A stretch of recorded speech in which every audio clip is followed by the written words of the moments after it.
Γεια σας. Καλώς ορίσατε στο Clash of the Olympians 2023. Με λένε Eternal Dragon. Αυτός είναι εδώ HPT Warrior. Εντάξει, πάμε. I literally couldn't have put that better myself. Good stuff, man. I try. We're in Greece, so we have to try. Of course, we have to do it for the people. But of course, welcome to the Clash of the Olympians 2023. I'm History Behind the Warrior, joined by none other than Eternal Dragons. And I must say, I am very excited to be here. This is obviously something that's been in pipeline for a very long amount of time. You know what? I couldn't think of a better place to do it, and it's been great reconnecting with all of these older players and, you know, old faces that we haven't seen in like an offline event in a very long while. Yes, that is true. It's good to see Soulcalibur having support from EU tournaments as well, because there's not that many. So thank you to everyone for coming out, joining this tournament, the spectators, and for Legacy of Kaiser and Clash of Olympians for putting it on. But like you said, we've got some players that we haven't seen travel as much. Like Sams is a name that comes out that he hasn't really left France, but he's a very strong player that got second at the mix-up. And then we have Silas, which he also got second in a recent playmat versus fighting. So there is some strong players here, and we've got some local Greek players that are hopefully going to defend the turf and try and take home the title. Yeah, you know, that's one of the crazy things I do like coming to like these offline presents and tournaments. You get kind of like these new faces or some old ones, and you know, you of course do get the horrifying online warriors. You don't know what to expect really when they come to an offline presence, but it's a really good opportunity to kind of mingle, like connect with people and kind of, you know, get a rough idea of how the offline scene is and like what is there. But it's really good to actually be here after so long. Yeah, that's right. Specifically about Greece, we don't usually see that many Greek Soulcalibur players travel to other tournaments, but it's good that we're actually back in Athens, so now we get to see them come out for more the local presence as well. And like we said, they're definitely going to have a chance to sort of make a name for themselves more because they're not as well known. So this is the time where you want to defend the turf, you want to put your name on the board and try and take out some really strong players in this bracket as well. And speaking of what you said about seeing people connect, Soulcalibur hasn't had much of the shine. So having versus fighting, having the mix-up, having Clash of the Olympians actually put the game on and support it, we have to keep this going because, you know, hopefully, you know, future, if they ever want to do a 7, you know, you got a dedicated scene, and Soulcalibur is always dedicated. There's always people that are coming out for it, regardless of entries, for the love of the game. That is very true, because we're about like, we must be in like 6 or 7 years of the game's official lifespan post-release. And you know, for it to still get like as much community love and support it's kind of insane. I can't lie. Like, the only other fighting game that has been running alongside it for as long as it has understandably been Tekken. Yeah. You know, that it's sister game, you know, one that, you know, you usually bounce between. Even with like Tekken 8, for example, mechanically there's a lot of similarities that are kind of drawn. So in that sense, I'm actually interested if there ever was a 7 to be made, what would be pulled from 8 to kind of influence it and then, you know, add a new layer of legacy to the series. Yeah, that's very true. When we look at 8 and some of the mechanics of heat system, is very similar to like Soul Charge and the meter usage in Soulcalibur. So we're all kind of used to that. So you can imagine that with each iteration of the Bandai Namco games, it kind of gets ramped up a bit. And people are going to be sort of eager to see after Tekken 8 has its shine, you know, it's going to be a great game in that, but what they're going to do with Soulcalibur, because this was like the reboot. So you can't reboot and then, right, we're going to stop it now. You have to keep carrying it on. You got to commit. Yeah, exactly. You go halfway here. But in saying that, you know, it was, I think, to the surprise of many, no one definitely expected like a season 2 for the game. But it showed that there was an audience for it, and then I think it showed a little bit of faith from Bandai Namco that, like, yeah, people are going to buy it because it's Soulcalibur. And I think, you know, with the game selling well enough to acquire a second season, it's a very promising future. Just all a matter of time of, you know, when they are ready to do it. Because I understand right now, Tekken, the big love child, massive budget thrown into it. But, you know, it's rightfully deserved that in that instance. So, you know, hopefully the same treatment can be passed over into 7. Yeah. When you speak to people in the community, sometimes they're like, I'm not sure if they're going to make a 7. But Bandai Namco tweeted, or Soulcalibur account tweeted that they hit 2 million sales maybe 2 years ago. And there was an article, they said, it reached expectations. So that's like, okay, so that means that there is support for it. And I think we all know that if we didn't have that year, which COVID kind of disrupted things, it would have gone from strength to strength, because that Evo Finals was amazing, the World Finals was amazing, and then we had a World Tour, and I think it would have built on that and kept going and kept going. So, you know, they have to do that and think, come on, we didn't get our chance. We didn't get our chance, so we need to at least go, right, let's see what we learned with that era with Tekken 7 and Soulcalibur 6. Bandai Namco doing really good with the promotion and just marketing of Tekken 8 in this kind of new generation. I want to see that for Soulcalibur. I want to see a world tour where we see Soulcalibur around the world in big events, because we know it's got a big scene in France. Yes. We know it's got a strong scene in the US, but the UK scene in 6 has really come up as well. You know, before the UK had some very prominent players, early days in Soulcalibur 5, but in 6, a lot of strong players from the UK. We've got one here, Silas, who's absolute beast coming out from the UK, and we want to see these players on international stages. We want to see that rivalry. Who's better? EU, America, Asia? We want to see more of that. I suppose that's real beauty. I suppose not even just with like the regions based, but kind of like the beauty of fighting games, because it brings everyone together internationally. Yeah.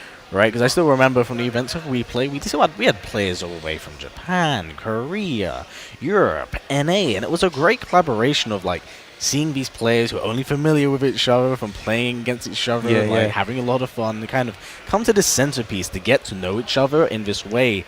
And it's great being able to pit the competition, which is, again, a real shame that, you know, the World Tour for Soulcalibur unfortunately couldn't quite flourish in that way. So I'm intrigued to see how that all does like pan out in the future.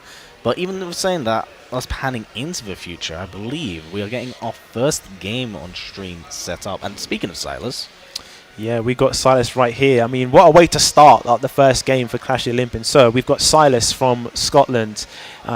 He's a juggernaut. Honestly, it's hard if you was going to pick a top 3, a top 2, you know, top 1. Like, he would be up there. He is just unbelievably strong when it comes to Soulcalibur. He's got the results. You've seen his Twitter clips where you get comboed by him. You're like, I'm going in your Twitter clip, aren't I? And you're like, yeah, you know you're going to be in one. Cries in Arpeggiator. Sorry, Arpeggiator, we love you, man. Oh, but everyone's had a clip where you're like, he comboed me, a death combo and a ring out. I was dead anyway, and he still kicked me out the stage. So you know that you're going on Twitter. It's not about winning. It's about sending a message, bro. It's that real. That's it. But that's the crazy thing with Silas. Like, he's so fundamentally solid, and like, the only way I can describe it, he plays Raphael in what I can say as like layers, right?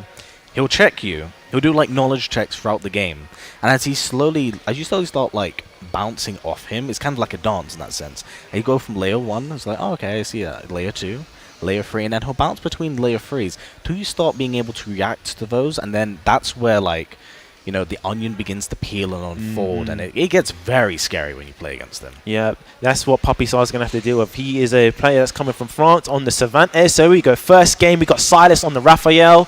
Pappy started with the Cervantes. Oh, yeah. Big call out right with the gate with the GI as well. Again, but also we want to point out that when it comes to Cervantes, there's actually quite a lot of them in the European scene. So I imagine on Silas's half, this is a matchup he's extremely familiar with. Oh yeah, definitely. Matchup knowledge is not going to be an issue in here. You can see he's dominating, and then he gets... That's where Silas is stylish, and so is Raphael. You think that you've got him, but there you go, dodges out of nowhere. First blood goes to Silas. Yeah, I think that big inhale for me just kind of spoke familiarity. But probably start with actually a very strong start right now, but unfortunately misses the back turn for big damage out the gate. All right, nice. Using the horizontals to keep it, and he ducks it. Is he going to go low? No, he doesn't. Yeah, he's doing really, really well, but, you know, this is where Silas gets to get a little bit scary. Again, just doing big knowledge checks, but beautiful sidestep. Going to catch him on the swing. Yeah, that's kind of known, like, we know Raphael being, you know, like a fencer, you're going to want to sidestep a lot, and that's where Silas is really adept at knowing, well, I know you want to step, so here's his horizontals, and he's a person that will spend the meter, and they both spend it back, and that's what we want to see. We don't want to see anyone dying with meter. It's your most powerful state. You want to be in it as most as you can. But Silas, very cheeky as well, doing up the wall to guarantee the plus frames to keep him against them. Pappy Star's like, I don't want to do that. Get off me. Nah, he doesn't. Oh, he was looking for the throw because that could have been a ring out. Pappy Star reverse, and he clips him trying to sidestep. Yeah, clips him just about. Beautiful attack. Oh, he doesn't quite get it. I think I was just looking for style. That was style. Man did the limbo underneath his sword.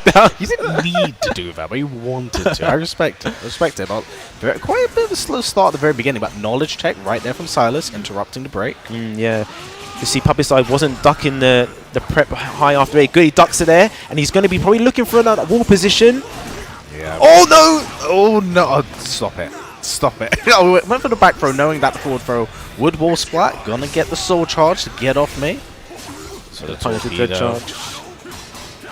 Really excellent blocks from Pappy Star, but there's only so long you can really do that against Silas before he starts checking you. But I will say, I was very surprised with Pappy Star in the second game. Clearly, you know, very familiar with this matchup. But now it comes down to the question of adaptability. Yeah, he played well. Again, we talked about how good Silas was, but I think he was getting caught trying to do some of these moves that were a bit slow. He was doing the 1AB and he got caught there. And that lethal hit, if he hits 3 of them, that's a lethal hit on that horizontal, and he ducks. Oh, wait. Oh, no, doesn't yeah, he's going to get wrung out. See you later. Go freebie. Shot him out. Oh, no! We forgot what stage we're on. That was the knowledge check on us. We forgot what stage we were on. But it looks like Pappy Star's going to get a pretty, conclusive first game. Playing very, very well. That's a good thing he won that, because if you drop a situation like that, it's that mental damage and stuff like that. Was my round, and I dropped the ring out. This stage is very volatile because of ring outs, and we know that Cervantes has got that wall throw that you hit you against the wall and guaranteed you out. But maybe the nerve to stop Pappy Star from getting the right combo. Even so, if he doesn't ring you out, that's still really nasty damage in many instances. But, big counter hit from Silas, going to guarantee the soul attack. Oh, looking for an attack, but no one home. That's a good two-way to interrupt there, keep up the pressure. He doesn't duck the high in prep, but he pops soul charge of his own. Oh, good spacing on the 6B. Very good spacing. Oh, good tech on the throw. Don't want to deal with that big damage, but oh dear. Silas looking to get things going, but he should be dead. Boom! Oh god. That back throw does a chunk of damage. That poor tailbone. Yeah, jumping into game 3. Pappy Star doing really, really well. Thoroughly impressed with the adaptability I noted in the last game. And Silas definitely on the back foot, overstepping, getting caught for it, but still does have an extra stick of butter to work with. Yeah, he's building up those gunshots as well. But Silas, again, popping the soul charge. And see, he was stepping because you know Raphael's got strong verticals. Good block on the low and he punishes it. Beautiful punish. Another throw tech from Silas, but getting caught point blank with the sidesteps. There it is again. Oh no! Whiffs! Oh, looking for the GI. That was very, very smart from Pappy Star. He was playing so slow. He didn't want to overextend at any points. At any point that he was in Silas's face, we presumed, like, probably wants to jab me. So I'm just going to sidestep, punish him, which, you know, is really good, because that's what Cervantes does. He hits extremely hard with his punishes. Yeah, that little end situation there was a case of, right, I know you're trying to use your powerful vertical because you're in soul charge, you're Raphael, so the sidestep at the right moment. Silas knows, and he got the lethal hit in the other round where if you try to sidestep and he hits you with that like 3 times, it's a lethal hit, so then it makes you want to stand still. But Pappy Star was very well playing to actually know I need to sidestep because I don't want to get hit by this. And we've gone to a random stage, which is good. Get off that volatile stage. We don't want to get rung out when you're in the lead. Yeah, but who does this actually benefit in that instance now? Because we're starting off with Silas going onto this new stage. Seems relatively comfortable with it, and probably start being, I would say, a little bit smothered that. Yeah. I mean, the walls, if he can use them, will probably benefit Cervantes when he flies on the wall and that. But again, the stage is so big. You'll see if they're actually going to be in play. Good whiff punish there. Oh no! He goes away with the combo. That happens sometimes. Gets the rise in A. Yeah, Pappy Star doing really good. Honestly, this as first games go for this has been a very, very strong game between the two. Yeah. Very evenly matched. A lot more than what I had expected. A beautiful sidestep into the torpedo. Oh, the whiff! Oh, he's in the critical edge. Oh, it's a counter hit, and he's... Yeah, I think this might actually be it. Okay, that was... what's the mix? Oh, no! Extends into the sidestep. The patience of Silas to know he's going to whiff something. He went for that jump K, and he just punished him there. But you see, that's the funny thing. That was the mistakes that Silas was making in the last game, and I felt like Pappy Star, maybe from the pressure alone, of, now he's kind of dealing with what I would say I'm accustomed to when it comes to Silas. Yeah, yeah. And look at this now, complete turnaround. Silas 2 rounds up, but he's in soul charge. All right, gets the rise in A. Yeah, still gets beautiful damage, and it's going to build an extra bar of meter. Oh, gets a lethal hit, slam into the ground.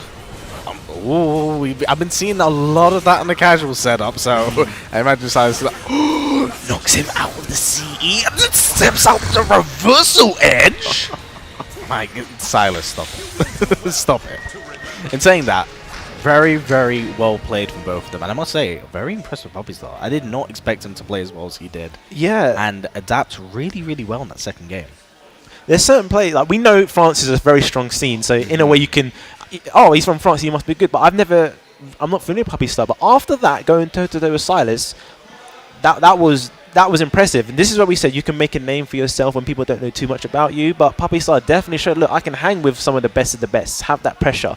It was very close. And like you said, in that round, Silas was making like most of the mistakes, and he had that massive life lead. But again, the patience of Silas, he was a little bit more patient when it mattered.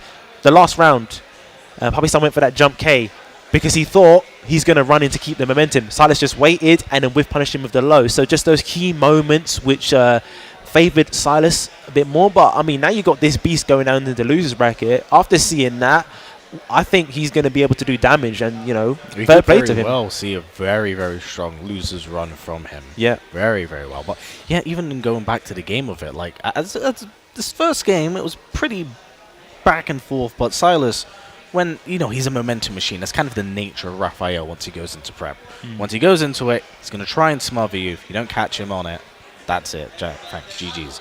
But then the adaptability came in for Pappy, and it just seemed like Silas was making these really, really big mistakes, like simple, but big mistakes that led to huge damage by the end of it. Yep.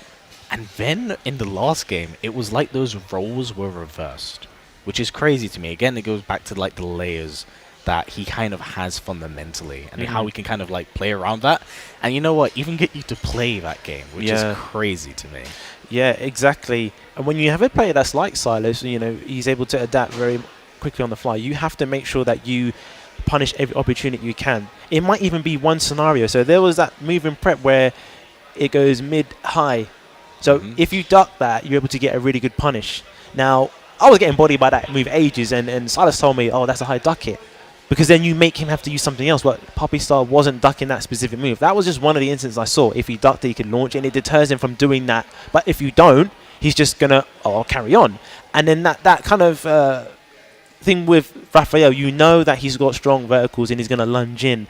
But Silas knows that you're going to be trying to sidestep. So you have to kind of sidestep and kind of use him, maybe let him use some of these horizontals that I'm not saying he has a bunch that are really like super unsafe, but you have to make him go, he's going to use that move, now it's my turn. But, it's easier than done. First game, maybe a bit of nerves, but Pappy style played really well. Yeah, no, essentially even going back to what you said, it's kind of like conditioning someone into a false sense of comfort. So that way when you're ready, you can really capitalize on a lot of damage. But I believe that is a very familiar friend of mine, Van, former top 8 specialist of Ivy back in First Fighting 2019, I believe. Okay, so that's the thing. I was wondering who is Evangelos in the bracket, but it's Van under it. Oh, right, okay. All right, I see. So he's going to be up against Cizel from France, and Ooh, that's going to be a really good match. We had the first match full of really good players, and now we have the second one. We got Greece going up against France. So, the crowd, and this is the hometown hero and the favourite. So he wants to defend the turf, but he's going up against Cizel, a strong player from France. We can say that all the time. There's strong players all throughout France. He's rocking the Geralt, Setska as well. So Setska being like the last or like one of the last DLC characters, there wasn't that many people that like mained her or used her competitively. We had woes that we played that did it, but it's a character that not everyone has experience, and especially high level experience as well. So I'm not saying he doesn't know the matchup, but we'll see how Van does against Cizel from France, rocking the Geralt. Let's go. Yeah, a character you don't typically really see anymore these days, unless you're like Zero and you're upsetting people online. Then this is a character that's largely unfamiliar to the community, so I'm intrigued to see how this kind of back and forth works here. Straight off the bat, Cizel was very aggressive, just backed away. He's got the life lead, so he kind of really doesn't have to commit much. Yeah, gonna go into the stance. Oh, goes into odd. He's going to try and build up the sign slowly but surely. The same thing can actually be said with Evangelos, because you see those free bars slowly getting built up over the course of time. Beautiful punish. Okay. Whoa. The straight off the bat, Silas was super aggressive in the first round. Let's see if he does the same, or is he going to switch up? Yep, they run straight at each other. Yeah, as expected. But now here's the crazy thing, right? When it comes to a character like Setsuka, and you have so much to maintain and balance, the longer the game actually goes on, the more I dare say it goes in her favor because of it. Yeah, exactly. Having those 3 mechanics there with like hits, counter hits, and I don't know the other one, but like you said, now you have a lot of resources. But in Garel, you know, he's just a guy with a sword, and you know he's going to hit you. You know, you can play him kind of lame and boring, and sometimes that works out. Yeah, it's very simple game plan, and it works so well, but that is such smart matchup knowledge. Choosing to go for the delayed wake up, not having to deal with the stance or anything that comes off it. Really, she pumps out so much damage once she hits you with it, but man, there's so many ways working around. But beautiful on the back turn with a full combo, full CE punish for the win this round. Brilliant work from Cizel. So first off the bat, we can see that big yellow bar flashing, and that's the thing. When you're down and you're kind of losing, you want to use Soul Charge. We say it all the time, don't die with Soul Charge. I mean, we've all done it where you're like, I'm going to use it now, or just one more moment. Yeah. But then your life is getting shredded completely, and then you use it, but you can't really take any more hits. Where if you use it very early and just expend it, your character's going to be in their most powered up state the longest, because you're going to build it anyway, and you've got 2 bars. So that's probably the most glaring thing there with Evangelos in that matchup.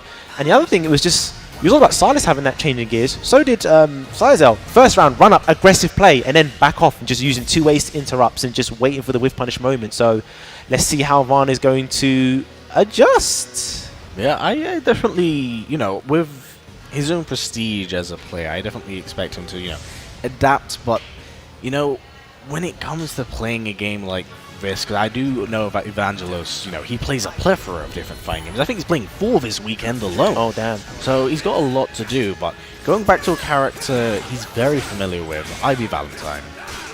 I wonder how this works in this matchup, because honestly, this is a matchup I haven't seen since like 2019 or 2020. These 2 characters were so popular in release. And from a UK perspective, there's not many active players that play these at the moment. Alright, good break on the throw. Now you can't backset that, getting burnt. Ooh, gonna get first beautiful damage. Actually, 2 stacks on the signs. Nice cancel, playing it really, really well. Not watching it overextend, but whiffs on the throw. Oh, it's not going to be death, but that is going to be a lot of damage to deal with. Oh, the classic! So crisp! Oh, doesn't quite get the wall combo. Using the whole block, playing it very slow, wanting to deal with it, and, you know, it's 2023, everyone's still getting hit with that ground throw, man. No one's getting used to that. I like the fact that he was like, I need 1 hit, he just backed away, and I'm going to do it. I didn't use it once in the game, so just go for it. But also worth noting, pointing out that we did see that flash right there indicating that a lethal hit was locked in. Of course, with it now being blocked, you can imagine that Evangelos must have an eye out for it. Oh, getting a bit smart with this game by Cizel, however. Oh, Chu goes for the full charge, but not gonna work. Yeah, that was a bit like he teched the full charge, locked in it, ransom and punish. Now it's Evangelos gonna use the soul charge while he has that meter building. Yeah, of course, even with noting that, it's one thing I want to point out is that Silas actually seems very, not just so much comfortable in this matchup, but he's actually okay with going for heavy amounts of delayed wake-up when it does count. Even there in the previous game, as we did see, you know, he just lied on the ground, didn't want to deal with Setsuka. Yeah. At the moment, like, he's getting beat right up close. He's not kind of using... Oh, okay, the wall, no, doesn't get the wall hit, but now he's got the position. 1 more hit, and he pops Soul Charge. He doesn't want to die without spending it. Keep him away. Look, the range game now. But no, he goes in and gets cut with a 2A in the legs. Yeah, just presses out that 2A, manages to land it, and 1 more game to really work with Evangelos. Gonna get the break attack, gonna get a plus frame, a beautiful side step from Cizel. Oh, the GI mix. Reverse the edge, but it won't reach. Oh, the lethal hit! So sick, but unfortunately doesn't quite capitalize on full combo damage. Guys are looking to push him closer and closer to that edge right now. Obviously being conditioned, don't want to get knocked off that stage. He's going to go big freebies, but no one home on that, and that is going to be the game. Oh man, you can see that mental warfare going on. Like, he's wanted to stay on the floor because he didn't want to have the potential for a ring out. Cizel knew that, was like, alright, I'm going to do this move that's going to hit you on the floor. So when I had that life lead, now it's gone now because you stayed on the floor trying to avoid the ring out. But with 2 hits on the floor, now I've got the life lead and now you have to come towards me. So just very quickly, you can go from, alright, this is a solid game plan. I'm near the ring edge. I don't want to stand up because I might get hit out the ring. Yeah. But if I stay on the floor, I'm eating damage. And Cizel knew he's not going to stand up, so just keep hitting him. Rather than overextend or maybe run up and try and anticipate him standing up to then do something, he was like, nope, I'm going to hit you on the floor until you stand up and block it. Well, I feel like that has kind of been the tale of this tape in particular, because that is everything that Ron wasn't kind of like capitalizing on. You know, many instances he was going for Oki to kind of land, and it wasn't working every time. Yeah, yeah. Whereas, as we did see from Cizel, it's like, okay, I'm just going to put you on the ground and I keep hitting you, and you can either guess and pray that I don't launch you, or you can get hit maybe with low, because as we know, Geralt has that infamous heel kick, or he has the freebie, he stabs you in your toes. It's one of those two, and you know, when you are familiar with the game, you know, as I mentioned with Evangelos' own time with the game, the series, and familiarity, you can imagine how much of that idea still has kind of been imprinted over the last few years. Yeah, that's a good point you make, because it's easier said to say, oh, he should have stood up quicker, but then Geralt has the mix-up with the freebie, and his legs are going to get stabbed. So it's like, I stayed on the ground once, he hit me, but then he committed to doing it again. So, you know, you could have said in hindsight he should have stand up, but he stood up, he could have got launched and got rung out. So it's you know, swings and roundabouts. 2020, man. Exactly. 2020. Maybe on the surface, when you see when Varn backed away, there was a bit more of the range game he was playing. And Ivy can be played at range, and then at least he has to expend some guard meter or at least damage to get close. But he was playing up close and personal, and like you said, the Oki he was going for, it really kind of hit. It wasn't like, right, this is the deadly Oki and now he's getting that 50% combo. It wasn't really working out for him. But when he played the range game, even for that split second, even when he closed out the round, he had success, because Ivy's got a long weapon. So even when you just break it down fundamentally, you have to get in on them before. And even if you don't hit them, the guard meter is going to be eaten up, and then it alters how they play. So, you know, very good match. But again, another strong French player putting on a, you know, good showing, progresses on into that winner side of the bracket. Yeah, things are looking very exciting, and like more of this bracket is beginning to flourish. And again, it's great to see so many Soulcalibur players, even the locals and those far away, come in. And we again thank Tassos for making this all very much so possible. You know, the Soulcalibur scene is quite a niche scene, but we're one that shows a lot of love and welcome a lot of people into it. You know, so I'm very excited to see how people's playstyles with this game has essentially changed over the course of time, because one thing I'm surprised we haven't really seen very much of is actually Soul Attack. True, that's true. I guess there's some characters, they might favor Soul Charge rather than Soul Attack, and then at least Soul Charge is like a defense, like get off me because I'm pressured, or it can be using offense. But as you say, the game being niche and sometimes is maybe not explored as much as it could be. Even DLC characters like Huang and Setsuka, they get played, but you don't see them at high level with someone that's going to main them so often. So that's, you know, kind of what happened there. So, you know, just are we going to see any sort of Soul Attack usage today? We'll see. We'll see. We'll definitely see. I mean, in saying that, we actually have a Greek player up right now, a player I'm very familiar with, Freeden. I believe for this event, whilst I have previously seen her play Hilda, she is going to be playing Siegfried. Oh, right, okay. This character generates so much meter and spite out of the community naturally. I'm intrigued to see how that all works. You know, he has actually what I would say is a very practical soul attack. You know, can just kind of land you into it and just he will wail on you. Yeah, Siegfried, like if you have a lot of characters in this game, it's even when you think that you are, it's my turn, you always have to be aware of the bubble, and that's where, when is he going to do it? Is it not? And really good players able to, you know, GI it, and then that kind of takes it away from the player, and that's those moments where if you don't punish the move or if you let them get away with it, they're going to keep rinsing it. So you have to be aware. All right.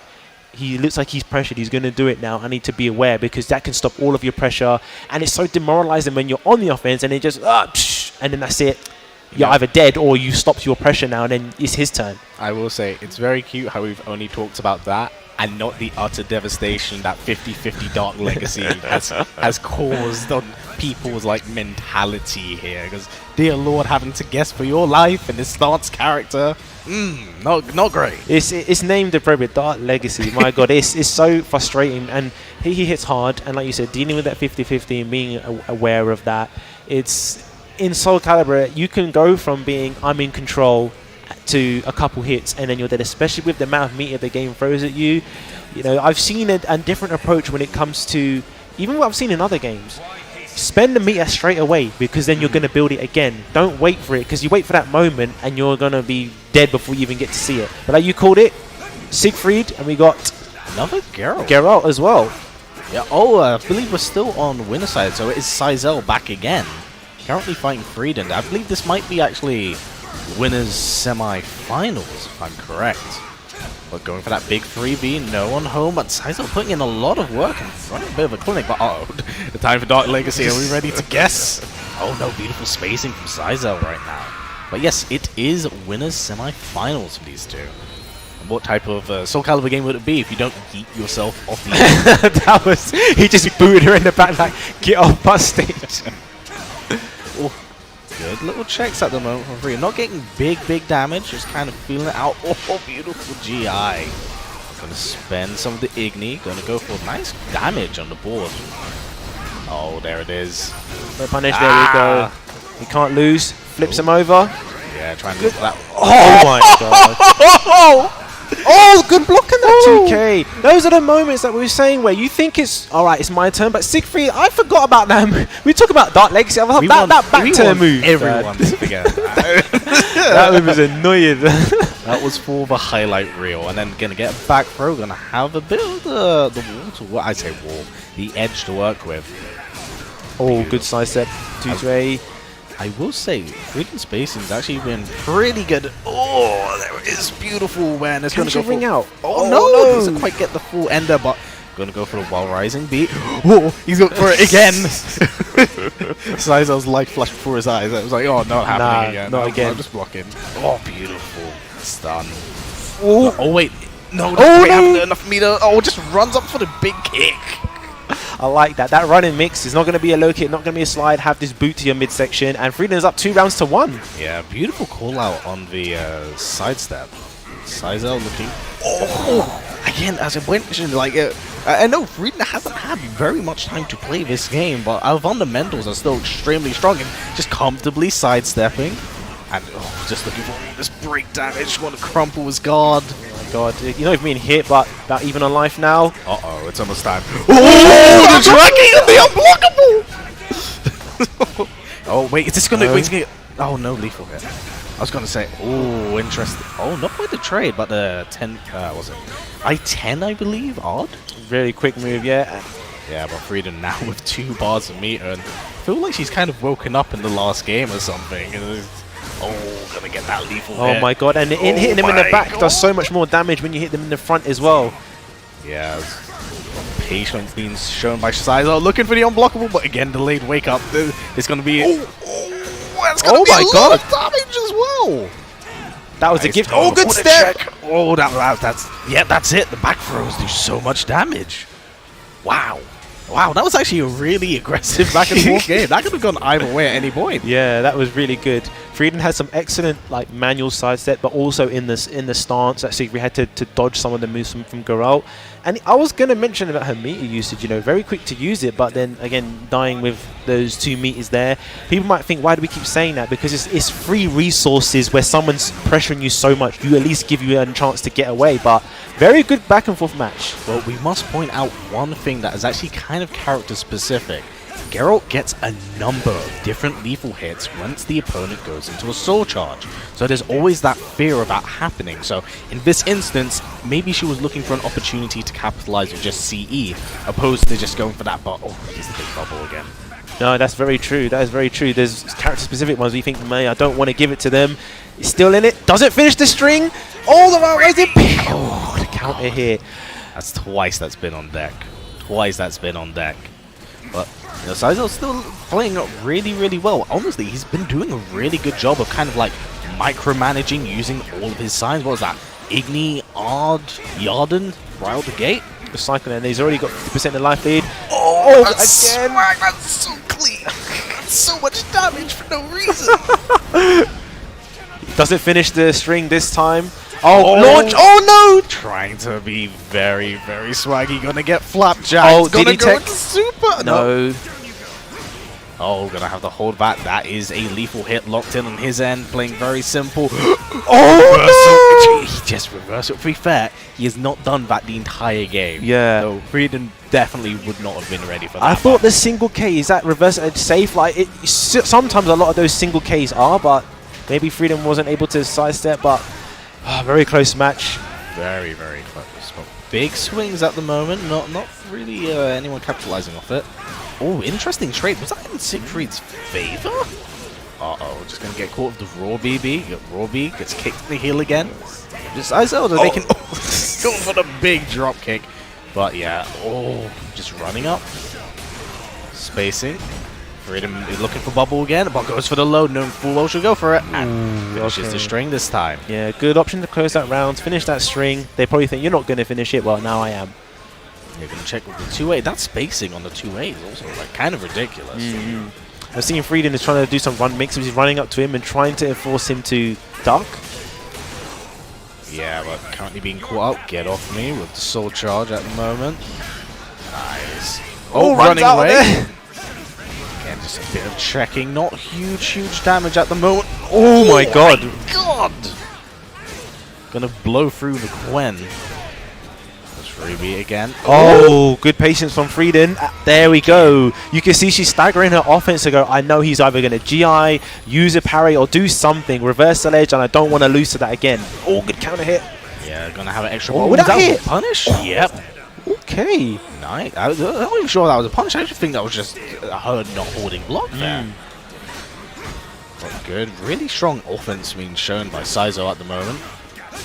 Goes for the low, but... Oh no, again. It's gonna go. Oh, wait, no, that's not death, but just gonna run up. Again, just getting caught by the wall rising. Oh no. Okay, good. Okay, pop the soul charge. Right, all it's gonna take is one simple. Oh, block the low!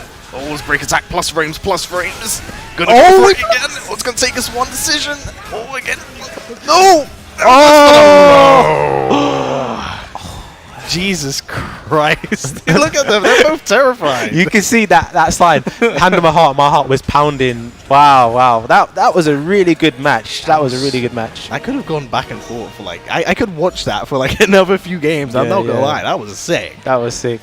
Wow, like Freeden, you know, despite the loss, a player that maybe some people haven't familiar with, but you should get to know now. That was a very strong show. And after we saw how well Cizel played in the previous game and that back and forth game that we saw, excellent player. You know, she's still in the tournament. That was actually to get into top 3 as well. So we should see a losers run. Yes, really good work. We saw in that second game with them that she was starting to use Soul Charge a bit more, just to think, all right, I might die, but yeah, I can have a comeback, and she almost did as well. But just with Cizel, he had the good playstyle of mixing up, just using 2A to interrupt, but also, I don't want to say disrespect, but he was GIing, reverse ledge. At those moments, we think he hasn't done reverse ledge at all. And like you said, now he does it at the end. So even if it was reverse ledge safe, maybe she wasn't thinking of, oh, I need to step after it, and then he got clipped using the GI, using the parry. She even baited the parry, but unfortunately, he recovered too quickly. So she was being aware to look out for these kind of moment-stealing things that he was trying to do. Yeah, no, it was honestly, there was so many layers to that well-played just game all around, because Cizel, fundamentally very solid. I think that's one of the scary things when it comes to playing against a Geralt player. To make Geralt work, you need to be like fundamentally sound. In comparison to the rest of the cast and kind of the dirt they have, like to pick him is definitely quite the choice. And Mitsurugi, you know. And Mitsurugi. I'm not biased. But both play like really well. They play like the core of the game. But even so, actually going back to what I noted about the Soul Charge, it's funny you note that, because I feel like she had the mental check of the first game, knowing full well that Geralt could punish her in Soul Charge. So what did she do when she was in Soul Charge? Break attack, make everything plus. Can't take your turn back, reinforce my game, crush your guard meter. I don't want you to take your turn until I'm out of it and I can do as much guard damage as possible. Yeah, really smart stuff. That's true. When you know you blocked all that, you block all those hits in Soulcalibur, and it's like you might as well just got a hit anyway, because the amount of for the Siegfried train where he runs at you, the amount of chip damage that does, you might as well just get a regular hit. So run it, and that's in a way like free damage, because they're going to block it, and then like you said, they're not going to want to press after because all this plus frame. So yeah, she used that really well, and I think the difference, not complete with everyone's game plan, is meter usage. This game has meter, whether you like it or not, or want to use it as much. It's it's controversial. I remember I hated meter when it first came out, but I've learned to accept it. But it could be better. But like you said, some characters you got to play fundamentally sound, and other characters pop this. That's the beauty of this game in a way. It's got many play styles where you can think this works for me, and I can play fundamental, and I can break down someone that's just thinking they can do random stuff, or do you know what, I'm going to lean into that, pop soul charge, using mechanics. It's a very deep game that has a lot of volatility. Plus you have ring outs as well, and that's kind of what we love about it, is managing all these things together. Yeah, honestly, I feel like anything I could add would not be worthy being an Asteroid player. So, I will note that I think that's one of my favorite parts about this game, though, because despite, some characters retaining, like, similar weapons, everyone has their own kind of style and approach to combat. Like, for example, like, Amy and Raphael, there's similarities, but there's enough differences there that they're kind of their own thing. Yeah. And I especially do like that with all the DLC characters, they kind of have their own, like, meta in-game mechanic. Yeah. Like Hilda being a perfect example of the charges and the horde and how she's different and how she upsets everyone at every tournament. that's an interesting one. That's the one I'm hearing a lot of people say about, but the mechanics, the unique character mechanics that you have to learn. You point out about the specific Geralt where in Soul Charge, I want you to Soul Charge because I'm going to use this on you, and that has a mix up in itself. And then if you've got good players where he knows that I know that you know, and it just has that another layer of mix up there as well. And it's we're seeing the back and forth between players doing that. So yeah, just really good matches straight off the bat. Sorry for that little delay, but we're at Clash of the Olympians in Greece, Athens. We have to say thanks to them because they put this on. This is their third year running Soulcalibur, and they even did it during 2022 where it wasn't sort of fully recovered from COVID, but they still supported this game. So, the Soulcalibur scene, we always want more, but we have to support it. And when organization TOs actually go, right, we're hosting Soulcalibur, thanks for the players for coming out, thanks for them for putting on, people for actually watching the stream. Make sure you retweet it, share it to people. We want more eyes on Soulcalibur to show that we still have a dedicated scene. It doesn't matter how small it is, but we still love this game.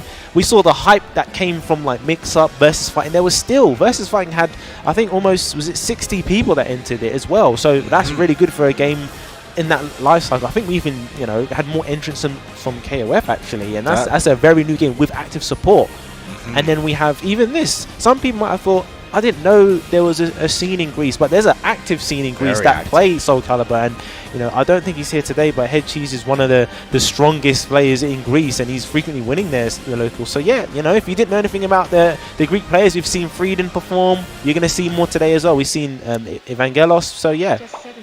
Yeah, I'm very, very excited, when it comes to see more about the team. I suppose that's one of my favorite parts when it comes to just coming to offline. So I know, like, a majority, of course, all of you at home are currently watching this online, but there's a very different environment coming off here because everyone wants the games. They want to learn. They want to get better. But, I mean, not to rip on it. There's nothing better than playing in an offline setting in this instance because the unfortunate nature of 6's netcode. So, in fact, in saying that, we're talking about things we'd like to see in 7. I would love to have seen this game have gotten rollback, so maybe in the future when it comes to Soulcalibur 7, that can actually be a thing. Yeah, the good thing that, with what we've seen them do with Tekken 8, they've implemented some things that were in Soulcalibur. Like, this game has instant rematch online and no load times when it comes to rematch. God bless. God bless Soulcalibur Jesus. It doesn't have that in Tekken, but then Tekken 8 has things that Soulcalibur had. So that means if they do, and we keep saying if, but we have to show that there's support and there's a market for it. Crossplay will be a big help because there's many players that play Soulcalibur on Xbox that maybe don't have as much pull because everyone's going on PC. But when you have crossplay, you have rollback, the scene and the game will survive longer because there's more people that you can get in games with, rather than the current state where everyone kind of shifted on PC, and if you're on PlayStation or Xbox, there was less pool to play with, and then sometimes that that doesn't motivate people to get involved in the scene because I didn't really know anyone. Unless you've got someone like Enryu that actually scouts like PS4 online and recruits people into the scene. There's so many people that he's actually seen online. Like, you're pretty good. How about joining the scene? And that's how people get into it. So yeah, there's a lot of love for this game and a lot of people in the community that are trying to keep this game alive. It's very funny you say it that way as well, because Enryu was one of the main people that actually allowed me to get involved with the game. During the very early PR days of Soulcalibur 6, during its first initial release, I remember it was myself, Silent Joel, and I believe it was Andy. We were playing in early access versions of the game. Okay. He completely smoked me, but the thing is, he was all the Soulcalibur scene, and Andy as well, was really generous in like opening the doors of wanting to teach, wanting to learn. And I would say of most fighting game communities, if not, it is my personal like experience with the community has been nothing but like insanely positive. So I do love that passes over not just from the UK but also like the rest of the European scene. Yeah, I completely agree. Enryu is this special person where he beats the hell out of you, but he teaches you, and he's a nice guy. And you said it off stream. The nicest people play the scumbag characters or play it in a way, but they're really nice and they help you. So I know I'm a commentator. I sound great. I play Astaroth. I'm an awful human being. I've seen you play. You actually revel in that. It's like, oh, you didn't take that one. Oh. In saying that, though, there's a player on screen right now we're very familiar with, and that you mentioned earlier, which was Sans. Yeah, super strong player that came second at the mix-up.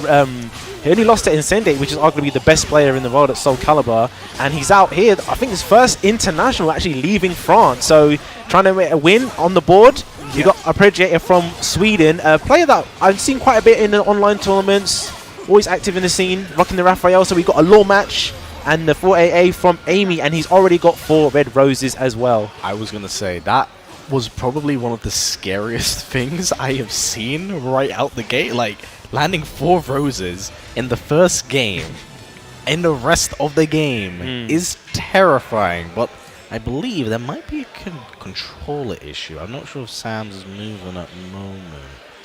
In saying that, it is great to see Arpeggiator out here. It's his name I'm very, very familiar with.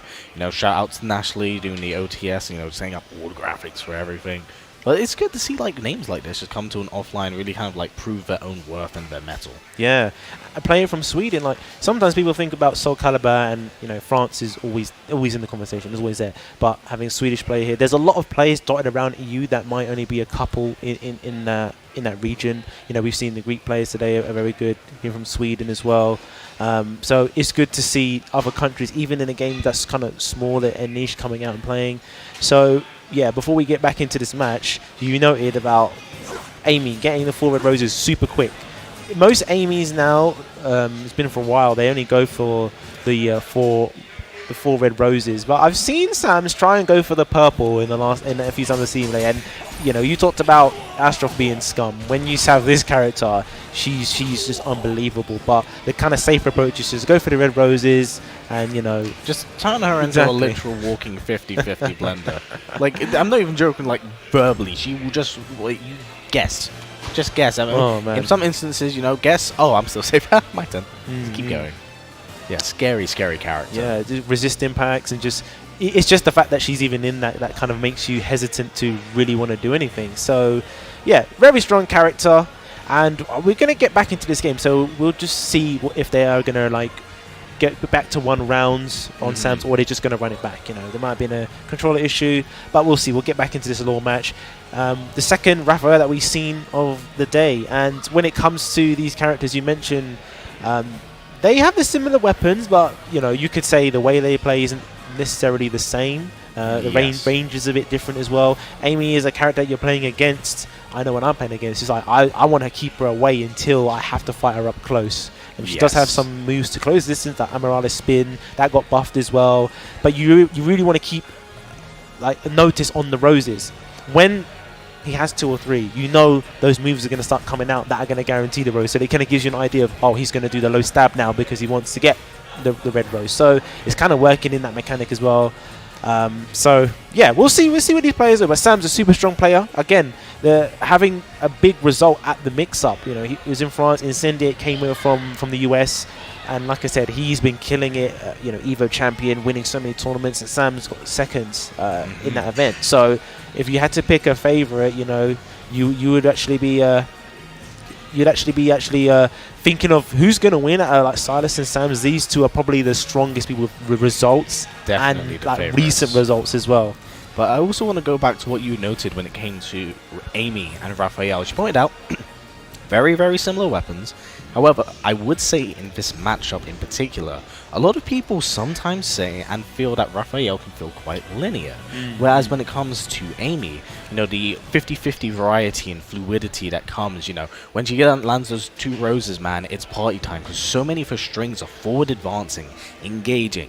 Plus, she has multiple variety grabs into stance, into, hey man, I'm gonna throw you into this, and you gotta hope and pray. if there was a god to pray to, it's definitely one that you should find now. Yeah. And there's that move that really terrorizes you, the 2-2-B. So that launch, that little stabbing launch, it's safe, but the tech frames that it has on it is what is deceptive. You're like, okay, surely they're not going to do it again. Oh, they did it again. This time they're not going to do it 3 times in a row. Oh, they did it again. And that's the mental damage that it does to you, because you think, oh, they keep getting hit with my horizontal, so they're not going to do the side step into launch again, and it keeps happening. And then from that, she's got so many options as soul attack into the red rose. I think they're both strong characters, but like you pointed out, that Amy seems a bit more like she has good horizontals, like oppressive ones. When she's got red roses, the damage when she has red roses, when she has soul charge and red roses as well, you know, it's just obscene. You see, that's one of the crazy things I pointed out, and I suppose this comes down to my own style of play. And you know, when it comes to a character, you kind of, well, when you're playing against a character and you're playing as a character, you kind of weigh the risk-reward factor of whether or not you should take the risk for a ballsy read and how it could pay off. And Amy kind of takes that concept and throws out the risk option as she begins to land roses, because I feel like that's where the risk factor starts to shorten bit by bit and section by section.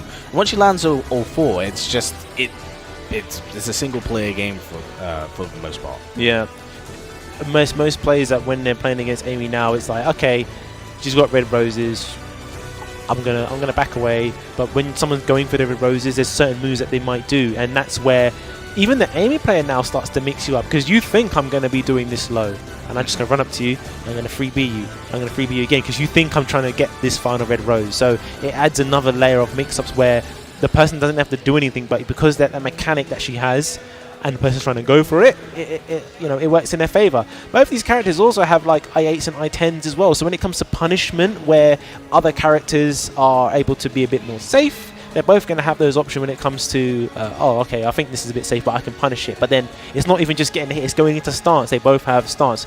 Her with an Admiral spin, that also goes under some highs as well. So the tech frames on here is going to be something they need to contend with, because you think, oh, I'm going to punish her, it's my turn. Nope.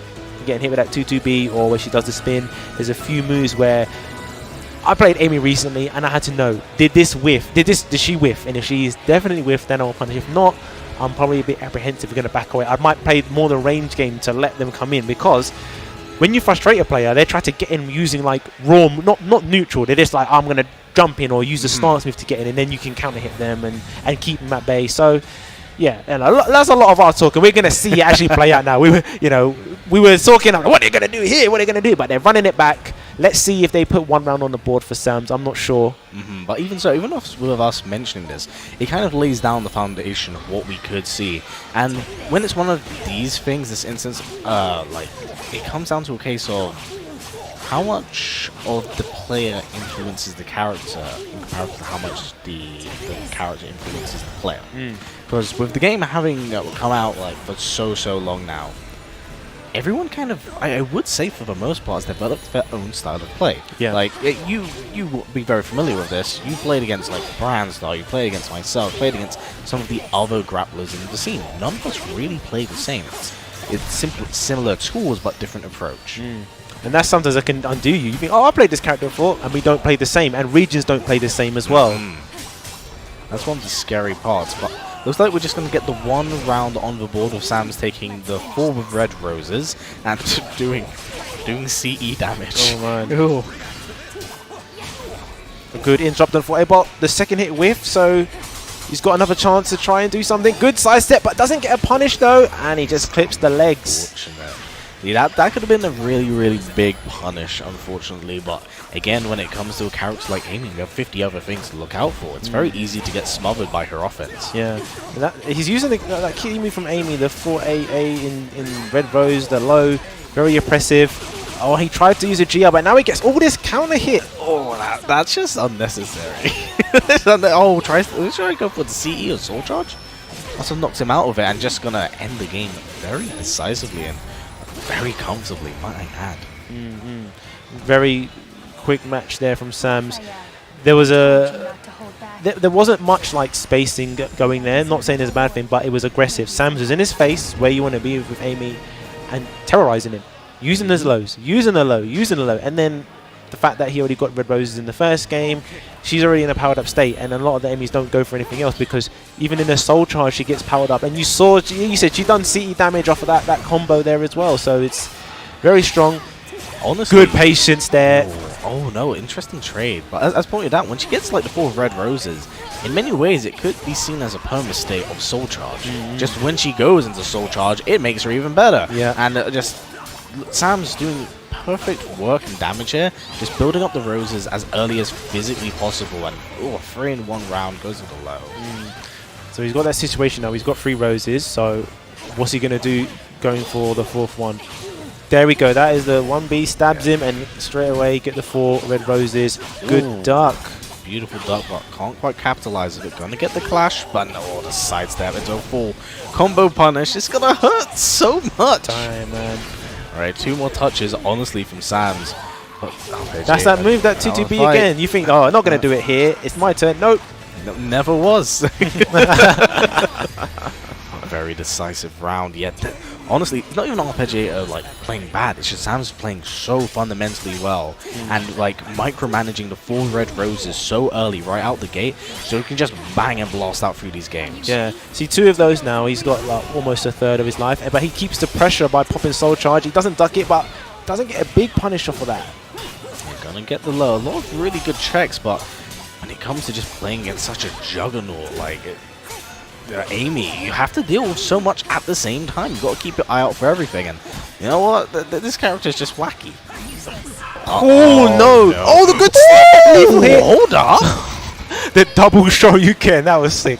Yo, the Galaxy Brain, read my man store into the abyss and stared back in fear. Alright, here we go. Now the momentum's in the Arpeggiator's corner. He's got the wall position. He's got meter. Spends it early. That's exactly what he needs to do. Oh, just anti-air out there! I'm convinced this man's fighting for the highlight reel. That was sick. He's just fighting for a highlight reel. I commend this man. Oh, definitely looking to break something. Oh, punish that! Oh, could have got a bigger punish. Oh, that was so... Oh my... What is this damage? What is this damage? Like, that was 30% for nothing? Oh, this is where things get very scary. Oh, tries to go for the whiff punish. Oh, blocks the lethal hit. He's the thing, Arpeggiator, he's blocking like a god. He's blocking like a god.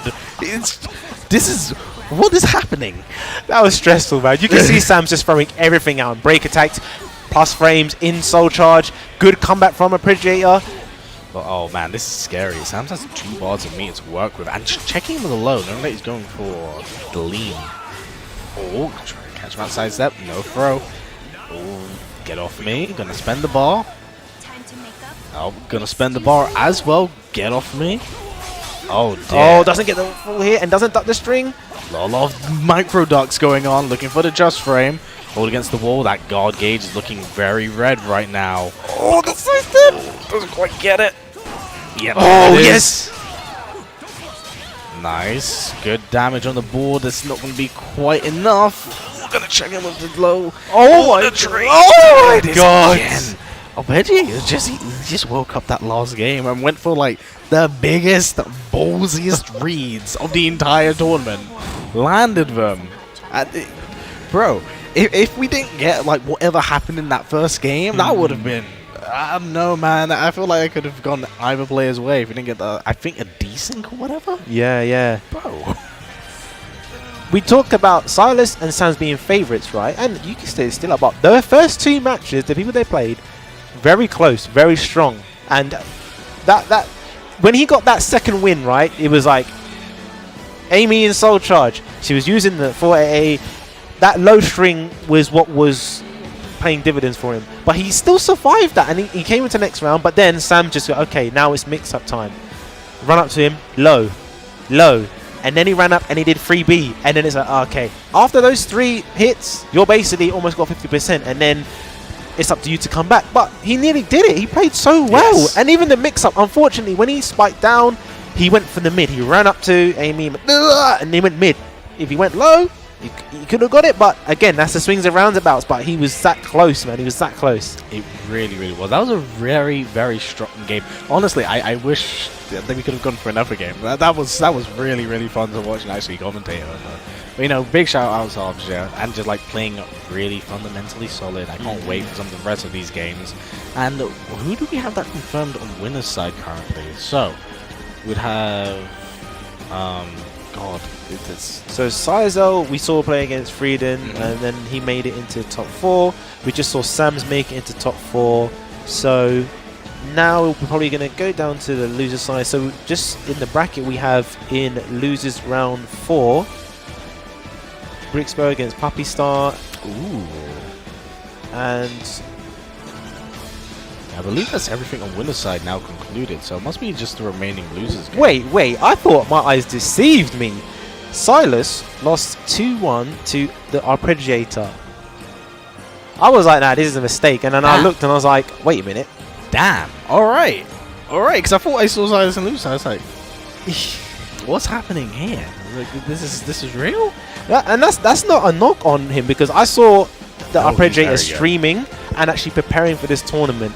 You know, in this deep into the game, sometimes people don't play and I'll just go and have fun and whatever. But I saw him practicing for this. So him beating Silas, putting him into losers. I mean, he's done everyone a good service, because now he's got 1 life left, and he's made it into a... Dude, loser side's going to be a bloodbath. Honestly. So just to give an update, so Silas went down into losers, then he beat Pashpotino, and now he's going to be playing against Freeden. And we just saw the match with Arpeggiator. He lost to Sam, so Sam's made it into top 4, and Arpeggiator is going down into losers. And we'll see later on if they may be facing each other, or he might actually be going into... Oh no, sorry, they won't face again because they're going to need the other side of the bracket. But yeah, potentially we might see Freeden or Silas make it out into losers side, or it's going to be between Pappy Star, Brixbo, or the Arpeggiator. So yeah, top 4 is going to be happening later on today. But yeah, we've had some good matches. Back-to-back strong players up on this stage, representing Greece. We had France. We had Scotland as well. You know, honestly, again, it comes down to like just the beauty of the representation when it comes to Soulcalibur and its scene, and like, you know, the love that the players have for it. Because again, as you mentioned, like some players do just come out to have fun with it. Like I know for a fact that I was talking to Freeden earlier on. She's like, she doesn't really have the chance to play the game. You wouldn't think that. Yeah. What we saw earlier. You wouldn't think that. Honestly. That's like the fundamentals. And like I think like that's the unending love for the game and the series as a whole. You always still want to stay involved. You might not be in the most tip-top shape when it comes to it. Yeah. But when you know nothing's fundamentally and it kind of like passes over, and you know, that's just great. And it also helps that this is a legacy game. Exactly. So thanks for everyone for watching. This is Clash of the Olympians 2023. We are going to go on a break. We will be back shortly for the next part of the tournament. Don't go anywhere. Make sure you stay here. We want to see you back for more Soulcalibur. We'll be back soon. Take care.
Hey, it's me, Dunk, and welcome to Athens, Greece, where we are going to be crowning the champion of Clash of the Olympians 2023. I'm joined by none other than your boy Kenna. We have come all the way down from the UK for this one, and it is sure to be hype.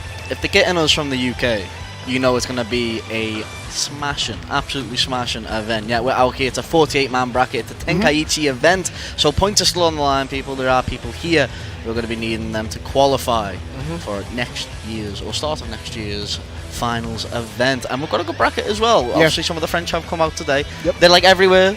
They need to be. They need to show their prowess. We do have Wade going through the bracket along with Noka. We do have some home talent as well in there, so there's definitely more and more on your plate and more hype matches to come. We will be getting the first match up though, as we do go through. Yeah, we do have Wade versus Fleet Admiral right now. I think that's off bracket. Yes, but we will be getting Noka and Velvet up on stage first. So good game. Obviously for Noka without a Dragon Ball to his name, this is slightly more important for qualification to the World Tour. Wade has qualified after winning VSF, won the Power event, got himself a Dragon Ball. So for Wade, this is, I'm not going to call it gatekeeping, right? It's not called gatekeeping, but it's Wade keeping the sense of sharp, Wade right? keeping. You got to call it. Yeah, it's Wade keeping.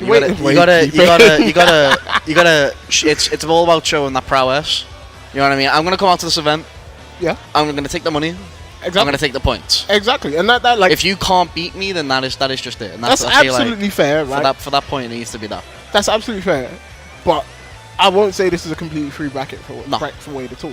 Right, you still got Noka to deal with. You got Pappy and Pappy but like you would have seen them in Dragon Ball for a time, and this is a home event, I believe, from Greece. So obviously, people want to defend their turf. We tried to defend our turf in the UK. Unfortunately, that didn't go our way. We'll see if these guys can do it here in Greece. As we got Velvet and Noka coming up first. Note, Velvet is wearing a Bridget cosplay. I'm gonna say it's already got my bias. It's already. We were supposed to be unbiased on commentary. I know, but then you're pulling out my Guilty Gear name though. So it's like, I like Bridget a lot. I think Bridget's a very cool character. Exactly. But Noka's my boy. Noka is the boy. Though. Noka is the boy. I mean, like, for Noka, it's been a rough sort of year. Noka has found it really challenging to break into those top 3, top 4 spots. We haven't really had him. He's placed in some tournaments, but obviously when we have had him, we haven't seen him obviously on them. You know, like I said, top 3, top 4 pedestals. So obviously this is a time to get some more points on the board, and there is obviously more points along the way. We're Dragon Ball fighters right now, but let's focus on Clash of the Olympians right now. They were first match going in.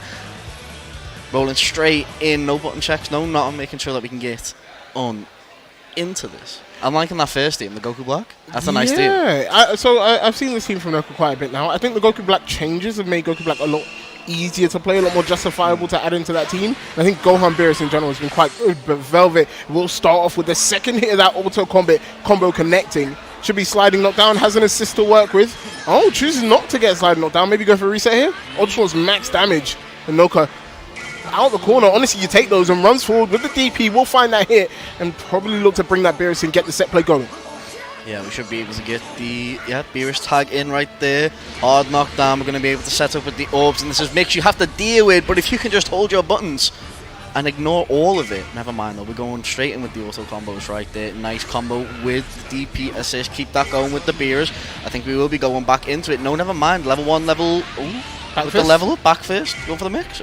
Never mind. And Noka was waiting for something. Velvet didn't bite, and we'll find that hit.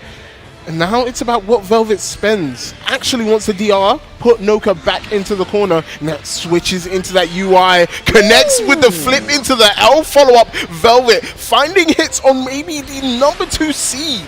That the second person you expect to win this bracket is currently struggling against Velvet, the Greece Lord. Oh, the Greek Lord, sorry. The Greek Lord.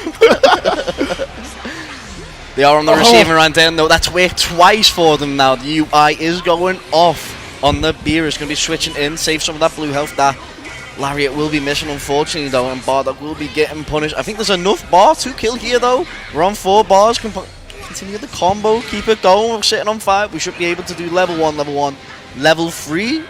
Yeah, there it is. Goku Black coming on out. Opening up the dimensions, bringing his other selves in. And it wasn't a confident start from Noka. I think we saw him walk into the bracket, walk into the venue like 20-30 minutes ago, so I'm not sure how much in terms of like friendlies and casuals they got, but they're starting to get up to speed. The dive kick will connect, confirmed by the assist. That should be the kill, and that takes Velvet down to just Trunks. Can you make this 3v1 comeback? You have 5 bar, you have Sparky, but this is Noka we're talking about. Noka, a seasoned vet, right, should be able to close this one out, but let's see if Velvet can bring something out the back. To be fair, we are sitting on 5 bars, we are sitting on Spark, but we're not been doing a good job if we're getting a hit like that. Goku Black going off on one, really nice. Tech obviously to whip that heavy there to then keep that going momentum in the corner. Pressure Trunks right now. We've got a chance to try and fight back though. EX with the hook. You can't be doing that though, it is not safe. Going to be getting 2H. Will not continue that with the Beerus assist. It will allow a Spark to be popped, hitting with the sword. It's the final moments for Velvet right here to try and find something out of this. Should be able to kill Noka's Goku Black at the end of this though. Yeah, I could have spent level 2 there, level 1 into level 1 follow-up, and if that didn't kill, spend the level 3, go for it. I don't mind the decision to spend the level 3. I think it's the kill to kill. If we've got the bars on the table and we're pop Spark, gaining bar now with Trunks is not going to be that hard. Obviously, we need to get a hit. Look at that full momentum. Look at that bar build. And look at this damage on right now. This could also be a dead Gohan as well. If we can get this right. No! Oh, the EX sword! That's a massive drop. That's huge. Could have killed from that, and now the sparking is done for Velvet, so you have to hold all of this pressure. Gets hit by the second orb. No confirm from Noka, and Noka will connect with that 2M. Should be a dead character. No! Noka with a drop! The level 3 comes out from Velvet. It's going to be punished by the Gohan DP, and Noka takes game number 1, but not confidently. No, it was definitely on the edge. There was definitely times, you know, where we had some drop combos, some nervy starts to rounds, and Noka, like you said, might be a little bit on the cold side here, might not be warmed up, but it's definitely doing numbers right now. This Goku Black into the corner, really nice. Keep this going with the 2M. There it is. This combo is one of my favorites on Goku Black, and its styling as well, and how much Goku Black's got in this patch makes me love the fact that they're this good now. A lot of characters just make sense now. Noka with the drop rook. That's crazy. Find the reset to get the kill. But a lot of characters just make sense now. Like their kits work really well together. Obviously, we still have the top tiers, but characters I think have been normalized into a state where they're all very much playable. Noka nearly confirming the re-jump there. Great punish by Velvet, but not vanishing in time. The all combo comes out. We're going back to season 2, baby. Just going to back up, gets hit by the EX God Slicer. Noka goes straight into level 3. Scaling is going to be ridiculously good for Noka. So great damage. And are you going to maybe force a sparking from Velvet? There's a teleport. Velvet tried to press a button, got hit by the JM, and that should be the kill. And you can see Noka slowly warming up into the set. That was really well done from Noka right there. Really nice mix with the teleport going in. We're going to go straight for the level 1, bro. They tell you to anti-air.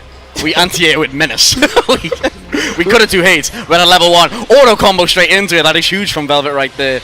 Nice little combo to come out, but the drop in the middle of it, and you're going to hit with 2M. Noka didn't even spark. Yeah, no, I mean, we're going to be able to build the bar. We're going to be able to build a ton of bar, actually.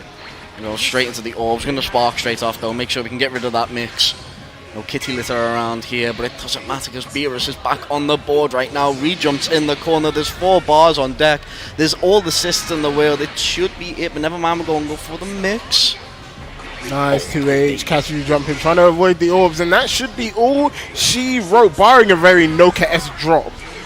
I'm kind of waiting for it. Yeah, same. But the level 1 will come out, followed by the level 2. Noka will take it 2-0 over Velvet. First game did not look confident. Second game, clean, crisp, locked. Yeah, it was a bit more, like you said, it was a bit more locked in for Noka there. Less drops, it was more confidence, especially with some of them obviously Goku Black mixes. The Beerus worked so well in terms of just keeping Velvet locked to the corner. You had that mix in the corner with the orbs as well. It all looked a little bit more secured. Yep, absolutely. And I think that's what a lot of teams are trying to do now. They're trying to have a character that once they get you into the corner, that's it. It's 50-50s. Right, 18 does it really well, Krillin can do it really well, and Beerus can do it really well. So these characters, you sort of keep in the back, you let your neutral character play the first part of the game, bring them in, and it's like, decide. Are you going to spark or are you going to die? Well, Velvet put in that situation so many times that set. Well, that's the thing is that you gotta get these characters and they need to just consistently, it's a rinse and repeat in that corner. I can't end it with a 2-touch if I need to 2-touch it, or I can just keep you here. And I can just keep building bar. Obviously, because then you got characters like Gogeta in the back, obviously Vegeto's in the back. You can't build that bar anymore they can then start to come in and just dump that damage. And obviously you didn't have that there with Noka. You know, we still got Gohan, but obviously you need to build up them bars with them Gohan. Yep. You still need to build up them levels. Meter management is more important than ever, right? Because you have that limit break change that allows you to do level 1 into level 3. If you can go into your anchor character with a lot of meter and sparking, the comeback is definitely on. But the games are not over yet. We've got Big Iceman stepping up to the plate. The winner of VSF coming to play now in Greece. Wade. Crazy. Oh, no, and do you know what? Let's give Wade his props. Best hit in the world. And I don't think anyone else can match it. It has come to the point where you watch him play and you think to yourself, the only person who can maybe match his speed is someone like Obi Assassin. That's what I'm saying. Like, and he buried him at VSF. It's the UK man's inside of me is screaming like you can't be saying it this way, but it is Wade. It is Wade. In all honesty. I would love to be able to say, you know, Obi's the best in the world. Obi is gonna smash any other hit, but Wade just has the ice in his veins. It's on lock now, isn't it? And obviously that's all going to be built up towards obviously UFA, the big event Kono, and hopefully, well, I'm going to say not hopefully, but it is going to be at that finals as well. So this is definitely obviously a road towards that end goal there, and we're going to be seeing some of that on display here. We should see that against, I think that's Fleet Admiral or might be between Puddingstone or EX Steve. EX Steve obviously playing in the bracket. EX Steve playing in everything today. Yeah, no, that was the first thing I heard from EXE. I was like, "Whoa, what are you playing?" Everything apart from one game.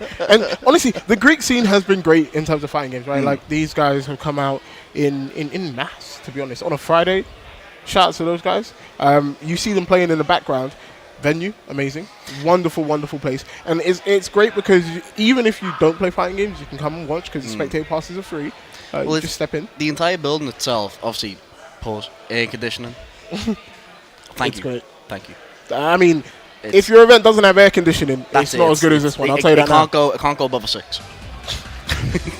We're gonna name and shame the events with no air conditioning now. No. But yeah, we have Wade coming up against Fleet Admiral now. I haven't heard much from Fleet Admiral. Don't know who they are, and I have a feeling we're gonna have that come up a couple of times in this bracket because everyone is defending their turf. These are a lot of people that don't necessarily get to travel. This is their chance to shine. So Wade, the known entity, going up against Fleet Admiral, someone we haven't heard of. But in this current patch of Dragon Ball, you cannot take anyone for granted. Anyone can find the characters that they have that work and take over the game in their way. I think it's because like so many teams work as well in this patch. So obviously, if you just come up against what is an absolute, in your eyes, someone you do not know, a nobody, and you're just like, all right, I'm gonna breeze past you and get past, and then you get hit with like double Broly. Yep. And it's just like, why is this working? Well, this is working. That is the patch we're in. I'm gonna say as well, I got mad brain rot. I heard Fleet Admiral, just One Piece instantly was in my head, and I was just like, yep. I thought of Admiral Insurance. I'm a very British guy. I won't lie to you. Absolutely British. Admiral Insurance. I'm sitting there like we can. Sakazuki, you don't hear that, Steve. You don't want One Piece. I don't. Look, we're not going to talk about One Piece here because I get in trouble. And also, they're playing me through the speakers. So if I say One Piece is bad through the speakers, I might have like a bunch of Greek people jump me. Well, there you go. I actually heard the boos. you heard boos. Do you know what? Greece has been fantastic though. Nah, it's great. We've come here from London. Have to say, food 10 out of 10. I went with Tassos, and it was fantastic. We got a gyros. We got a gyros together. We got satiki, which is like a sauce. Nice. It's incredible. I got like the pasta thing. It was like a lasagna, but it's not a lasagna. It was like bechamel, cheese, macaroni, and then like meat sauce. And then I was just like, I had that for breakfast yesterday. Yeah, no, you did. The gyros was good. It was pork gyros, right? Yeah. And I generally don't like pork. I prefer like beef or chicken. But I ate it, and I think Tassos has my reaction to it on camera. But I'm just I close my eyes, I look up to the gods, I'm like, oh damn, that was good. Like I'm gonna upset some people here. Alright, go on. In terms of European food tier list, Britain, F tier. Okay. We can't argue that one. Well, right? I mean, like, we suck. Can we at least exclude fish and chips on that though? Because fish and chips is fish and chips. Fish and chips is like C tier. Yeah. All right. Yeah. I can accept that. Right. Rest of the British food, F tier. Yeah. Now looking at Greece. Yeah.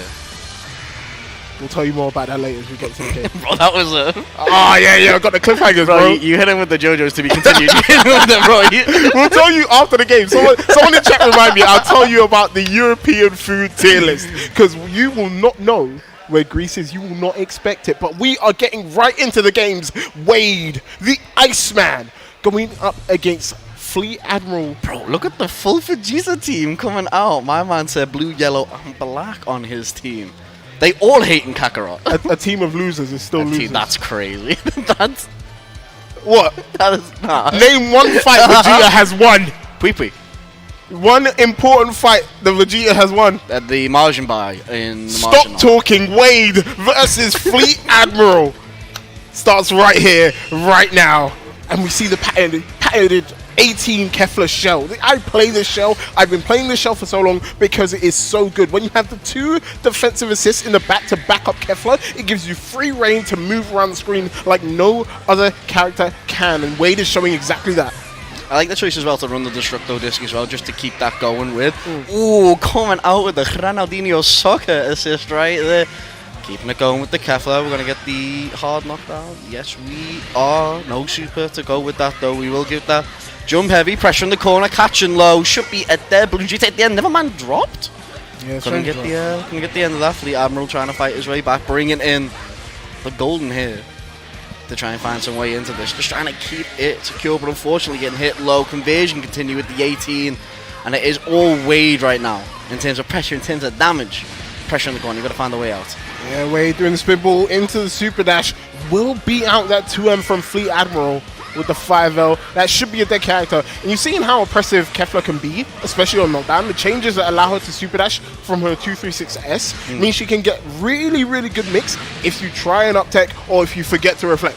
Right, she can make that completely true. You have to deal with it. And Fleet Admiral has been pretty good with reflecting, but it's the after situations that they haven't been able to sort of navigate around. Ooh, getting caught out on the key blast there though, real unfortunate. Keeping it going with the 17 assist in the back. We're going to be going on with that 18. Keep it going. Ooh, couldn't get the DR though off that. Will protect himself with the barrier. Will be punishing the blue Jita right there. Then that will be down. Down to their last character with the base Jita in the back. And Wade looking as confident as ever. And with 18 out, 3v1, she can just control the screen like this, right? Just completely stand still, make you have to come to her, playing the Jigglypuff of Dragon Ball Fighters right now. Shouts to Seihan. Absolutely correct, though. That's a mad comparison, but you know what? Yeah, you are correct. It is the Jigglypuff of this game. Do nothing and win. The minute 18 starts to try and do something, what happens? She gets hit and she dies. But if you sit there and like try and force your opponent to guess when you're going to use barrier, when you're going to use 214M, it's so difficult to navigate around. Oh, nearly a bait on the reflect there. Oh, the double barrier comes out from Wade. Fleet Admiral nowhere to run. That's going to be a dead character, but it's only game 1 Fleet Admiral. You have time to go to character select and change this team because I'm gonna be completely upfront here. It sucks. These characters are great when they're not together. You're telling me when Vegeta isn't with Vegeta, he's a better Vegeta? Correct. That's crazy. Because they all have the same normals, and they're not great. They're not bad, but they're not great. And they don't complement each other super well, right? I'm not really seeing how Blue Vegeta can use these 2 assists effectively. I think it's more about, obviously, in terms of the order, the way you got it, probably more into the fact of obviously what assists you are running. It is not looking great for Fleet Admiral. It's definitely not been used in the correct ways, but obviously we're just trying to find that way in. We do have a bit of pressure starting out though. We are just gonna maybe throw our buttons out. No, never mind. We're just gonna get caught out straight away. Assists are coming in. Fists are flying, and this should be a dead Blue Jita at the end of this. Yeah, level 1. I don't even think the other level 1's even. No. Straight with the Kefla, keeping it simple. Why change it if it works, right? Kefla has been really effective in keeping Fleet Admiral exactly where Wade wants him, and he's been able to use these movement options that she has to throw Fleet Admiral off. But Wade clips again with the 5S. Oh, a slight delay there. I'm not sure what Wade wanted. But it's just these super dashes after these options that are catching Fleet Admiral out. Like, we've seen it after the pinball. We've seen it after the orb toss. Like, it's tough to decide. Oh my god! And like, we haven't even seen Wade's hit yet. Like, this is so scary to deal with. He hasn't even been forced to go to hit properly yet. No. And the thing is as well, he hasn't been pushed to that yet. Like you said, it has just been the Kefla, it's just been the 18, it's been that Jigglypuff type of gameplay. But now the assassin of Universe 8 is coming out in full force. Pressure in the corner with the overhead. We're going to be killing off this base Jita. Loops in the corner with the auto combo. Yes, we are keeping it going. We've got a sister extend it, and we will with the Destructo Disc. Level 1. Yes, sir. That's their character. Base Vegeta is out here, Wade, with 3 very healthy characters. Looking at Fleet Admiral, looking at the Super Saiyan Vegeta. Can you bring this one back? Absolutely not like that. The barrier could have spelled the end of this game. Oh, I like that spark up. Get offensive. Wade tries to cancel the barrier. Something there. And you can see Fleet Admiral getting really antsy. Wants to get in and try and use the sparking against 18. You have to be really careful. Doesn't spend any meter. Opts to vanish. The 2H is fantastic from Wade. Could potentially be a dead character. Yeah, I was doing that bit too much there with the empty vanish dash back. Did eventually get caught out. It will be level 3. It will be just to waste that spark in time though. Won't be a dead Vegeta at the end of this, but we will be able to set up with the hit, with the 18. Ooh. Oh my days, just DP, nothing else. Super Dash doing him a favour, going to the other side. Pressured in the corner, Fleet Admiral trying to fight with an inch of his life right here. Vanish in, going to be opting for the side switch. Oh, nice, trying to lock down. The 6H will whiff. I think Wade for Fleet Admiral blocked both of those projectiles. And another Super Dash from Fleet Admiral connects. Could potentially be dead. Yeah, should be able to get it with the big bang attack. Yeah, careful dead at the end of there. Fleet Admiral taking the character. Shouts to Fleet Admiral, but now it's the Big Daddy. This is what brought Wade to the dance, and with the amount of meter Wade has, yeah, you have to be so careful. Start, stop. Think about what Wade just did. Start, stop, looked at you. Start, stop, looked at you. Start, stop, I'm behind you now. Sounded like an Old Spice conversion. Wade takes it 2-0 over Fleet Admiral, and honestly, expect nothing less from Wade. This is his tournament to win, and I hate putting pressure on players like that, but after the performance at VSF and general performances, I'm expecting him to take this kind of stuff. But Fleet Admiral will go down into loser bracket. It's not over there. It's going to be a bloodbath down there for whoever's going to be playing. Definitely. I personally think we're going to have some very interesting losers, semis, losers, finals matches.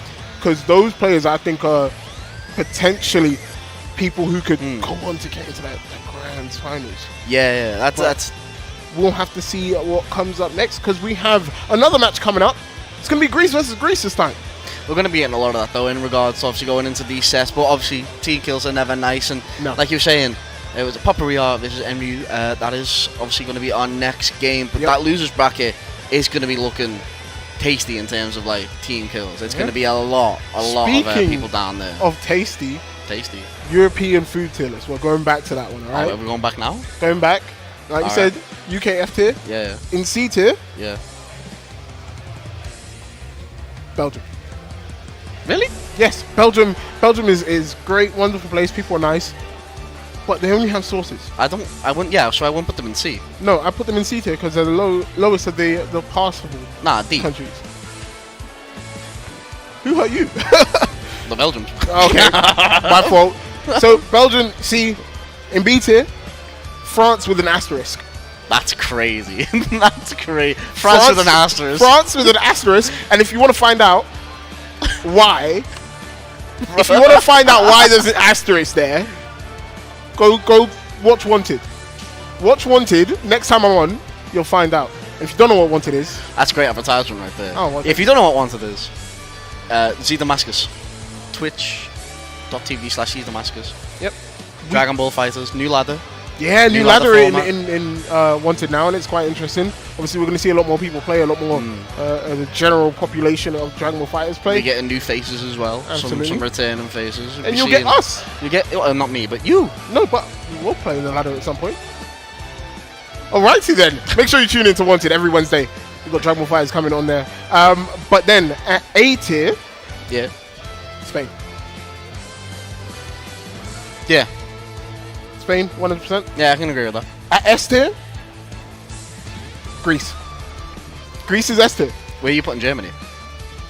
Germany, I haven't I haven't eaten That's enough food crazy. in Germany. So, I want you to know that incited rage amongst our production team. Like, German food made them very, very upset. But then in SS tier, you're not going to like this one. European production. list. Okay, you guys can't hear production. But production's going on about Japanese food. It's the best European food. Can I be real quick as well? Japanese food. Yeah, it's like B tier. I'm not going to fight you on that one. I'm not. It's okay. Oh, it's just But fishing. I haven't been to actual Japan. But in SS tier, it's Italy. I think Italy has the best food in Europe. Well, yeah, I mean, yeah, but like that's like Yeah. What? that's like the simplest. That was like the simplest outcome ever. Of course, Italy's got the best food in Europe. I don't like. You've just devalued my entire argument. But anyway, we're going to get into the games. Pappy going up against NGU. Should be a good game between two of them. Sorry, Enryu. Apologies for the mistake there.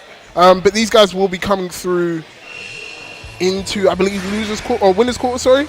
It should be, yeah. When of course it's going straight into it right here. The Greece team kill coming in. I'm loving that baby team on the left because you got so much that complements that first starting character. Unfortunately, that baby is going to be getting placed into the corner for the Cyberman mix. Are we going to be getting the Full Metal Greek edition right here? No, never mind. On the back foot, all the pressure with baby. Continue the combo going with the Beers right there. It is going to be an unfortunate drop straight into the arms of Nappa. And we're going to be getting that side twitch, that dash under into the Cyberman setup. Yeah, absolutely. Oh, Pappy with the drop. It still has the Cyberman working. Oh boy. Look at that free labor, bruv. Oh, what a tech from Enryu. Okay, I'm invested now.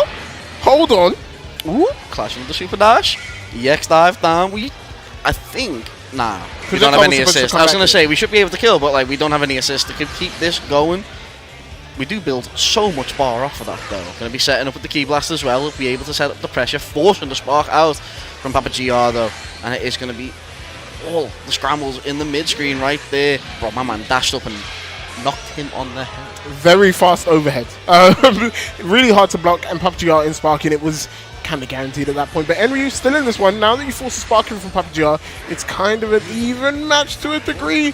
As long as you can get this hit on Nappa first, actually forces the vanish. And I like the idea of bleeding the bar away from Pappy. Great reflect.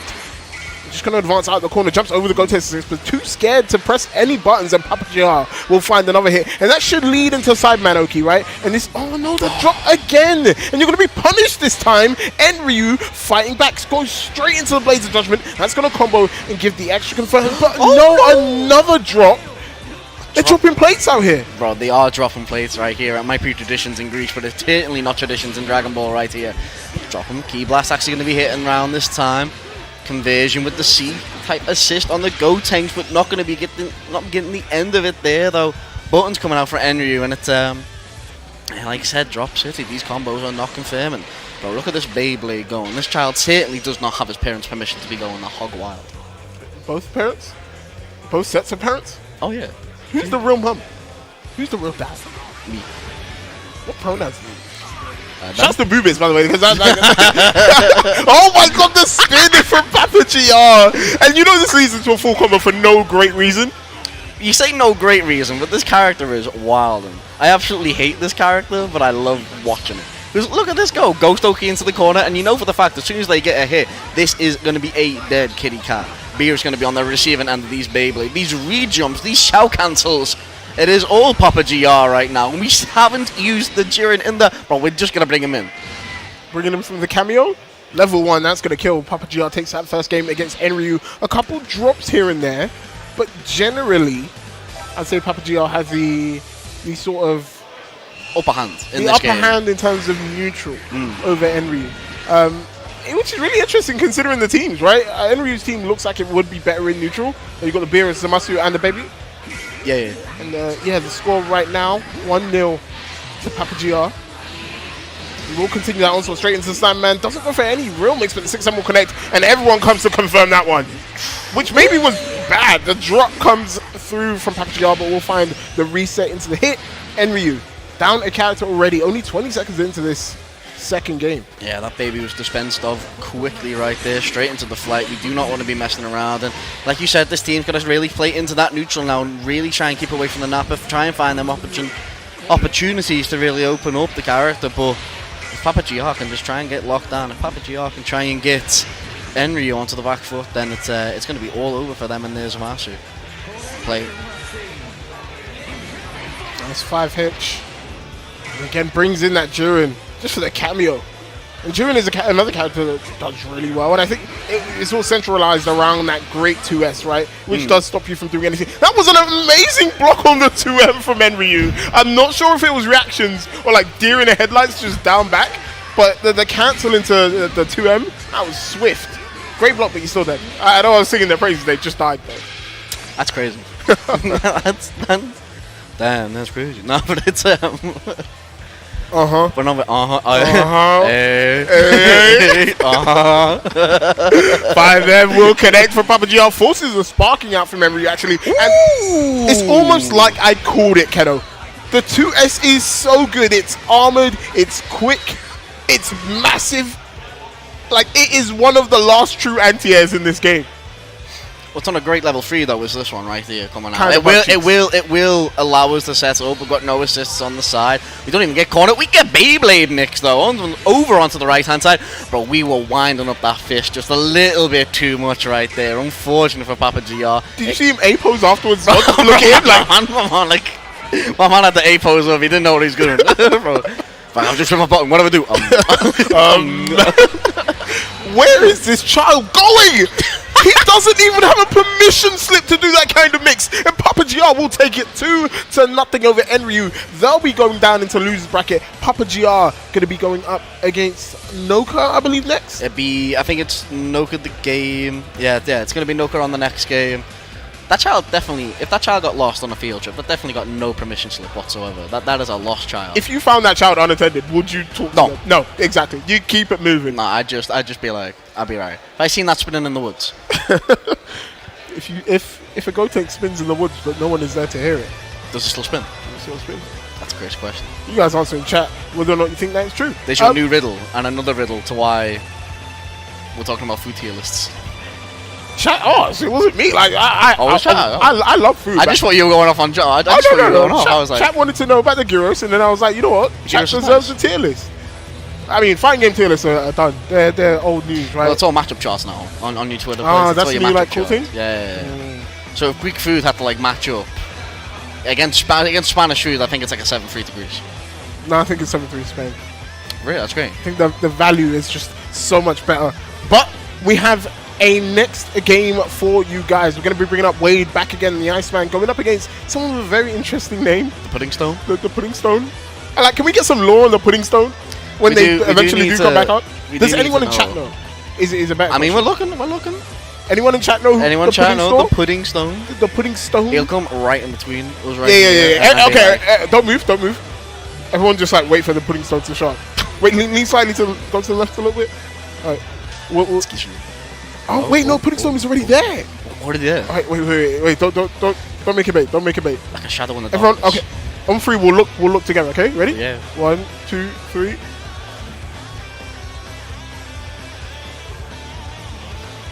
I believe that's a Pudding Stone, lad. That's a Pudding Stone. It's a Pudding Stone. That's crazy. Obviously, we don't have great intel on the Pudding Stone. Not a lot. But I'm sure they played in the locals. Well, they've made the way this far through bracket. They're on winner side top 8. Yep. So, it means you're in a good position. I think they just beat Steve. EX Steve? Yeah? Yeah, yeah, there you go, yeah. Just beat EX Steve, beat the voices in their head, apparently. The voices in their head? What are you they talking about? They literally beat a person called the Voices. The voice. I can't lie, I lose to the voices in my head every day. Yeah, they tell me to the super dash when I really can. Shout out to, if you're in the venue, the Voices. That's a great name. Yeah, that's a fantastic name. Who did you lose to? The Voices. That'd be great. Imagine walking to the ETO desk. The player or your mindset? Like, I don't know. The player or your mental health? I'm sure. But obviously, they did beat out a couple people. It's 2-0 as well. It's swift, clean. See how Wade deals with it in the next game coming up. Hopefully. No, go on. I was just going to say, hopefully, obviously, we're going to see, maybe Wade pushed a bit. Obviously, I don't want to be talking too much trash. I don't want to be saying anything, to upset people. You've already done it. I've already done it, yeah. But maybe, obviously, you can see Wade pushed a bit more. Maybe we can see that, see that hit coming out more frequently. We'll be going into a button check right here. We do have some funky teams on the screen right now, but I am liking that Ginyu team. Ginyu Krillin. As long as Krillin's got rock. Production, can we get the button check on full screen? You know they can't hear you. No, production can hear me. So I want to get the button check on full screen so I can see. I feel like there's so much you can tell about the button check from what the players do. What moves they're going Yeah. Because there are some very toxic button check players. Right? Like what? So they'll do like a full combo on you while you're trying to set your buttons. Right, that's great. But like, we'll see how honourable the button check is.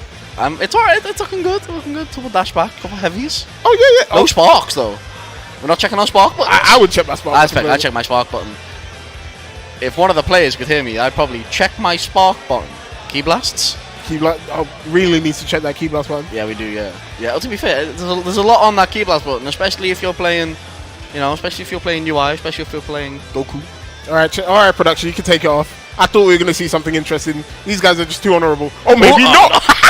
Maybe not. Maybe evil reigns. Are we? Bro, this is a long button check. It is, This but like button check's gonna have its own set. It's crazy. I won the button set 1-0, but I lost the actual set 2-0. Sorry about that. Zone 2, but I won the button check. I did a full combo. Who have we got in the chat today, by the way? We got mans like the deck. We had OB as well. OB's here. OB, we didn't say anything about you. That's crazy. Don't Miami's watch the here VODs. as well. Miami, shout out to Miami. Van Deen, see you in the chat. Kyoshi Valentine, I see you as well. Much appreciation to everyone who's watching. Obviously, Dragon Ball. Dragon Ball's the love. We love Dragon Ball, and that's why we're here. That's why we are playing this game still, in spite of. In spite of what? I'll be If I speak, I'll be in big trouble. If I speak, I'll be out for 6 months. You guys will not see me. I'll be locked in a basement somewhere in Japan. You need the what's the Arteta quote? I can't speak on this topic, or I'll be out for 6 months. I mean, it's true. But obviously, like I think a lot of people were questioning the Dragon Ball patch initially. They were looking at it and they were thinking maybe it's a bit weird, it's a bit too outlandish. But I think ultimately, it's brought the game to a position where you can play every character again. I think, yeah and no. I think you can definitely play every character. Obviously, if you're still playing competitively, if you're still playing in tours, you're still playing like online for like money and stuff like that. There's obviously certain characters that you need to pick. Characters like Teen Gohan, characters like Gotenks, Vegeto's obviously still in there as well. I'm gonna say it, Android 18 as well. We're not downplaying this character no more. Android 18's in there as well. Obviously Kefla, obviously Hits received a massive boost. Cell as well. Android 18 has only won one major. That's crazy. You're just mad because Yamcha's bad. Yeah, no, I'm not gonna justify that comment at all. Kiyoshi, 18 sucks. I don't know what you're smoking. That's crazy. Alright, can I get some 18 sucks in the chat, guys? Can we not? Let's downplay it together. Come on, chat, help me out. Let's 18 sucks. Can we not fill this man with 18 vindication? 18 sucks. 18 sucks. 18 does 18. I said Gotenks. I said Goten. I said Teen Gohan and Gotenks. Okay, who's your top one actually? My top one? Ooh, I don't know actually. Because my top one's Gotenks. Yeah, I think I have to agree. That man, kid literally does what he wants. Yeah, the converts off everything. Like, damage is still there without the super, and obviously, yeah, I'd say Gotenks.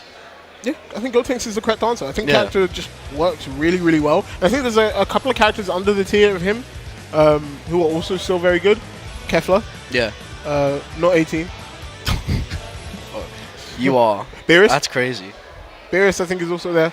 I think Gohan's there as well, adult Gohan. But obviously, getting the levels on him is obviously your first priority. I don't know what you had for your breakfast, but I disagree. But we're going to get into the game. No, I don't think he's that high, but you know what I mean. Disagree. I think he's around there. I disagree. That's crazy. I disagree. Sorry, I was on repeat. Let's get into the game. It's going to be Wade going up against the Pudding Stone. I wonder, is the Pudding Stone like an Infinity Stone? Why are you asking me that here? I'm so sorry. That's crazy. Why are you bringing up MVCI? I mean, this is Marvel.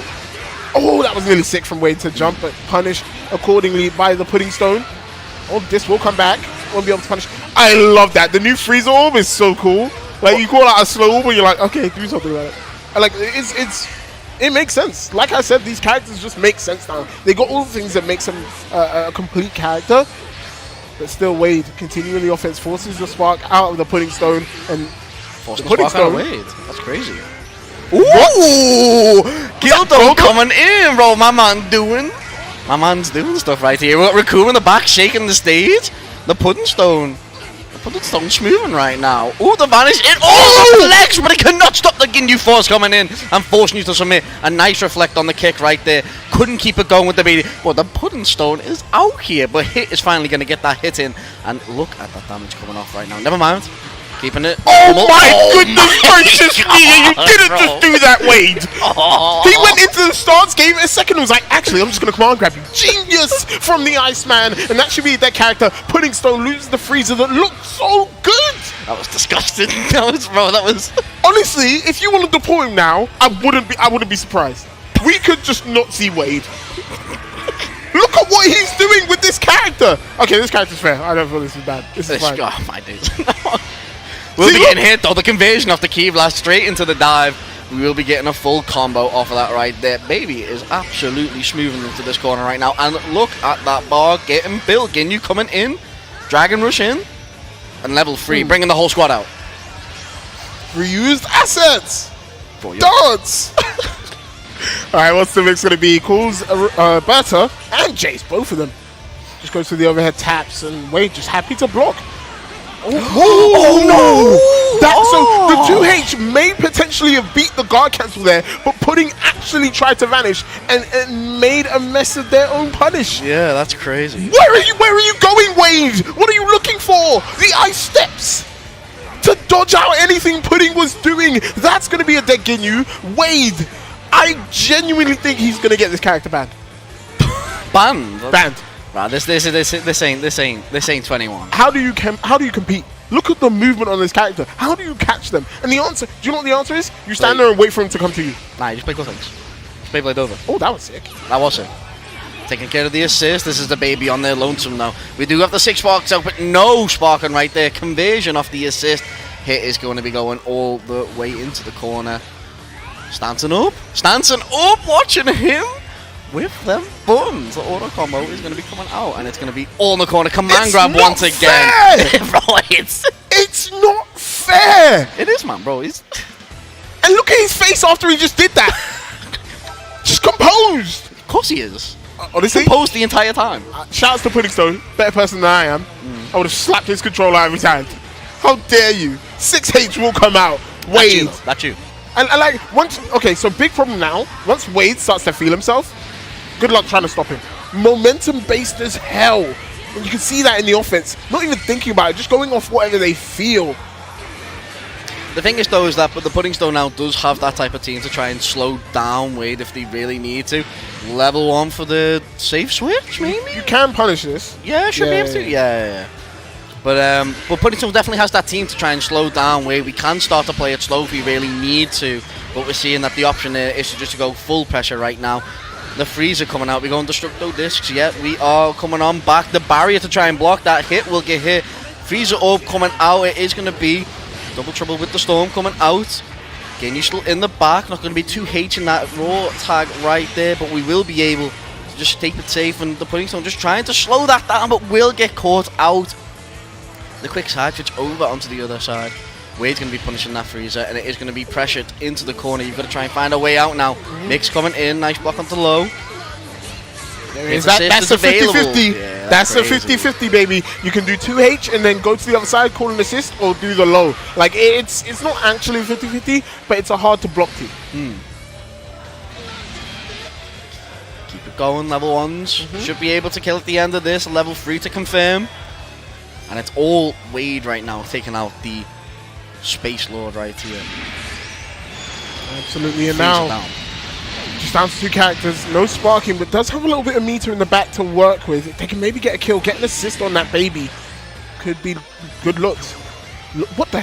Where is he moving to? Great 5L there from Pudding Stone. And with 7 bar, you have to make this work. You have to do something with it. Key Blast will come back, and actually, oh no! It was on the wrong side. The anti-air with the 2L. That is crazy. Keep it going in the corner. We've got Ginyu for the pressure if we really need. It's the full squad coming out. No, never mind. Keeping it going. Seeing Wade. It's just going to be just not reacting too hard, just wanting to maybe stay a little bit safe, just Raccoon in the back, charging up. Literally let Raccoon go through his whole monologue and then kicked him at the end of it. But like, all of this is not doing anything to progress the state of the game for Pudding Stone. What? Oh my gosh, the J2H as well?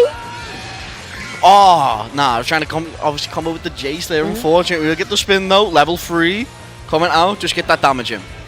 And his level 3 will come through, could potentially vanish. No, just wants to walk up. Wade doesn't even bite, doesn't even feel afraid, just walks forward, calls that hit assist. It's not going to be a dead character. Oh my lord. Number of cursed interactions in this game. Wade will connect with the JM, no confirm. Like I was saying before, this is really tough. Like, Pudding Stone isn't finding these avenues to advance the game state. They're just throwing stuff at Wade, and Wade is just like, yeah, okay, I'll block it. I think they're trying to look for that reaction though, and unfortunately Wade's giving them a reaction they just can't react to. Yeah, absolutely. They're finding them opportunities. Obviously, you've had the spin there, is getting countered obviously with that jump key blast. It's going to be a lot of hard work now that Pudding Stone's going to have to put in for this Ginyu. And what's been unfortunate is it's been a good Ginyu. It's been a good team coming out from Pudding Stone. It's definitely caused some upset. It's definitely caused some troubles in this match. But it's time. It's time. Okay, so if that confirmed, Pudding Stone potentially could have body swapped, and that could have been a big starter to bring this comeback to fruition. But instead, Wade finds a hit, goes into level 3 with no sparking. It's good luck. But will it be good night for Pudding? No, the reflect comes true. Nice reflect. We'll get hit by the 17 though. Key blast in. We're just going to be playing this full screen type of game, not wanting to overcommit. We have got assist in the back, got barriers as well. But the whole squad is coming out to try and help their boss try and seal this win. Is a Ginyu on not a lot of life, and it's going to be a Ginyu getting 2H'd. Ooh, not ending it though. That's crazy. Now a body swap would be massive. This Ginyu has no health. Yeah, we've got the storm coming in, so at some point they're just going to lock down. Ooh, not going to get a hit confirm off of that. And it's like, Pudding Stone is throwing these buttons out, but isn't managing to confirm any of them into to exactly what they want, which is the body change. I think that is what we're missing, though. Just looking for that confirm, looking for that one moment that we can just get that hit in and secure it. Oh, mix. Because like I said, ooh, 17, ending it, the hit to follow up as well. Wade finally securing that game then against Pudding Stone. Did make it a little bit easy coming towards the end. They have the full squad, nice and healthy, but unfortunately for Pudding Stone going down into losers, didn't displease us though. Gave us a good showing, and you know what?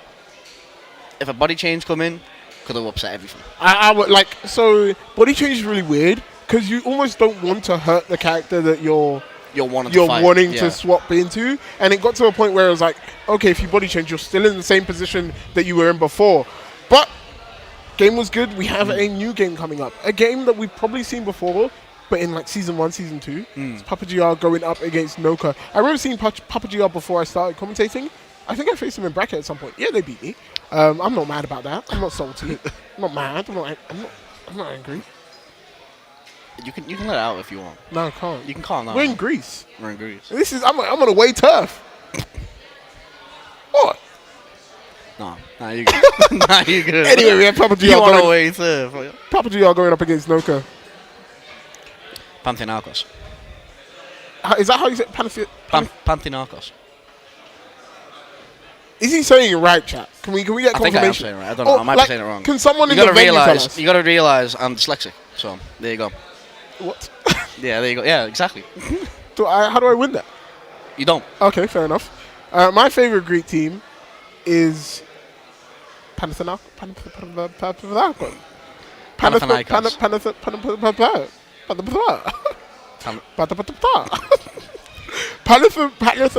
Hey! At least you didn't say Athens. Oh, I mean, no. I'm a big Panathinaikos supporter. I love the Greens. They wear green, right? Yeah. Okay. Obviously, big football fans, me and Keno. We did want to go watch a game in Greece. We look for tickets. Yeah, no, tickets are but man's a mental out here in Greece. That was sold out. We did actually watch the Champions League in a Greek bar, which is nice. Great stuff. Everyone was really friendly. Everyone was really nice. I did watch the Newcastle game, which slightly upset me, but it was also very funny to watch PSG. Yeah, pumped in Newcastle. That was funny. That was great. Very interesting. Like, if you do ever first of all, if you're in Greece, absolutely free to walk through that door and watch. So make sure you come through. And if you're not in Greece, keep watching. We have a whole weekend of games. Got Dragon Ball today. We've got obviously we got Friday, Saturday. We've got Dragon Ball here, DNF here, Grand Blue. I believe the Saturday we've got Street Fighter 6 along with some more anime games on there. Strive as well tomorrow. Big Sunday. And then and then obviously we've got Tekken. So obviously this is a massive Tekken event out here for some of the players that have come out. It's Tekken World Tour event. Obviously we've got Super Kuma, we've got Book, we've got a couple of the players. Joe Fury as well is out here, and obviously these are some of the players. See, some of these players are really needing these points. Anakin as well. Some of these players are really needing these points. So it's a last ditch effort for some of these right now coming into the close of it, which is actually pretty soon. In all honesty, the Tekken World Tour is going to be closing up pretty soon. So this is a major event coming up for that. But obviously we're going to be sticking on with it right now. It is going to be Pappy and Noka into this first game, and it looks like we're going straight into it. That Jiren Gotenks Nappa, that fearsome team right there. Can I call it now? Can you call it what? I'm going to call something now, right? Oh yeah, go and on. if I'm wrong, yeah. 5 gifted. 5 gifted. 5 gifted. And if I'm right, chat, you have to gift 5, all right? Okay. This is going to be the game of drops. Both of these guys are going to game drop of game-winning drop. combos. We're going to be hearing plates going everywhere. That's crazy. I mean, for Noka, we know, it's the choker. I'm sorry, Noka. Don't watch back the words. But for Pappy, in their last game, we saw them. No, you can't. He's got his headphones in. I hope. Pappy, like in their last games, looked a little unconfident in some of the combos. That one though, very, very easy. Yeah. We're out here right now with the Jiren. Going to be punishing this Goku Black. Dead? Oh, we're dead? Oh my God, yeah. he died. Oh my days. Oh my. They said strongest in Universe 11 with you doing this stuff. Yo, Pappy heard me say you're gonna drop a combo. He's like, I bet. Watch this. Hey. Watch this. Pappy goes up a character, and this is kind of dire for Noka, right? That Goku Black is sort of the neutral controller, but Beerus can do it as well. Just worry about. Oh my God. The darkest of mix-ups. That jump GH onto the other side. It's gonna be working wonders for Noka right there. Back fist, trying to go for the mix. Pressure going to keep going. And it's just Nappa on the blocks, but it's going to be a low catching them out there, and it should be a dead sane at the end of that back fist as well. Need to be getting some more levels out here, but it's even Stevens right now in terms of these teams, in terms of these elves.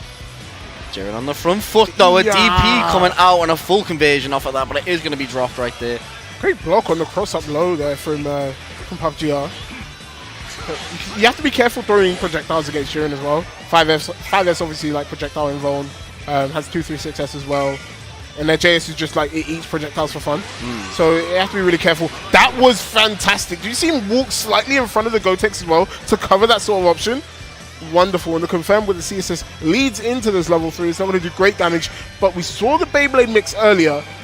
Noka, I think, sparks up on this one. I think you have to spark. That's if you can spark up, though. That's if you can. We are going to get a huge drop there, though. There is bar being built right here. Corner combos coming in. Beerus to extend it. Are we going to be able to do all levels? I think we should be able to. Straight to level 2, level 3 as well. Saving that bar. We're going to be able to get some orb mix off here. I think the spark might be coming out now. No, never mind. Keeping the hold. Ooh. Nice, yeah. Goes into the orb. And I guess you're expecting the overhead, because that's kind of what happens after the EX orb. But went straight into the low. Dash forward and obviously go for the overhead. You can't 2H it though, that's the thing. It's a very, very slow move. That's why it's like it's +5, I think it is, when you do hit it. So obviously going for that mix afterwards is huge. But you can't 2H it. You can super dash it as well. Obviously you got to time it right so you don't get kicked. Jiren out here though with the washing up gloves on. Just trying to find a way in, trying to find a way to not get hit. Bro, I seen it instantly, and that's like, that's from Dexter's laboratory. Washing up gloves right there. Like, that's oh my God! Normally meant to go under that, but a hit on contact, extending that hitbox on Beerus right there. And no, because Beerus will be getting taken down by Pappy. And you know what? It's a nice awareness to then confirm straight off that with the Manu and just keep that going. Huge right there. Now Noka down to 1. I was going to point out, Kills just said Beerus sucks, and they're correct. Beerus does not suck. Can we ban that guy in chat once? Clean up chat. 6M will connect. And because you're in sparking, you're not getting any blue life back. And because of the new change, 3 levels, level 3. And that is more than enough to kill Noka takes the first game against Pappy. Was close though, and I'm glad Noka's looking good. Not just like attractive, but just like no, he is looking attractive, but also like. I had a point here. You had a point. No, but I'm glad Noka looks composed. They're looking sharp, they're looking composed. Because they're sometimes looking like we see Noka get a little bit emotional about how games are going. Even when they win, you see like that look of exasperation. But right now, Noka looks so composed, so calm, exactly where they want to be. But can they close out against Pappy? Nice jump cancel there after hitting the assist. And that is not going to be a dead character. He says. I absolutely love this guy. He's dead? Nice. No. We should be... He's dead? Yeah. He's dead actually. Yeah. Does Level crazy 1. damage, right? Level 1, level 2...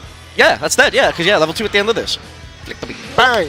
No! He's just about alive! The math was slightly off. The sparking comes out and Pappy finds another chance. 2H will whiff. The 2S comes out and that's going to be decent damage. Pappy trying to close him out. You see the walk forward.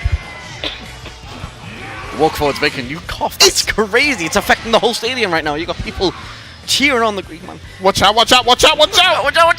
Level 3. Bang. Now, the question is, should we have let the ghosts rock so that we can get more damage on the board here, or we just let it go with the Cyberman, the road tag coming in? You're not safe. You're not safe. The Cyberman is there. The Cyberman confirms. The Cyberman's got better confirms than me. That's crazy. Clap for him. Pappy, he's not out of it yet. EX slam. Gonna plant up.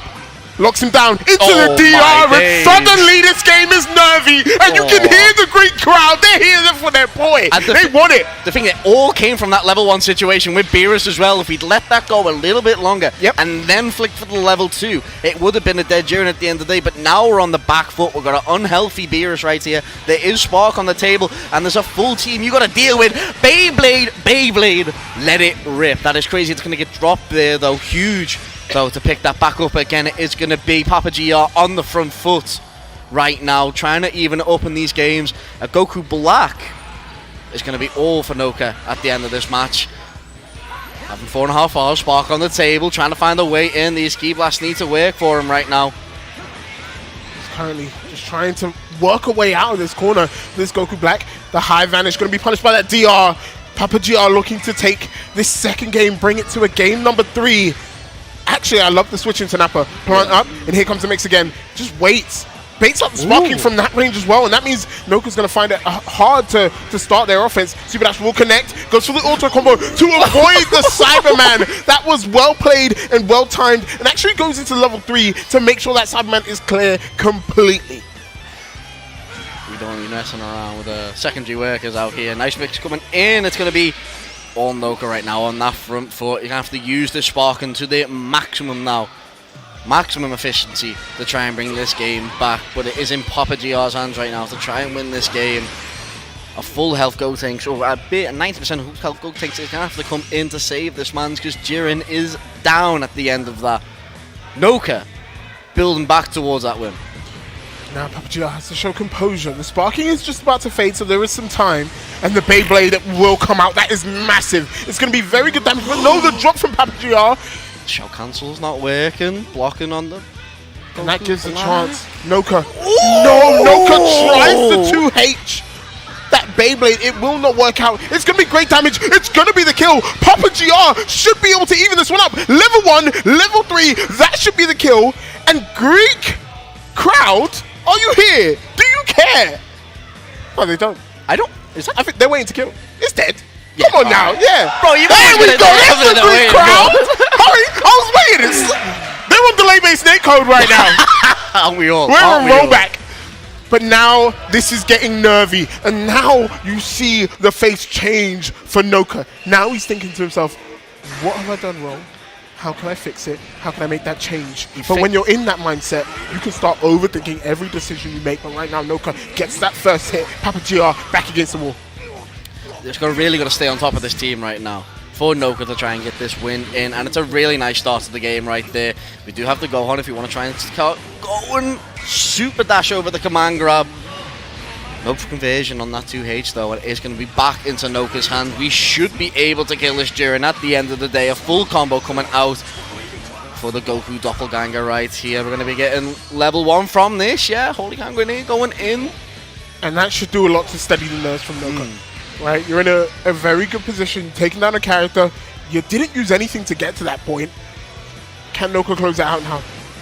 This Gotenks that's been so elusive. Actually messes up the 2M, can't get the confirm, the 6M will come out. They go for the Clash War. Noka tries to go into the 2M, gets beaten out.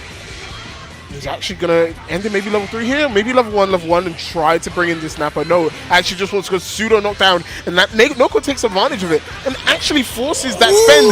But the 2M, it's supposed to be projectile involved.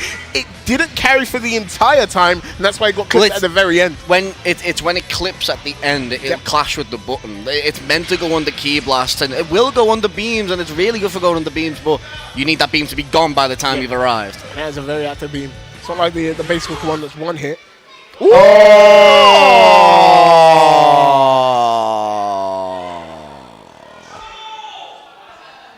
Who logged out of my PlayStation account? That's crazy. Production stuff is going wrong. That's crazy. But production will go and fix that. Let's talk about the game state, right? Because right now we're logged out of the account. Oh, we can't get back in. Yeah. No, surely we get back into the game. I think we've got to like find the PlayStation that's logged in, log out, and then log in. But obviously, that game right there, though, was in a really, really good position. Does that mean we have to restart the games completely? I don't know. Because it was a really good situation for, well, I mean, to be fair, for both players right there. Noka had a fantastic start of the game. Papa GR was able to bring it back later on. I think we are be going back in though. Have we got? Oh yes, we do have the game. Okay. It's 2v2. Not much has gone wrong. Both these players still trying to fight out. Just tell us to mash up with that. That's crazy. Noka with the pressure though. These even teams are going to be taking out the problem character that is on Papa GR's team. And we've definitely got the character to do it. I don't think we've got the bar though. Unless, no, never mind. Level 3 doesn't kill here, does it? That shouldn't. That shouldn't kill. Should be fine. I've lied before. Well, I don't know. He's dead actually. Nah. No, he's fine. There you go. Oh my god! Your teleport 2N is so raggo. It is so raggo and disrespectful. It's so slow. Like I wouldn't expect it either. Side man on the scene. Another side man on the scene. Watch out, watch out, the 2H will come out. Papa GR is not done yet. And you can hear the crowd having his back. Yo, that side man really has his back too. Bro, Mike, I'm loving the crowd screams for what is simply just a Nappa 2H. The Clapper Nappa is going to be coming in. Ooh, knocked into the Cyberman, buddy. Oh, the invincible face keeping them alive. But the conversion in the air, it's going to be Nappa versus Gohan in this final bit. Papa GR evening up once again. It's going to be all... Oh, my God! Spark! We're going to be keeping it going into the corner. Oh, no, but smashing plates, but a reset actually coming in. That's what we're calling it now. A reset. He's dead! He's dead! Keno! Level 1! Level 3! That should be enough! Papa GR takes it over Noka, and the Greek crowd goes crazy!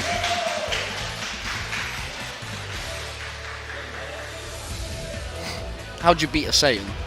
Another Saiyan? Nah, you unionize with your Cyberman. That's crazy. Turns out interns are bloody great. They're good at their job. They're good at their job. Who wouldn't love an intern? But that was great from Papa GR.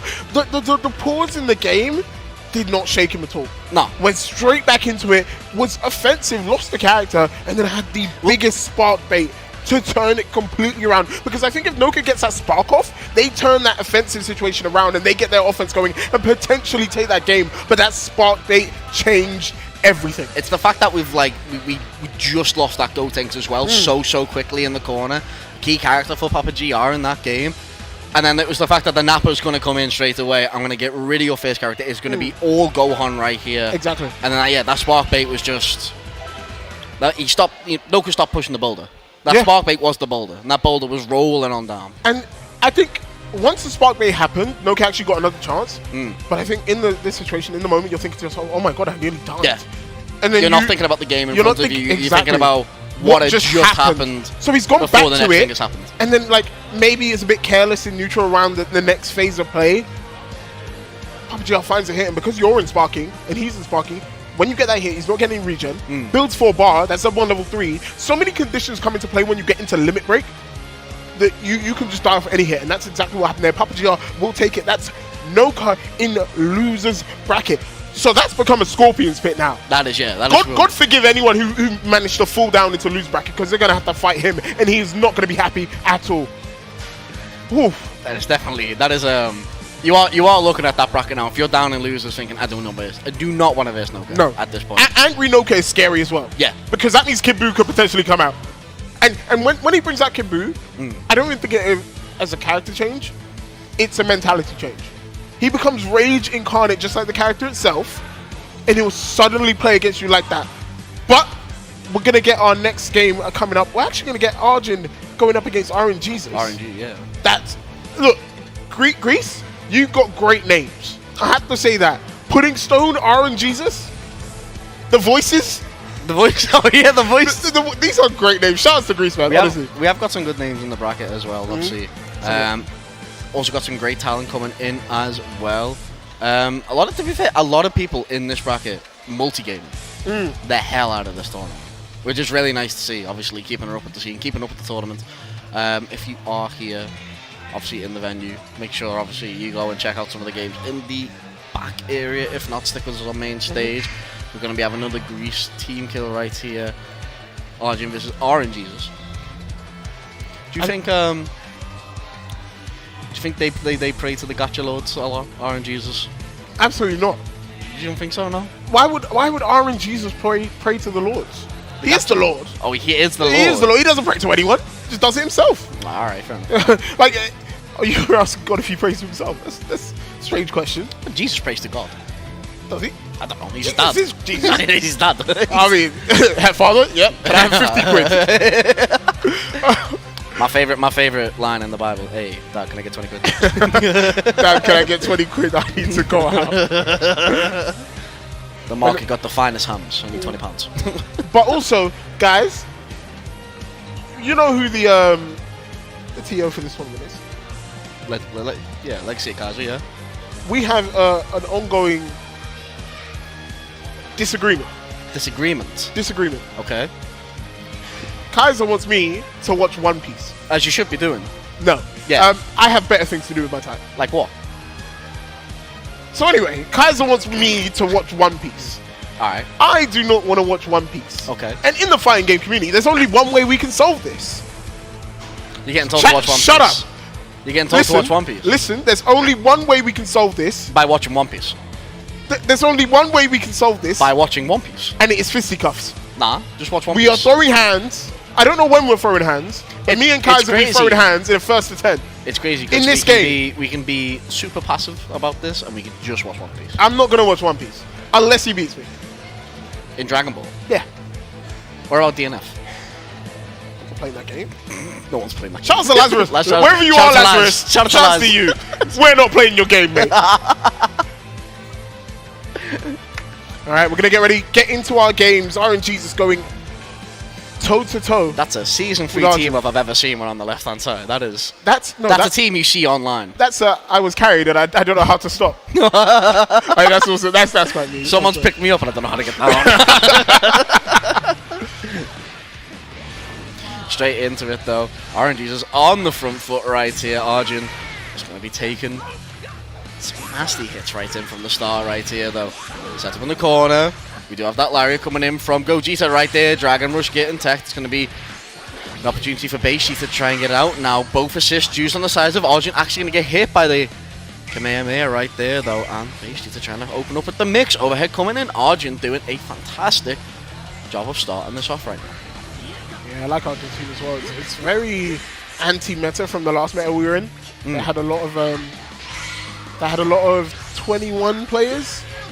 These characters generally do well against her. Oh my god! Shout outs to Zero. Do you remember Zero? Yeah. German player? Yeah. That was his mix. Oh, was it? He would do that to everyone, and everyone would get hit until they learned the 2M, and then it was stolen by Seihan. Bro, you didn't have to drop that last bit into it. You could have just been like, you could end it. Seihan's not here. I can say whatever else. He's in the stream. Wait, no way. Seihan, if you're here, Seihan? clap twice. Clap, right. clap. Right, here we go. Anyway, Super super dash dashing will connect. close. That's crazy. C-type of shit's coming in. It's going to be... I think this should be a... No. We're not killing though. We're just going for the soft knockdown right there. D are going to get hit with that. Alpha tag coming in. Keep it going with the cell. We're not going to be able to kill, but we're able to get that corner pressure right there, though. And in this position, you need a cell right now. My man's sliding in with the M Bison. It is going to be RNGesus with the 21 at the back. I have to question why RNG's got hit there. Maybe buffering 2-2-S to get DP, but not too sure. Arjin. Maybe? Arjin in the driver's seat. This is looking comfortable. It really is, in all honesty. Looking like one of the YouTube videos. I mean, they're good videos, to be fair. They are good videos. Good meme videos. Yeah. Any Arjin subscribers? Any Arjin subscribers in chat? Don't get mixed! Oh, What a what a block from block. RNGesus! Well, that is the RNG right there. That's what. That's in his name. And never mind, we're getting hit by perfect attack. Ooh, but no conversion off it though. Maybe just a little bit too far for Janimba right there. We'll get caught by disc. No conversion off that either. Couple of straight hits coming in. It is going to be time for RNG to try and get some damage on the cell right here. Just super jump knee, maybe trying to look for the side switch right there. We are getting some of these straight hits. We are confirming them with the vanish. Little by little, we are getting rid of this Bugman right here, and we should get rid of it with the level 3 to end. Yep, that should be a dead cell. But if you're Arjin, you're in a good position, right? You got rid of the sparking. RNGesus has no meter to work with, so it's going to be a tall order to beat these characters out. Arjin, comfy. Yeah, it's going to be hard to get that meter back as well with 21. Obviously, some of them meter nerf penalties are crazy for that character right here. So obviously trying to get back into this with low resources is going to be hard for them right now. It's going to be all neutral, trying to find these opportunities, and it is going to be an opportunity to go. Ooh. Going up level 1, should be able to end it right there, and it will do. Arjin, right I'm busy. there. I'm not commentating anymore. Why, what are you doing? Sorry, I had to do it. Sorry, something was made aware to me, and I had to make it known. There is an 18 cosplayer in the building. I'm done on commentary. I'll see you later, lad. Are you Nah, I'm joking. There's actually quite a few like cosplays, cool cosplays in the crowd. We have like a Bridget cosplay somewhere, 18 cosplay. I think someone's cosplaying you. You mean cosplaying me? I feel crazy. Nah, but it's really cool actually. I love seeing cosplayers out in the thing. Like, I'm not sure if anyone here has seen my stick or like keybox, but I have a bunch of 18 on it. But I love the character. Sorry, had to make that note. Anyway, back into the game. Arjin going up against RNGesus. What's that full stream? 1-0. Oh yeah, it's 1-0 right there. Pressure coming out though with Arjin right there.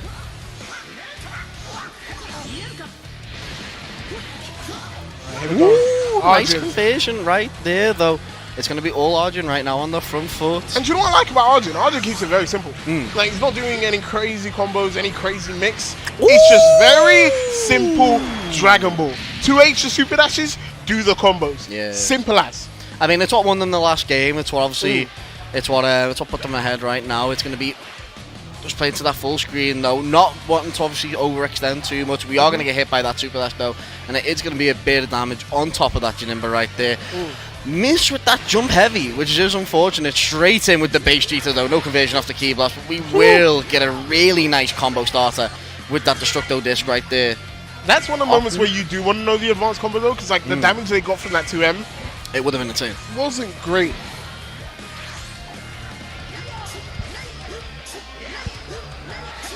Loops in the corner though. Oh, maybe that's why they didn't go for the loops.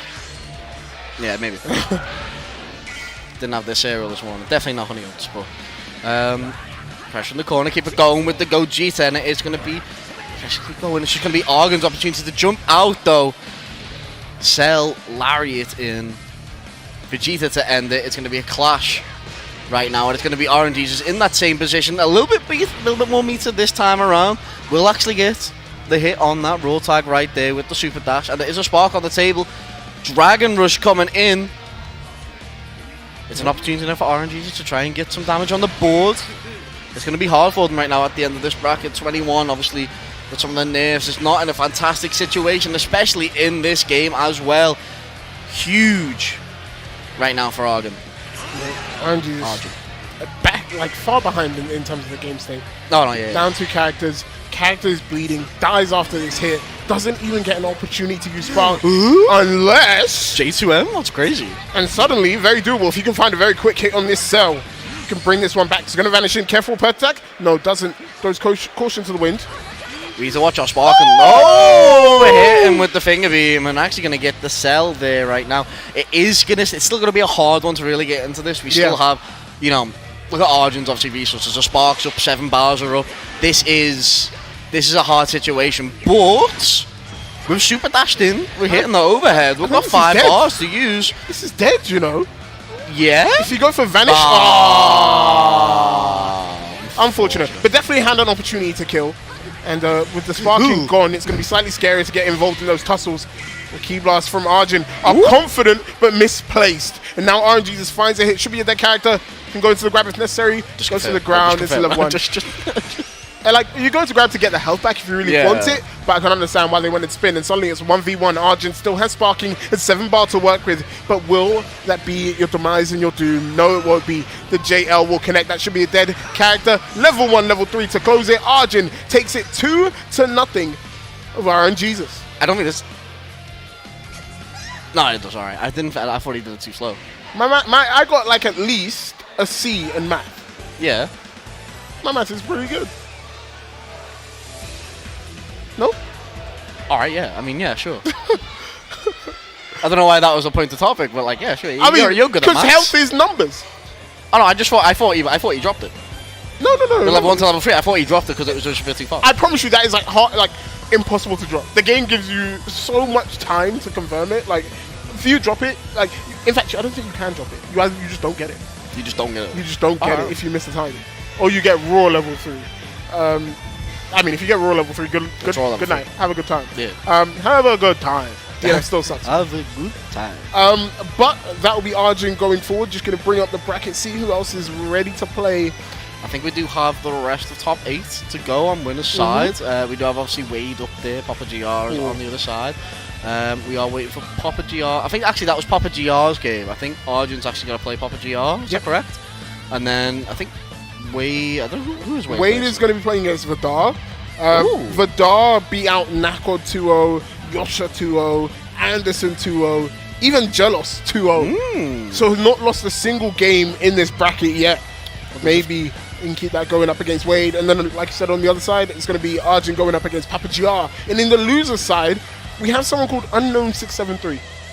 Unknown 673. It's a great name. That sounds like a file. That sounds like a .exe. Oh, and also in the losers bracket, EXSteve making the run, beating out Saigo. Let's go, EXSteve. EXSteve doing Let's go. And Fleet Admiral, I Am King Atom, Enryu, Lucaro, Velvet, Marcelo out. Marcelo's out. Kaiser out. It bodes well for me. I will not have to watch One Piece. I can keep watching good anime. I love that little like statistic there, and it's just like, yeah, he's out. All right, I don't have to watch anime. You can't beat me. Like me in particular. Oh no, that was a general thing. But like you also can't beat me. Well, no, because I'm crap the game.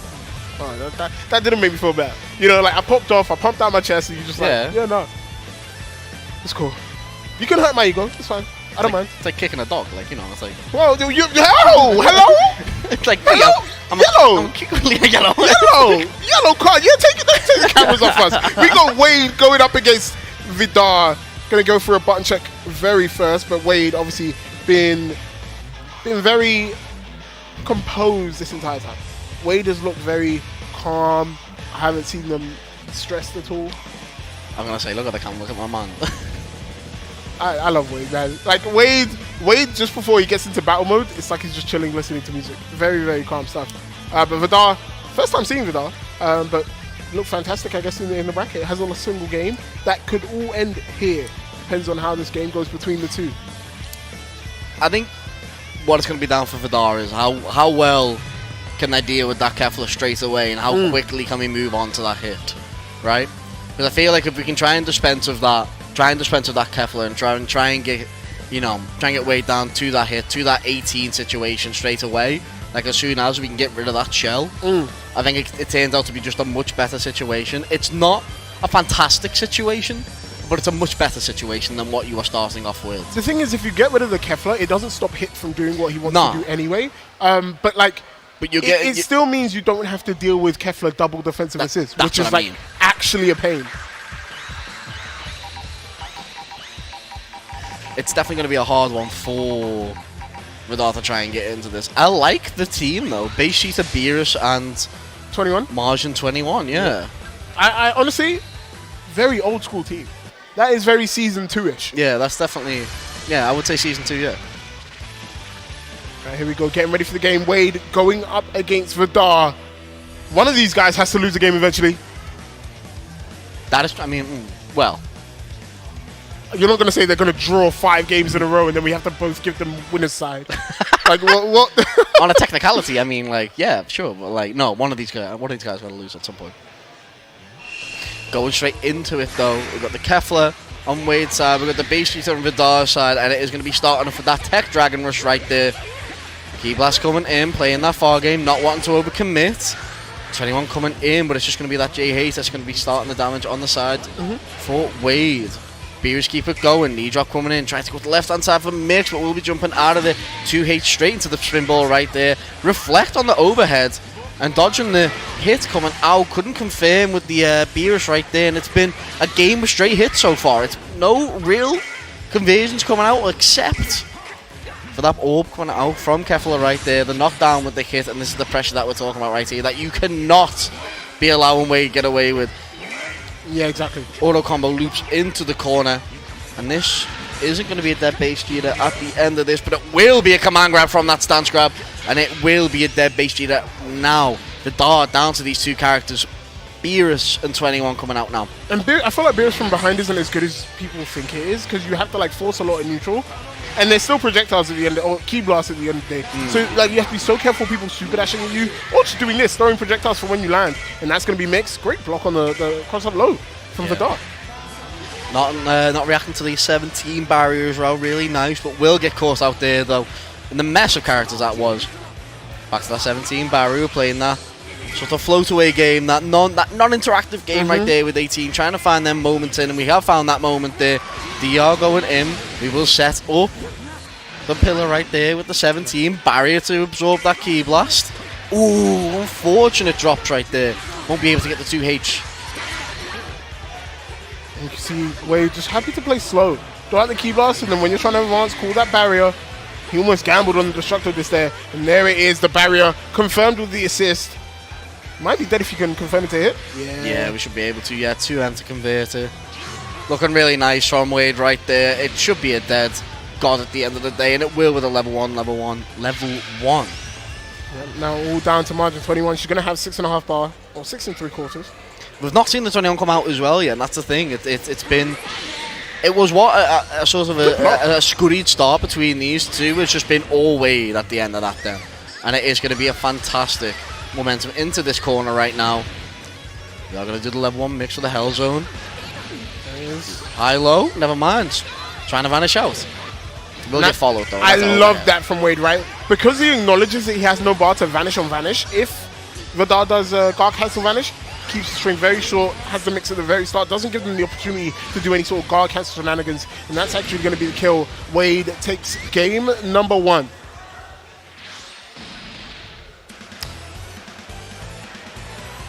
It was a dominant game, in all honesty. I was gonna try and think of something nice to say. I was trying to be like, it was a good start of the game, and I just thought about it. I was like, no, Wade. Like as soon as we switched to that A team, you were saying before, you know, it is the Jigglypuff of Dragon Ball Fighters. It was just that. Look, I'm not going to interact with you. If you're going to come to me, you're going to have super dash, you're going to rocket kick in, you're going to knee drop if you need to, but you are going to get barriered and you're going to get Kefla assisted, and it's going to be a full combo for me. Exactly. And we've seen that multiple times, and Wade's been so fantastic with a Hell Zone mix coming in. It was reflected, but unfortunately we're going to hit with that low right there. It's going to be all Wade just to continue this going out. Won't be dead. We are going to get the 2 bars at the end of this. Actually, can we convert this with an assist? No, never mind. Keep it simple. We are going to get Spark out though. Try and get that back up to healthy status, but unfortunately though, I think it should be the end for the Prince right there. Conversion at the end of this. Yeah, level 1. Into another level 1. Sparking's not going to help you, unfortunately. Yeah, hit level 1. Actually, no, it does. I was gonna say hit level 1 actually stops time. So like, even if you have sparking, if you die to it, you die to it. You can't regen out of that super. But nevertheless, Wade will find the kill, find a character from Vidar. And that means no sparking, no first character. Ooh. That's an omen. That's an omen of great things to come. So that's how you actually guarantee your punishes against command grab. Don't just jump out there and do JH. Jump out, do JS, and try to get something out of it. Yeah. Great from Vidal. Couldn't get the confirm, but I like that. That's actually giving me so much hope for Vidal. It's given us a moment in their gameplay. Obviously, not to talk. Once again, I don't want to talk too down on them. Obviously, they had, like I said, the neutral movement's been great. They've had a really good start to that last game. Obviously, this game's been way more within Wade's pocket right now, and it's been way more into their favour. But when someone's good, you just got to say it. Someone is just this good, and Wade, in this moment, in this tournament, on this day, is just that good. It's not over yet. No, we still have the 21 on screen. We still have an opportunity to try and take care of some characters. We still have the 5 bars on deck as well. If we can get some stock up on the specials. I like it, but it's very like, it's moot. Because the sparking could come out and you still can't kill the character. Maybe. Just like that, you get all of the blue life back. And now you have to start from 0 again. You have to think about the moves as well. The 21 in this situation aren't great. No, you're looking for them Saiyan moves, and we can get them off Kefla. But it's not a fantastic situation to try and get them off 18. Now level 3 will come out for 18. Could go 2-1-4M hold to get some mix. Or could just jump. Like, 18 has so many options. And with 2.5 bar, could go command grab at any point. What? You could confirm that? Wade, you're kind of nice at the game. What am I seeing, Wade? Are you telling me one of the tour winners is kind of nice at this game? Yeah. That's crazy. But that was a fantastic conversion off that jump key blast into that 17. And it looked like he confirmed it as well. Like, it was so slow afterwards, but Wade will take it 2-0, advances on, and will continue on in the bracket. Winners finals. That is winners semi-finals. They're moving on to, yeah? Oh no, they're moving on to winners finals. Yeah, because it will go, obviously, it's top 4 later on in the day. We're not going to be doing obviously the whole bracket right now, as much as we'd love to. Would we? Top 4 later. What's waffling about? I'd like to take a break and watch some other games. Maybe get a drink, play some casuals. I'm just saying, Dragon Ball's on a roll right now. We've had some fantastic games, the games some fantastic players. Why can't we keep it going? But obviously, we do have to take breaks. Production, we're going for the whole 4 hours. Don't stop now. But no, we have more games coming up. Arjin going up against Pappy to qualify for that top 4. And then on the loser side, still got RNG is going up against Unknown 673. Noka going up against the winner of EX Steve against Iron King Atom. It's going to be... I need the Lucaro. That'd be crazy. Lucaro and Velvet going up against each other. Winner of that would face Pudding Stone. You know, if EXD versus Noka, that crowd's going to pop off. No. It actually will pop off. Not if I can help it. Oh, that's great. I'll channel my inner acoustics.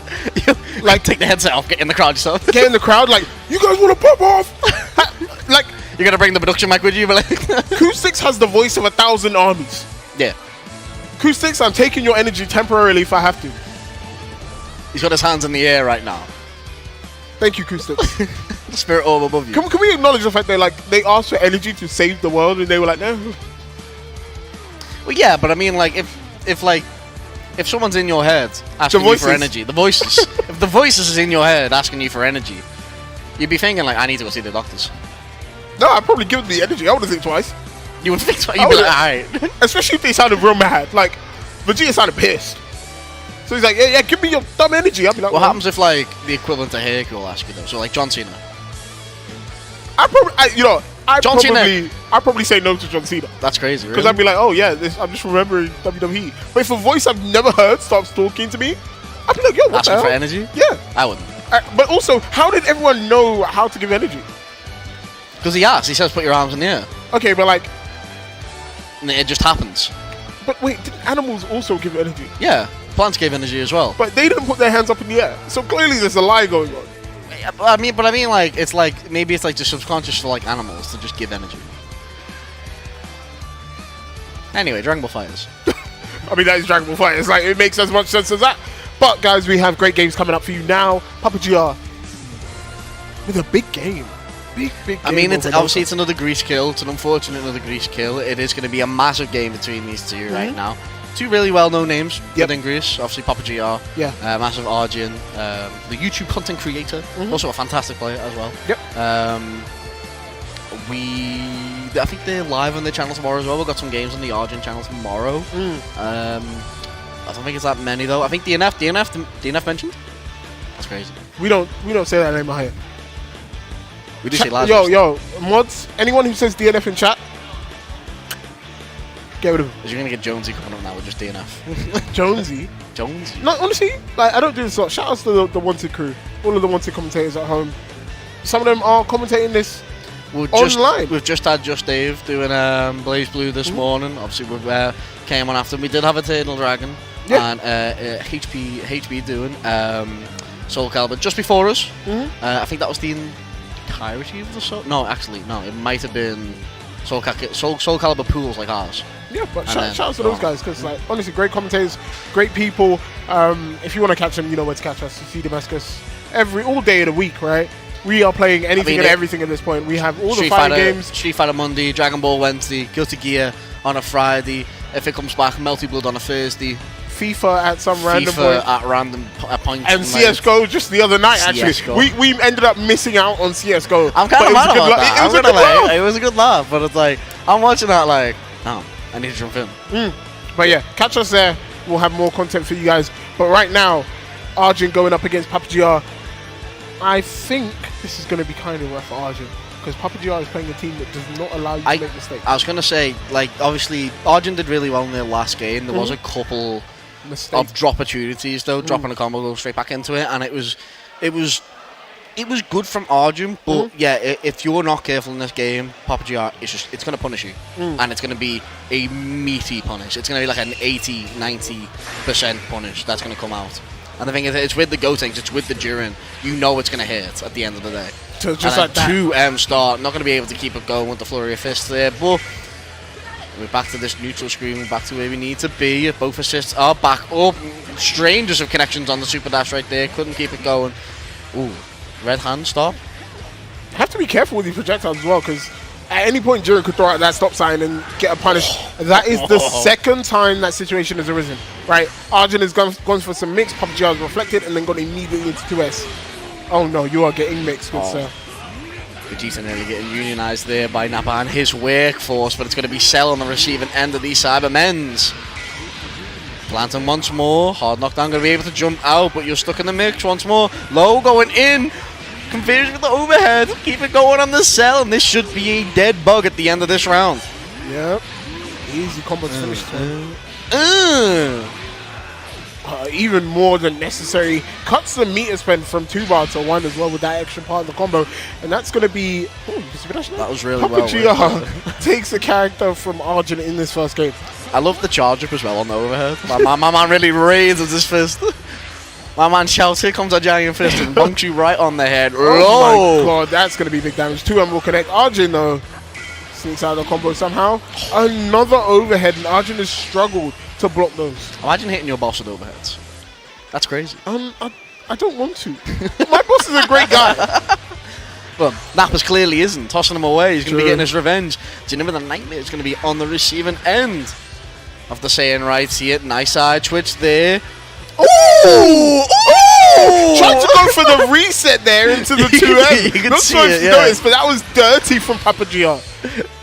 That was really well set up. Unfortunately, not getting anything off it. We were still on the front foot here, though. This Saiyan does not know when to stop. Cancel. Hold it for level 3. No, we're going to go straight into it. Never mind. Maybe waste that sparking time. You never know. Straight in for the combos, though. We're going to be getting hit. We're going to hit them with one of the 5 lows that we do have for some reason. Conversion in the corner. We should be able to end this right here. And yes, City Destruction move right there is going to be Pappy with the level 1 to kill. And it was an relatively easy state. It was very free flowing from Pappy. The pressure was there. Could get the combos out. Was moving really well as well with their character. Is that coaching live on stage? It's coaching. I think we're getting some coaching. Oh, but the coaching ends. We go back into the game and already. I was gonna say, Arjin on the back foot, but finds a hit. Will get silently knocked down. And that's going to be Arjin down again. Has to find a way to come back into this game, but you're just seeing Pappy like make the most out of their advantage states, right? Like there gets the DR, tries to chase down, but we don't really see that much from Arjin, right? The combos never really led into something next, if you get what I'm trying to say. Yeah. But I guess it does if you have Nappa. Look at this. I mean, when you've got assist and then you've got Cyberman, obviously, you know, you're looking for that opportunity to maybe reset. You're dropping it there to maybe goad them into obviously another super dash, goad them into trying to come in, getting that 2H off maybe. We've seen a lot of straight hits coming out from Arjin as well, and they're not confirming sometimes. Yeah. Sometimes, obviously, we get into situations like this, which is really well worked from Arjin right now. We are going to get the levels off. We are going to get the level 3, so make sure we can get some... make sure we get the unhealthy Vegeta into the background right there. Spin mix. Ooh! But like it was the backdash which was the correct move, and then nothing to sort of punish that sparking that they took advantage of, and now you're back into the corner. Yeah, there was no EX spin off of that. There was no 2M to catch low. Perfect. And the thing is as well, you baited that out now, but look at you though. You're on the back end of a Nappa right now, and I think you are dead because there's 5 bars on the table. Why would you not kill? Level 1, level 1? Yeah, absolutely dead. Level 3 as well should be enough to kill. Yeah, it should be. And like, Cell has really good ways to bait sparking because Perfect Attack goes so far, Rolling Crush goes so far, 5M goes really far. Yeah, that's what I mean. You can also do like 6S, so there were a lot of like options for Arjin, but I think in this situation, maybe an execution error because they did stand still for a long time afterwards. It might have been, you know, inputs of a move not coming out, maybe something like that. Maybe a key blast not working, you never know. It's an unfortunate situation. Now it's put you on the back foot right here, winning the clash war though against the Gotenks right there. It's going to be a nice situation to set up. Nice bit of damage actually. Look at this. Cizel going, unfortunately dropping right at the end when it was looking good, and it will be a massive punish on the side of Pappy right here. Should be able to get rid of the Prince, and we will as well. Button the Jiren just to make sure. That's crazy. I mean, yeah. Like this character's combos are so like freeform. You can actually just do whatever you want. And Pappy looking to close this one out. Just locking down simply. Goes to the cross up JL, great block there from Arjin. Arjin, you can see, trying to navigate, slowly gets hit by the 2M, but no confirm. And the JM will come out from Arjin. And with 7 bar, you have to spend something. Don't be cheap at all on that first date. Well, third date. Second date now. So he's going to be just spending the level 3 though. Try and keep the bar for later. Teleport mix coming in. Nice blocks coming out from Pappy. Command grab hitting. Level 1. Going to be continuing the damage. It's going to be a Jiren down. It's going to be an opportunity for Arjin to try and get back into this one. And it's definitely there. Yeah. It's 2 unhealthy characters on the side of Pappy. The thing is, after this first hit, Arjin is going to be starved to meet it so badly. If they can find it. And that's great. Super Dash actually beats out that beam, that Beyblade now. Whoa, but no confirm. Another Beyblade. And it's so hard to react to, but Arjin doing the right thing every single time. Plus frames into DR, that is the special. And Arjin will have their back against the corner. Oh my god, do you get knocked out of this? Yeah, that's crazy. Yeah, JL will connect, and that's going to be Pappy taking it 2-0 over Arjin. Bang. Yeah, level 1s, unneeded damage, but it's going to be Pappy moving on to this wave in that top 4 later on today. Arjin going down to that loser's side. Still not out, so an opportunity to play for, an opportunity to get into that loser's side. It will be loser semi-finals over on that side of the bracket. So still an opportunity for them. Unfortunately, though, won't be on winner's side. Fantastic game to be played there. I mean, Pappy showing why obviously they're ahead. You know, they beat Noka to be here, so you know, going to be going on, and it's going to be an interesting match between Wade and Pappy there. I think it's going to be a really, really good match on the table. Yeah, that like it could be very interesting. I'm still backing Wade. I think Wade has played really, really well, and I think the style of gameplay that Pappy has is a really bad fit for playing Wade. Yeah, definitely. Because Pappy like loves to get you in these situations where he's doing his set play, doing his mix. It's hard to do that to Wade. You don't get those opportunities often. I think if go quick, wait. Hey, Pappy. Yo, come on, you can say hello. Come on. I love that. But You can't say hello. But yeah, I think the matchup style is like heavily in Wade's favor, but Pappy are pulling the upset over Noka. So I'm not putting anything out on the cards yet. We're putting on the cards, but if we have to look at that game in a technical standpoint with both of them characters, it is a situation of, is Wade just going to go 18? Is Wade just going to wait that out and just punish Pappy for being too aggressive in them situations? Exactly. Are you going to come in and just hit my barrier and then I'm going to 2 you out? So, you know what I mean? It's going to be like a mental sort of like a mental state of sort of, are you just going to come in, or am I going to have to try and play to your game, right? Are you going to play my game? Am I going to force you into that situation, or is it going to be a turnaround situation? We're going to have to see obviously when top 4 is played, but it's an opportunity for Pappy. I think basically. I've been crowned the double staff member. The double staff member. I'm double staffed up on a Friday night, lads. But guys, don't go anywhere. We're going to have a 15-minute break, and we're going to come back with some more Dragon Ball action. Don't touch that dial. We'll see you in a sec. Okay.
Welcome back to Clash of the Olympians 2023. You know what time it is? It is time for some good-ass BlazBlue versus Finals. My name is EX Steve, and I'm joined by the one, the only, Nivek, my man. It's been so long. We've been waiting for so long for this event. My friend. And now we are ready.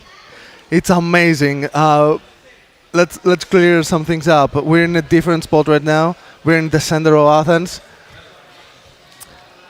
We are going to be excited about the whole thing. Yes. I can't wait. We have so many games. We have so much action. You've seen Dragon Ball right now. Yeah. You're gonna see some BlazBlue versus Action. Oh yeah, for sure. We have the grand finals lined up for you. The players are getting ready right now. It would just give us a bit more time. But yeah, so far Clash of the Olympians has been nothing short of amazing. I've actually also competed in it, and I can say with certainty that I have had just so much fun competing, seeing so many people, talking with people, fighting game talk, getting nerdy about frame data, just nerding it out, and then just fighting it out, and then just keep going and doing all that. It is so good. I think the entirety of Greece needed this. Of course. I mean, we all needed this. It's the only official major. It's happening in Greece. Yes.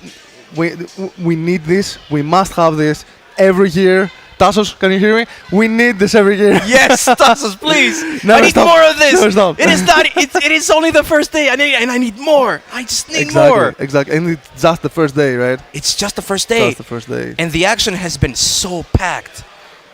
And of course, the action doesn't stop here. Grand finals coming up to you very, very soon. All right, so let's talk a bit about BlazBlue. The game also has I don't know if a lot of people here in the chat maybe are aware of BlazBlue versus as a game or what's been happening with that game.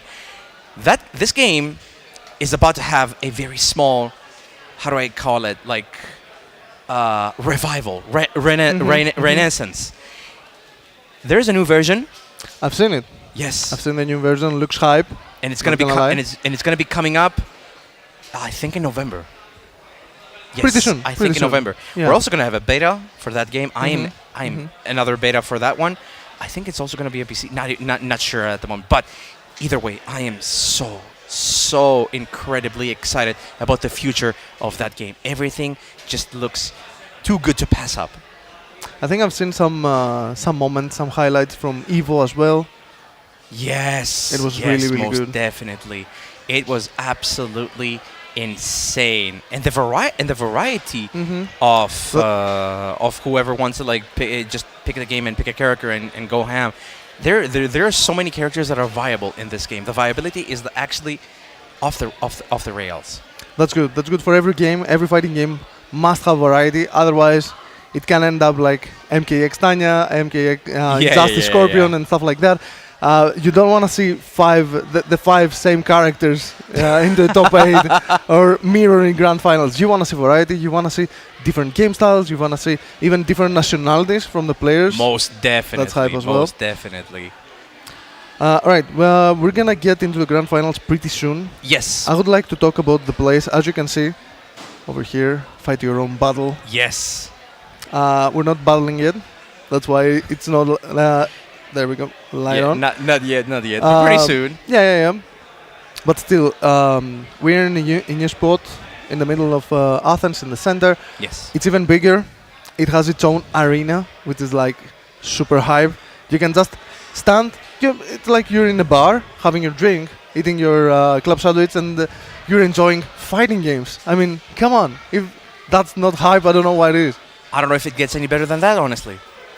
I don't know if it gets any better than that. So far, the space that Battle.net has provided for us has been absolutely amazing. I'm loving the space. I'm loving the hospitality, and everything so far has been going so good. I cannot be more excited for the fights that are to come. All right, so let me see. BlazBlue is just about to get ready. We got some button checks going on between the two players. Like you said, it's just the first day. Today it's gonna be Grand Blue versus. After that, it's gonna be DNF duel, the grand finals, and we're gonna close up with Dragon Ball, Yes. the top 3, Yes. which is gonna be like awesome, right? 2D games, let's go. And tomorrow, if I'm not mistaken, it's gonna be everything else. Soulcalibur, Tekken, Mortal Kombat. No. Soulcalibur is actually today. Later. Today, later, Later after on? everything. Oh, okay. Later on, we got some Soulcalibur action. Excuse me. Yes. Excuse me. I was Yeah, mistaken. no. Yeah, Don't yeah. worry. Don't worry. Too many fighting games. Too much hype. Too many fighting Too much games, hype. exactly. Fighting so, game brain. So tomorrow it's gonna be just Tekken, Street Fighter, and Mortal Kombat, right? And Guilty Gear And Strive. Guilty Gear. We have Bro. such a packed lineup Bro. even for tomorrow. That's true. That's true. 8 different fighting games, 1 place, 3 days. Let me see. I don't think it's. Do we eight. have more? I think it's 9. I think all in all they are 9. Let's see. Mortal Kombat, Yeah. Gear Strive, Tekken, DNF, Grand Blue, Soulcalibur.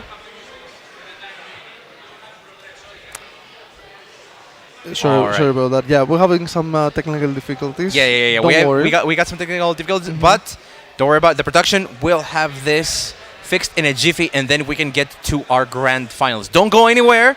We got more action lined up for you. So we're gonna we're just gonna stand over here. Oh, we're done. Never We're mind. fixed. We're good to ready. go. We're ready. We're good to go. Oh man, that's what I've been waiting for. Let's go. There we go. All right, so let me talk to you a bit about these players. Yes. First off, on one side we got Arjin Jesus. Our boy. Ain't that a name? Ain't that a name? Aaron Jesus is like one of the oldest players I know from the community of BlazBlue Dragon Ball. Yes, BlazBlue Dragon. He plays. If it's anime, he plays everything. He's an OG. He's in there. He's in there. an OG. Yeah. Yes. Exactly. On the other hand, Roku. Mm-hmm. Roku is. I feel that he is a player that definitely made a name for himself at our locals, LOK Dojo locals. Exactly. After he started frequenting there, we actually were so surprised with his progress, and the way he plays is just downright inspiring. So right now, I cannot wait to get into these grand finals. And okay, am I seeing this right? Are we actually gonna go to Belial mirror match? Oh my goodness! My God. Talking about variety, right? I wasn't sure what Roku was gonna pick. Oh wait, no! Wait! Is this a bomb check? Okay, no. Wait. Let me correct myself. One is Belial, the other is another version of Belial called Avatar Belial. All right. No, We're going into this. Let's go. All right, let's Grand go. Grand finals. Yes. Let's do this. Rocco going with the normal Belial version. RNG is going with the Avatar Belial version. He definitely prefers this version, even though a lot of people in the community have said that Avatar Belial is kind of a weak choice compared to the normal version because he is kind of a glass cannon. If you notice that every time he does his specials, every time he does some follow-ups to his specials, he loses life. Oh, okay. So Which they tried to balance things out by his losing some life, right? His life is a resource. All right.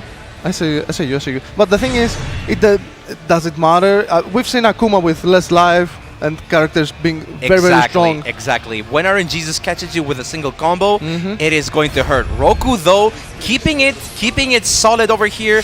That's something. All right, let's see what's going on over here. All right, using the X. For me, it feels like I'm watching Tekken Devil Tin versus regular Tin. Yeah. Oh my goodness, the air command grab. That thing also caught me, by the way. That's how I lost. I was also playing in bracket, and that's exactly how I lost. Oh, the trade. Yeah, trades over here always end up as clashes. Oh, the X command throw, going for the dirty stuff. Wow, immediate DP from RNGesus doesn't even want to take any kind of mix-up. Back to the neutral here. Nice jumping. Okay, let's see. What about the damage here? Looks pretty close. Not enough. Quite yet. Guess for game. Overdrive activated here. All right, let's see what Roku has for us. Oh, chip is kind of becoming an issue here. You can get chipped in this game. Yo, let's go. A very well placed sweep into the specials. Oh yeah, did I tell you that sweeps can be cancelled here? Oh, perfect. I mean, you why can even not? combo Right? off of them. Even a combo, perfect. Yes. Oh, I like that stage very much. Yeah. Stages in this one are so good. They change every time you go to the last round. That's great. All right, so 1-1 round here. Let's go. Roku going in. Another DP. Another Aaron wake just up. doesn't care. Wow, DP's right Back to back. back Yo, to what back. is this? Oh, What is wait, going on? Degeneracy. Guys, you're in the grand finals, please. Please behave. All right. Oh, Roku tried to Great get neutral in. jam. And the combo was juicy. Oh, tried to go for the The back pressure. swing. Oh, Okay, alright. overdrive successful. Oh, On the other side. no! Oh, but punish. Alright. Alright. RNG has the lead right now. Yeah, but this Oh. could very easily change here. One wrong move Oh, here. It's gonna be the end of it. bait for the win. First game goes to Roku. Oh my goodness, that bait was absolutely beautiful. And that's the thing with Belial. When you do his medium DP, he has a slight pause and then does the follow-up. And it's the perfect overdrive bait. That's so good. That was so clever. Oh, the follow-up caught him. Did not expect the follow-up to happen. Yeah, because Belial has a choice to not even do the follow-up. So sometimes you even just like blocking Rekkas is a mix-up in itself. Okay. Alright. Oh my god, these jump-ins. Yeah, Every time I think RNG has the lead, it feels like it doesn't exist because he's using the life as well. Yeah, And life, the tip diamonds life is a huge. resource. He can lose life by doing combos. He's losing more life by doing combos than by getting hit. Okay, Oh, overdrive. alright, It's gonna alright. work. Nice. All right, one more chance for That's Jesus it. here. Again. Oh, the stomp. He's not Again, dead the yet. stomp. No way. This is Gonna work. catch. He did not sway. He got caught. SSBA to close it out. RNGesus clutching it out. Of course, it's gonna close it out. Huge damage. You have to be aware when your opponent is low on life. Yes, yes. You must expect that. Also, must be ready. the other beautiful thing about that SSBA is that even if you try to just block it and not sway and not just roll it, it's a command grab. Can you believe Really? that? Yes. All right. Only from point blank, but Yeah, it's yeah, a yeah. command But grab as still, well. yeah. Like The- all I can say is that he needs it. of course, he hits you with a knowledge check every time. Yeah. Oh, nice one. Oh. Could not confirm Good drop. that. It was a counter hit. He would have gotten a combo. But either way, So Rocco in a close. very weird spot here. Oh, Oh, my the- goodness. The DP. The DB, yeah. RNGesus was really, really going ham over there. He was going in. The rush down is definitely working. All right, so now 1-1. 1-1. 1-1 for Even both. things up. The thing is, Aaron Jesus believes in himself. He believes in the avatar Belial. Let's see. Oh, nice combo. Going back to neutral. Yes, of course, the side switch. The pressure. All right, the respect. I like it. Oh, getting him by the lasers. Again, every time. Don't try me. Don't try to test me. Nice. My Okay. boot is in your face every time. Oh, way too late The for that one. activation. The overdrive is going to work out. I like the bait. I like the bait. Yeah, the beta tape was Aaron really Jesus. nice. I mean, he got hit so many times. Is this gonna be it? Yes, this is gonna be it. Oh my for goodness. Yeah, it is going to be it. RNGesus with the SBA into the kill. Very, very nice stuff. Sure. For the first there. time in this set, Aaron Jesus has the lead. Yes, indeed. All right, let's see. Roku is definitely keeping his own with this one, though. All right, now he's in. Time for some mix here. Ooh, Yo, we the pressing on challenge. those. Yeah, the challenge. Oh, the save jump. That Yeah. was great. Yeah, that that was was really great. He realized that every time he wanted to go for the DP on the wake up, so he's like, all right, let me show you some stuff. Nice tech. Another Oh, tech. Another tech. Oh, yeah. That's that flash over there is the universal overhead attempt. Oh my goodness! The other way. That's Let's gonna see the work. punish. Wait. He's losing health by doing this. He Yeah, might but by losing- actually lose enough health to get into SSBA. Exactly. By No, losing not life. quite enough. It's still gonna work. Look at the damage. Wow. This character dishes out, and that is going to be a 2-1 for RNGesus. And if I'm not mistaken, RNGesus is coming from the winner's side of this whole thing. All right, so he needs one more, right? Yes, he does need one more. Roku is the challenger here. Roku is the one that needs to win the next two matches so he can reset the bracket. All right. Let's see the answer from Roku. We're going back to the character select. Roku does really have nice some other choice. characters that he can try, most definitely. Fairy, though. Okay. Oh wait. No, he went back. He went No. back. He won't buy. He won't buy. I really like when the players go back to the character select, take their time, drink some water, think about it, think what worked, what didn't, and try to collect themselves so they can create the difference. Yeah. Just figure out something. Just take a short break. You don't have to figure out everything, but just take a short break. I mean, it's grand finals. You course. definitely have to take your time and consider everything, especially when the next match might actually be your last. Exactly. No rush decisions. Alright, they talked about the music. What music do you like? What music do you like to hear when I destroy you? Alright. I gotta say though, if we're talking about like a personal opinion of mine, if we're talking about BlazBlue's OST, it is probably for me. It is probably top 3 OSTs for some of the newest fighting games that are out there right now. Perfect. Like the OST is just so good. I've been listening to it for months now. All right, here we go. Back to the same old Belial over here. Whoa! No! What? Explain to me, Steve. That's a parry. That's a parry. But they have to hit him. If they don't hit him, he just comes out to you and he's like, hit me. He's posing on you. But you never hit him, and then it's over. Roku lost a lot of life trying that out. Might have been a misinput as well. Probably. Jesus is like, he's playing the neutral so good though. Ooh, Look like at this, that anti-air, that's so good. I like the cancel. Yeah, the X command throw here. Let's see what it's gonna be. Yo, walk up to him and overdrive. All right, I respect it. The jump in, no anti-air, no punish. Trying to zone. RNG's is trying to zone here. Roku is closing in. I love the talent. Yeah, that was so good. And that was a normal hit anti-air. Yeah, because in the previous exchange they had, RNG used the dive kick. Yes. So he went for the empty jump. Yeah. But Roku was 2 steps ahead. Oh, nice, using the light DP to anti-air. Okay, more pressure here. Yes, sir. Oh, got opened up. Doesn't really confirm the combo though. Roku still does have the opportunity here to open him up. The walk throw. Command throw.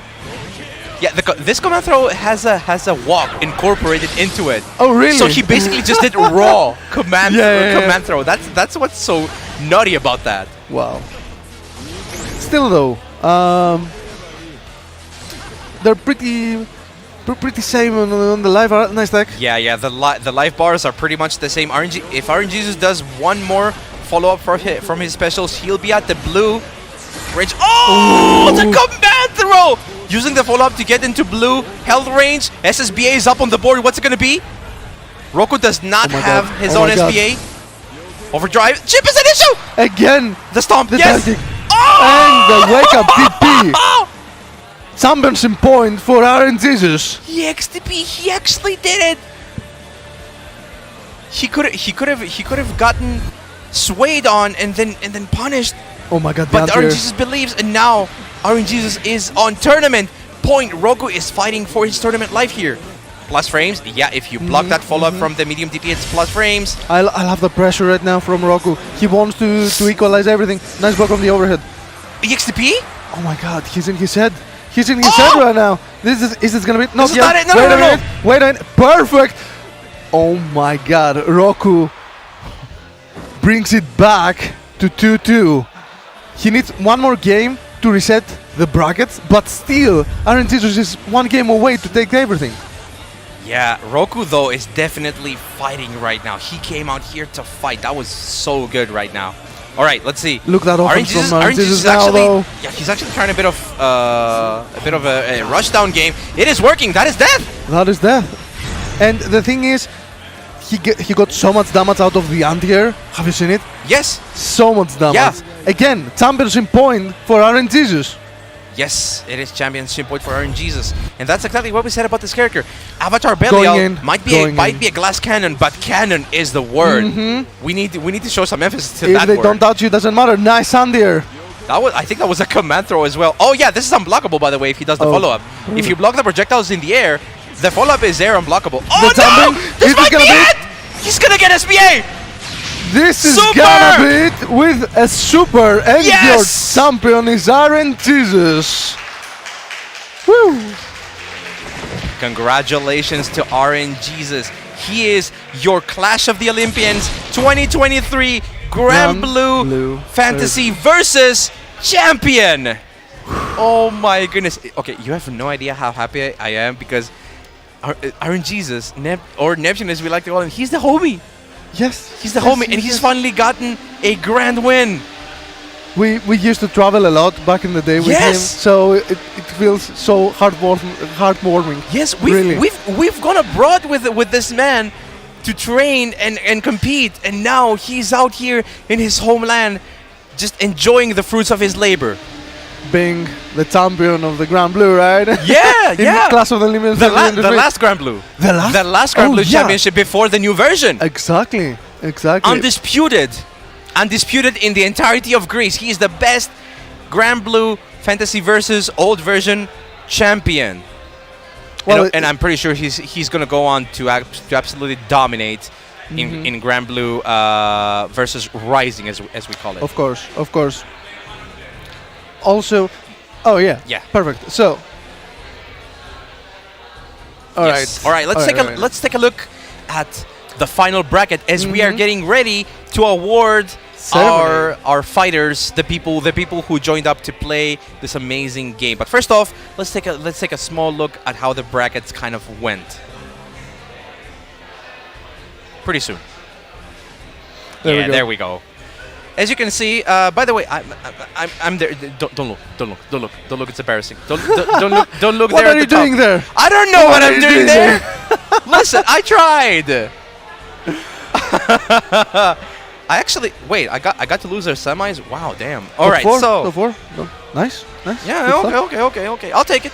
Pretty close as well, right? Yeah. It was damn pretty close. But Roku though definitely leveled up so much. Actually, I think I might have been the one who put Roku into losers, but then he just came back. That's what I'm saying right now. Absolutely mopped the floor with me. Oh no. Okay, you know what? Not mopped the floor. It's 1-2. It's 1-2. The thing is, it's not free. Roku came into the top 8 from the loser side. He had to fight for his life, step by step, Yeah. and he made it to the grand finals. And still, it was a 3-2. It was no wash-up. Yeah, definitely. There were so many good players in this bracket. We had Soran, we had the Voices, Roxas is J3, who definitely also plays this game a lot.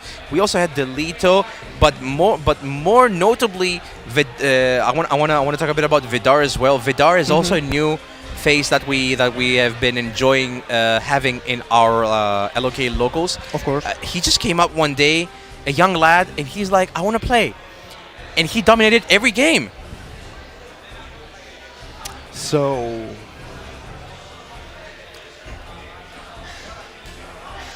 of course. All right. So, right, we're the getting time ready. Yes. for the ceremony, the award ceremony, has come. We're gonna award our players, our great players, those fighters. It's the first one. It's the first one for 2023 for Class of the Olympians. Let's Yes. see. I want to see the whole thing. I want to see the whole yeah, thing. definitely. In case you don't know it, we have a tradition here. We have a tradition. The first place, it's not just just a trophy. It's not just a medal, a plate. No, we're doing something different. We're doing something different, but in the interest of keeping the hype up, do not spoiler them. No, I'm not gonna spoil it. No. Just, No. I just want you all, chat. I need you all to take a good look at how this award ceremony is gonna be happening, because we got some hype stuff coming up for you. Of course. Okay, the ceremony is gonna happen in the back. Everyone is lined up. Yeah, we're gonna attend to that scene as well. Yes. As you can see, we have one of the best cosplayers everywhere here. It's hype. We're having. We got Android 18 in the background. We have cosplayers. We have great commentators. We have great food. Great place. I mean, what more can you ask from a major tournament, right? And we're going to the ceremony. Let's go. Award ceremony. Let's go. All right. Roku is Alright, we're already on the second place. Yeah, And Rocco our on second place. champion. And our champion, Orange Jesus! Congratulations to him, of course. Congratulations, he is an Olympian god! Yes, yes. I don't remember Olympian. Look at him! Look at him! He's so proud! I don't remember I them think having he's glasses, but cringing. I still. can't stop laughing. It looks good on him. No, it looks good on him. He should not be cringing. I think I like the look. He's the god of wake-ups. Most definitely. Yo, okay, you know what? I'm gonna hold myself. I'm not gonna speak any more of that. I'm just gonna take it at face value because I have some choice words. Wait, what the hell? Congratulations, you made it into the top 8. Oh shit! You totally forgot about it. I'll take it. 4th place? I'll take it for 4th place. Not I had bad. no idea. I had no idea we had medals for 4th. Oh yeah, we did have. Top 8, hold top 8? Or Okay. top 4? Okay, Not you sure. know what? That's on me, dude. I was the one who went to go get the medal. That's true, that's true. And I Same with forgot. you. All right, that's great. That's great though. Oh my god, what a game. Nah, What nah, a but set. it was my pleasure, honestly. Like being here, fighting with everybody, commentating, and just having fun with some good fighting games is just like more than I can ever ask. This weekend is like I consider it such a big luxury. Every year, every time I play, every time I commentate, every time I come to the Clash of the Olympians, I feel even better year by year because it gets higher and Yeah. bigger and stronger. That's so good. Yes. So, in Alright. case you're wondering why we're not speaking, Yeah.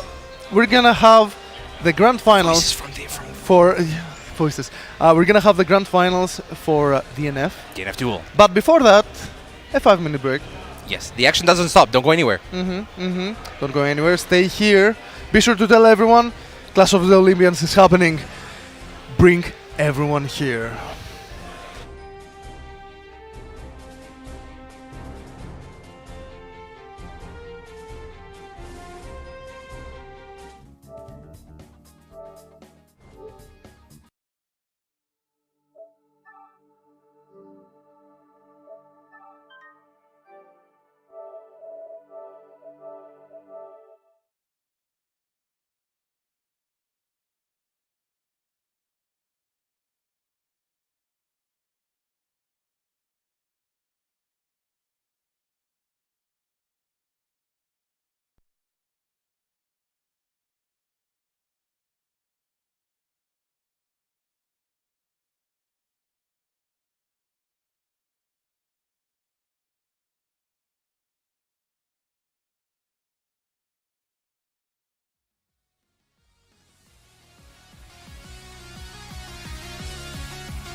언제나 네가 믿어왔던 것들이 너를 속여와도 더 이상 울지 않을 거야. 그래, 그리고 힘을 내는 거야. 한 번에 쓰러뜨릴 거야. 그게 바로 혹시 나라고. 그래, 그리고 밝게 웃는 거야. 저 하늘에서 볼 수 있게 이미 넌 용서받은 거야. 두려워 마. 두려워 마.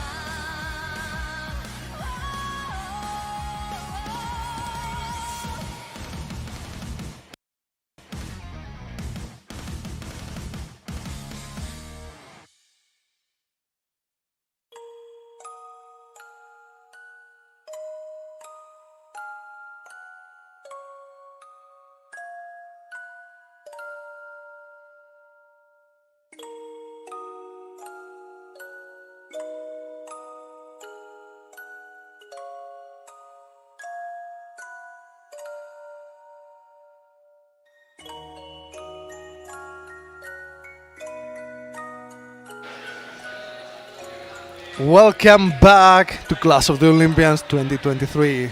How are you doing, Steve? I'm doing great. The hype from that previous grand finals has not faded in the least, and now I am ready for some DNF duo. I haven't seen this game since the World Finals that K-Top was representing Greece. I mean, Arpeggiator. yes, Arpeggiator yes, as yes, well. yes, Yeah, yeah, exactly, exactly. Shout out to the twins; they couldn't make it, unfortunately. But still, we're really proud for what both of them have done through the years. Most definitely. But since we don't have them here, we have a different grand final. We got a bit of a treat for you all. We have two names that are definitely about to turn some heads towards the direction of this live stream. We have The Metallic Mike Yes. and Ganondorf. Actually, I know Ganondorf. I was just talking with Ganondorf, and I know him for something like 8 years since MKX. I love the community. I love the community of fighting games. Everything is connected, bro. Ta ta ta ta ta. Oh, you can hear the chat. Yeah. Everybody's cheering for my boy Ganondorf. I mean, no. We take no sides. Yeah. No. We are unbiased over here. I can say with absolute certainty that Metallic Mike is not to be underestimated. Exactly. He is one of the most active DNF players right now in the entirety of EU.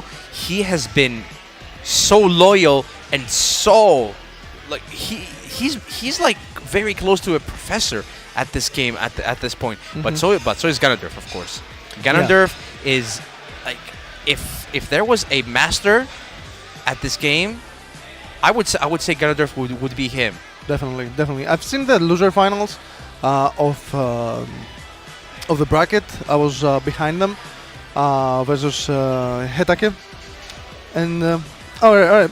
I mean, why I'm talking about the bracket? Just show us the bracket. Yes. With the magic of Please give us production. please give us a bracket so we can take a closer look at it. All right. So as you can see, we've been through the whole debate until the grand finals. No worries.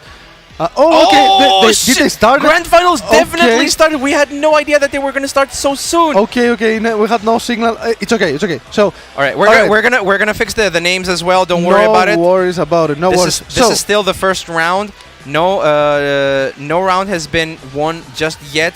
But right now, Launcher is definitely about to close this out. Ganondorf going in for the pressure, running up with the throw grab to close it out. One round goes to Ganondorf. Before we continue, Lancer is Ganondorf and Swiftmaster is Metallic Mike. Yes. Metallic Mike is from Poland and Ganondorf for France. There we go. All right, Metallic Mike Gets his opening here. This is going to be huge damage. No, misses the combo though. Another chance for Ganondorf here to turn things around. Guard cancels out of that pressure. We don't need no pressure. Meanwhile, Launcher can just bully you from this type of range. Yes, I've seen Ganondorf bully Hetake at the corner with grenades, with with weapons, with guns, with shotguns, with flamethrowers, with everything he had. All right, Metallic Mike getting the hit here. Gonna convert into a full combo here using the tornado. Yes, sir. We convert those. Oh yeah, air punch into the mix-up here. Oh my goodness! Why should I come to you to mix you? Come to me and I'll mix you up. Yes, this is gonna be the round, the equalizer. All right, so it's the first game of the grand finals of DNF Duel. Yes. Metallic Mike is in the winner side and Ganondorf is on the loser side. Both of them have a round. Still first game. Let's do this. Oh my goodness! The grenade actually caught him even after that that guard cancel. The guns every time from far away again. Yes, What's your those are her normals. Can you believe that? Yes. Every time I see them, I still cannot believe that these are her normals. Regular buttons, right? Yes, regular buttons. Oh, nice extension. Yes, Alright. that's exactly what you need to do because he didn't have enough mana to extend it any other way. This is so much like meter management and knowledge from Metallic Mike here. Ganondorf though gets the opening. Oh boy! All right, what's the mix here? Drops the nuke. Oh my goodness! Look at his guard meter. Look at that tip, damn it! Oh, he got it back. He got it back, and he got the round as well. Metallic Mike gets the first game. Beautifully done from Metallic Mike. That air JS to catch anything Ganondorf would throw in the ground was absolutely beautiful, and that's one of the bigger strengths of Swiftmaster. He can use his all of his specials in the air, so he can actually get you into a full combo from any position. Yep. Oh my goodness, the double God. overhead. Okay, I love that. Okay. Nobody blocked that. No way. I mean, you must have the read, otherwise, no way. Oh, there's a chance. There's a chance for Ganondorf. Yeah, it's gonna take it into the corner with this combo. Almost corner to corner. What's the mix here? Throws the grenade. Indomitable Spirit. No, the DP is blocked. Oh boy. Ow. This is gonna be huge damage. Probably equalize things up. Maybe get the lively button. But put your legs. I'm not sure what that was. That might have been a misinput from Ganondorf's side because he. Alright, then that's gonna be the second game for Metallic, right? Yes. Wow, going really fast.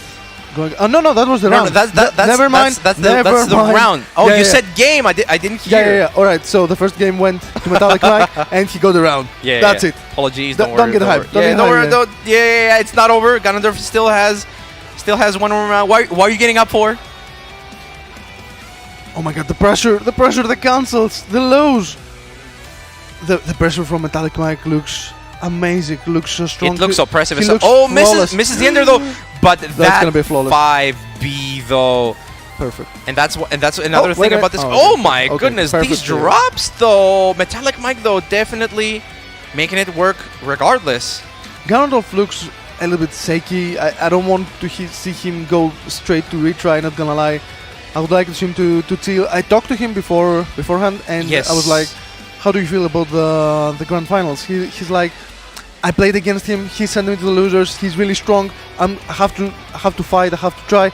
He got a game. He told me he got a game. I mean, if you get a game, you can get a set, right? Yeah. It's also a matchup situation here because Swiftmaster can definitely deal with a lot of stuff from Launcher, which other characters most normally would not. All right, let's see. This is safe, by the way. You cannot even guard cancel that one. Wow, the pressure. I love those gimmicks. Yeah. I mean, the problem on this matchup is that Swiftmaster can close the gap all the time. It doesn't matter. Yes. And as a zoner, it's really, really hard to play that game. For sure. But now, Ganondorf pressuring in the corner here. Oh my goodness! God. Another JS! Doesn't really confirm it though. Ganondorf has another opportunity here, but the pressure from Metallic Mike, let's see. The guard cancel works! Okay. Ganondorf has a chance here. He needs to actually manage to... Oh my god! Oh, no way. Alright, no combo though. No combo. Conversion. Nice Indomitable blocks. Spirit tries to stay alive here. Nice blocks. The tip damage, the cross-up. Championship point for Metallic Mike. This Let's pressure see. is absolutely unreal right now. Oh my Ganondorf cannot take this pressure that is happening over here. Look at this conversion from Metallic Mike. Beautiful stuff. Is this Gonna use Metallic Mike or Magic Mike? most definitely Magic Mike at the moment. Oh my goodness, look at this conversion. Gonna Look get at the orb that out. damage. Doesn't really... Okay, doesn't end the combo here, but this pressure though... When do you guard Look at that cancel? pressure. This is guard cancel for your tournament live. The guard Yes, of cancel course. works out. Okay. He gets a breath. He gets a breath of life. Alright, I like the pressure from Gano. Look at that tip damage. Alright, okay, Magic Mike, Metallic Mike on the offense, I'm sorry. Alright, the pressure. Oh, the this pressure. She does not have the tip mana. damage. This is guard break. This is gonna be the guard break. right?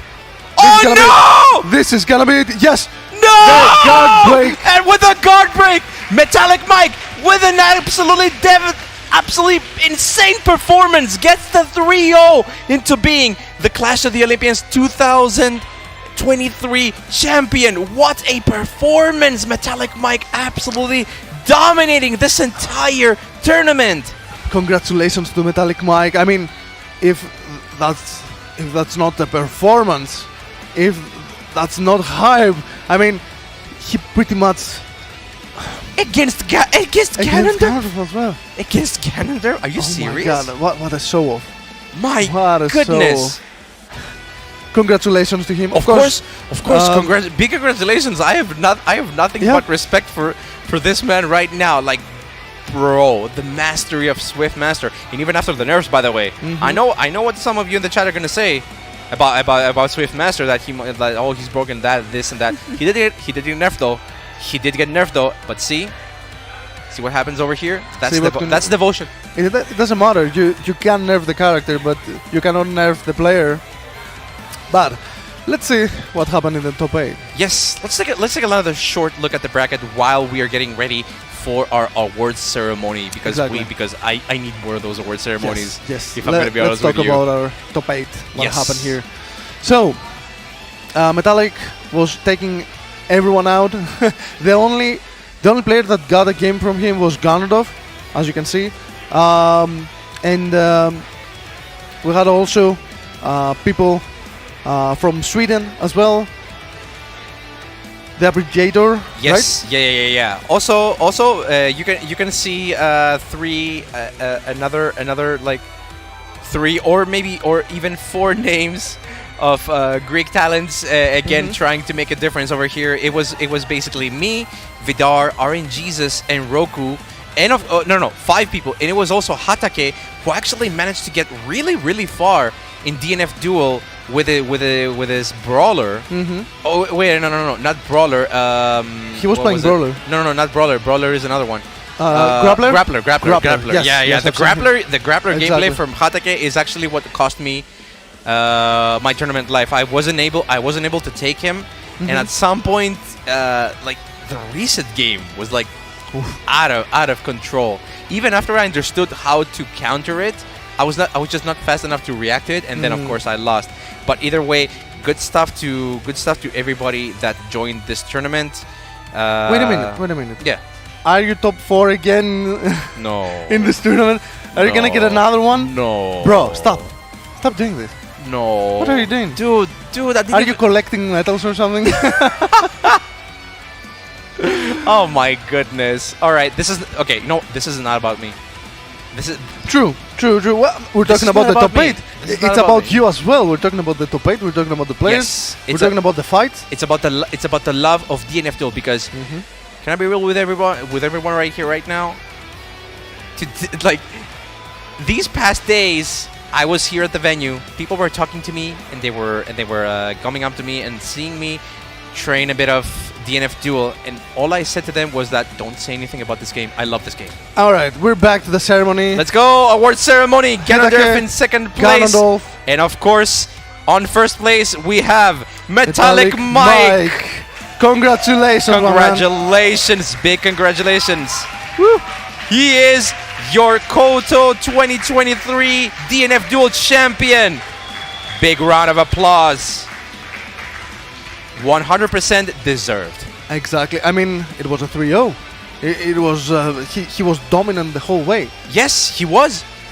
The performance of Metallic Mike was like flawless. Yes. I think we're gonna get you another one probably. Tassos probably will come around. No, anyway, it doesn't matter. Anyway, the doesn't performance was great. Still, it was just the grand finals, but as you saw, we had such a big top 8. Metallic Mike was dominant the whole way. Only lost one game. Yeah. Ganondorf. Yeah, only That's only impressive. one game. That's impressive. He came here to take the whole thing. He came prepared. Exactly. He came all the way from Poland to sweep everybody. Yes. Mission accomplished. Exactly. And of course, with that said, I think this is going to be our stop right here. Mm-hmm. We're gonna give it up to everybody else. Okay, but before we do that, Another one. wait, I'll do it. Okay. Damn. All right. Yeah. All right. Alright. So as I was saying before. By the way, congratulations. Oh yeah. Poser. Okay, another we one, go. another one over here. Another Okay, one. 2 of them now. Yes. 2 of them now. And they're real, right? Yeah, they are. 100% real. Do you care biting them? No. Maybe we shouldn't do that now. Okay. Maybe we shouldn't do later. that now. Later on. Yeah, I honestly, it's an honor for me to even be part of this whole thing. I did not come here. I come out here to, with any. I did come here with aspirations to like play my best. Maybe gatekeep some people here and there, but the most important thing is I came out here to have fun, commentate, show the hype for this event, and showcase that Greece is one of the best places for fighting games. I think so far it's been absolutely amazing. I would like. Yeah. Before we go to the break, I would like to thank Tassos for everything, because that's gonna be our last stop for me and Steve. Thank Tassos for the whole event, for all the locals he has done month by month, staying loyal, giving us food, giving us setups, giving us a place to play, giving us this whole opportunity even here to enjoy even fighting here. games. Exactly. This is absolutely insane, and I cannot be more happy about him. So, after that great grand final we had with Metallic Mike, Magic Mike, we're gonna go to the Dragon Ball Fighter Z, of course. Yes, Oh, we got some Dragon Ball Fighters action for you. Do not go anywhere. But it's been great being on the mic with you, Nivek. Thank you again so much for this opportunity, my man. The pleasure is all mine, my friend. We'll go down and enjoy the rest of the games with the rest of the crowd. See you all later. Don't go anywhere though. 5 minutes.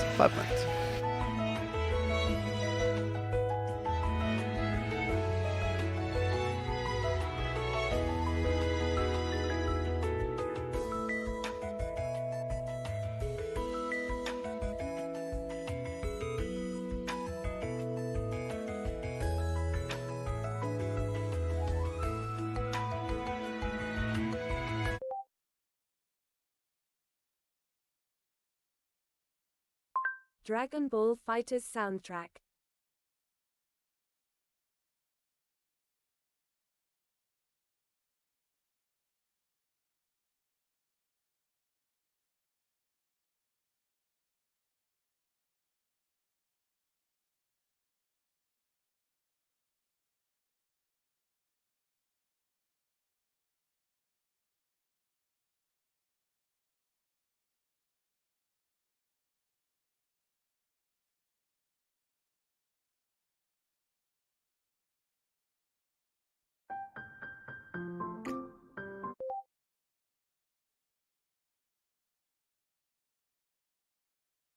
Dragon Ball FighterZ soundtrack.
top 3. We are back. It's Dragon Ball Fighters. It's top 4 at Clash of the Olympians here. It's a Friday night. It would be Guilty Gear Strive, but we're here with Dragon Ball Fighters. We've got a stacked little top 4 here. We've got a Wade versus Arpeggiator. We've got Noka versus Pudding Stone. It's going to be a fantastic top 4 coming out here. My name is Keno. You've seen us before, though. You know who we are. You know who he is. It's Dunk. Hey, Dunk. Yeah, nah. Absolutely stoked for this top 4. I think so far this has been the most exciting bracket of the second half of the year. Yeah. Like, I haven't seen anything as interesting as this. A lot of players have shown me what they're about. Papa Grrr. He's not Papa Giano, it's Papa Grrr. Because that big bear took a game off Noka, or took a set off of Noka. It's the activity, not the... Anyway, he took a set off of Noka. Noka set down into the loose bracket. But up there in the winner's side, we got Wade, the Iceman. And he's waiting for his opponents to come through. But it should be entertaining. Guys, thank you so much for joining us, honestly. Like, big ups to all you man at home. I know all you Dragon Ball people are stoked to watch this. And I know there's loads of you people at home who have no idea what's going on in Dragon Ball, but you're also here to watch with us. We also have a lovely crowd. They're starting to form. Like, it's almost like the calm before the storm. It's the magnetic pull. Mm-hmm. The Papa Grrr. The Papa Grrr. But we'll see. It's definitely that, because we seen the amazing set between him and Noka. Obviously, the little interruption in between that, but it was a fantastic set between these two. We are coming at you with Dragon Ball a little bit earlier, though. We are switching around the schedule. That's just because we're making sure that you've got your mains first. This is your main course right here.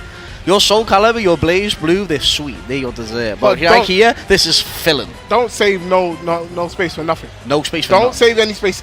Take all the fighting game action you can this weekend. Because even after today, it is not done. You have Saturday, Sunday, bare action going on, bare games, bare people. There's some faces that you haven't seen yet that are still coming this weekend. Kuma mains? That's crazy. Marginal Barber is here. Marginal Barber is here. Marginal Barber. Sparks here. Kudelko. Kudelko's here, yeah. We're here. What do you mean, Is that to you or to me? To us. Ah, generally, like... That's crazy. Who are we? We're just a couple of London lads. We're... Come on, the boys. We're a couple of loudmouth Brits. Coming over here to Greece. Yep. To commentate some Dragon Ball Fighters. Yep. We're wanted internationals. That's a baller name. Yeah, I like that one. Wanted internationals. Damn. Off the dome? Off the dome, yeah. Off the dome? Yeah. Damn. Cannot be spitting these days. Guys, thank you so much for joining us. Not always? That's crazy. Nah, sometimes you got the horrible takes. Horrible takes. Hey, that's not my fault. Yeah, no, we're in Greece. We already had DNF finish just now. Metallic Mike as well. Yeah, Metallic Mike ended up winning that one. Obviously. A Grand Blue as well. Grand Blue was good too. That was a really good set. We still have Street Fighter, Guilty Gear, Tekken. That's all tomorrow. We've got all that tomorrow, yeah. What? Tomorrow. Mortal Kombat is it? Yeah, it's tomorrow. That's tomorrow as well, yeah. Interesting, yeah. So, loads of action to watch, guys. Don't like turn off your channel. You might as well leave it on all day. And if you're around the venue, it's 24 hours, bro. That's the thing, yeah. If you're in Greece, you're in Athens, obviously, and you're like, you know what, I'm gonna go and check out some fighting games this weekend. I'm gonna check out this lovely Battle.net Arena, Battle.net Arena. Sorry. It's a fantastic little venue that we've got here. It's a really nice little cafe right in the back with the whole setups with obviously where people are going to be playing tournaments all weekend. And you know, the fantastic setups as well. They're not bad. I'm going to ask you in a second. In a second. Right. But chat, who at home thinks they know who's going to win this one? I want to know whether you think it's going to be Wade, Papa Grrr, Noka. And actually, I think that's our top. It is our top 3. But who? Did Noka play off stream? Yes. Oh, did he? Yeah. So I think Noka has already made it a 3, so you don't have to worry about that. But I want to know who you guys think is going to be taking it. Keno, who do you think is going to take this one home today? You know what? I'm in Greece. He's already shown the prowess in the tour.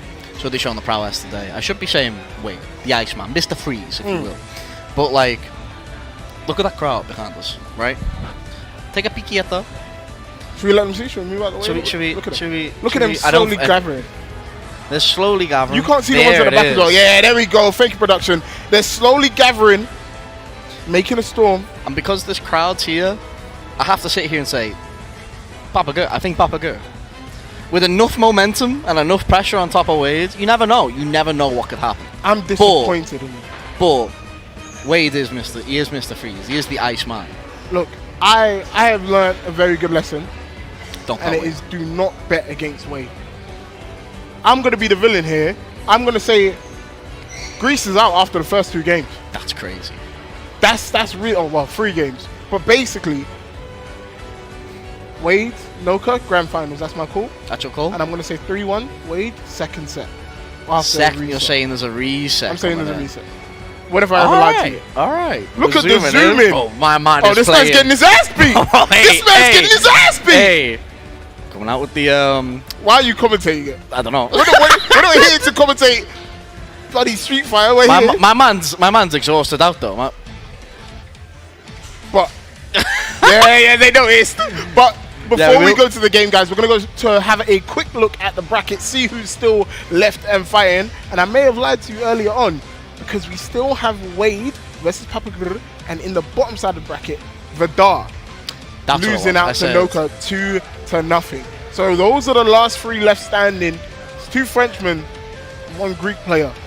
Can Pappy put the soul of the country on his back, or will it be Wade ending this run? He's got the possibility. Honestly, he really does. He's really got the possibility to do it, and it's within their skill set. It's all about dealing with Wade on the get go. It's about pressuring Wade, putting them into the corner, and then making sure that on a continuous basis you are completely on top of the situation, and that it is your situation. We've seen drops from Pappy coming out all over, obviously, this tournament. We've seen them now and again in some of these earlier matches, especially against Noka. They can't happen here. It needs to be secure. It needs to be tight. Here we go, guys. This is your Dragon Ball Fighters top 3 at Clash of the Olympians. Pappy from Greece going up against Wade, the Frenchman. Who is going to take this winners final set and book their space in grands? Jiren's ready, Kefler's ready. Here we go. First game we win the final starts now. Or maybe it doesn't. It does. No, it does. But already it's Wade finding that first hit on Pappy. And it's a fantastic start as well, because we're straight into the corner. No sister on the table, but we block. can keep a going, Kefler. A nice tech on that Dragon Rush right there, and we're going back to that full screen. We're going back, and we're waiting for these buttons to come out. Super Dash will connect, run on under to get that side switch right there. And once again, it's another great situation for Wade to go into. We will switch into the 18. And are we going to go for this far play? Are we going to go and play against how Pappy is going to be playing? You have to be very careful here. Loads of spark bait opportunities, but instead just goes for the cross up. And the thing is, you're thinking to yourself, why didn't you just spark up immediately? She can fake out that dash, and if she does get some spark bait, you die, you lose your sparking. So Pappy waiting for it, but couldn't block that cross up, loses a character, and now Wade takes the driving seat in game number 1. But you can see how aggressive Pappy is, but the Beyblade gets beat out by the super dash, and Wade continues the offense. It's all Wade right now. We're setting up the 18. We do have Kefler in the back. We need to keep it going, but we do find an opening, and this could be a very unhealthy go things at the end of this combo right here. We've got both assists up. Dragon Rush coming in. Get the grab. Level 1 for kill, yeah?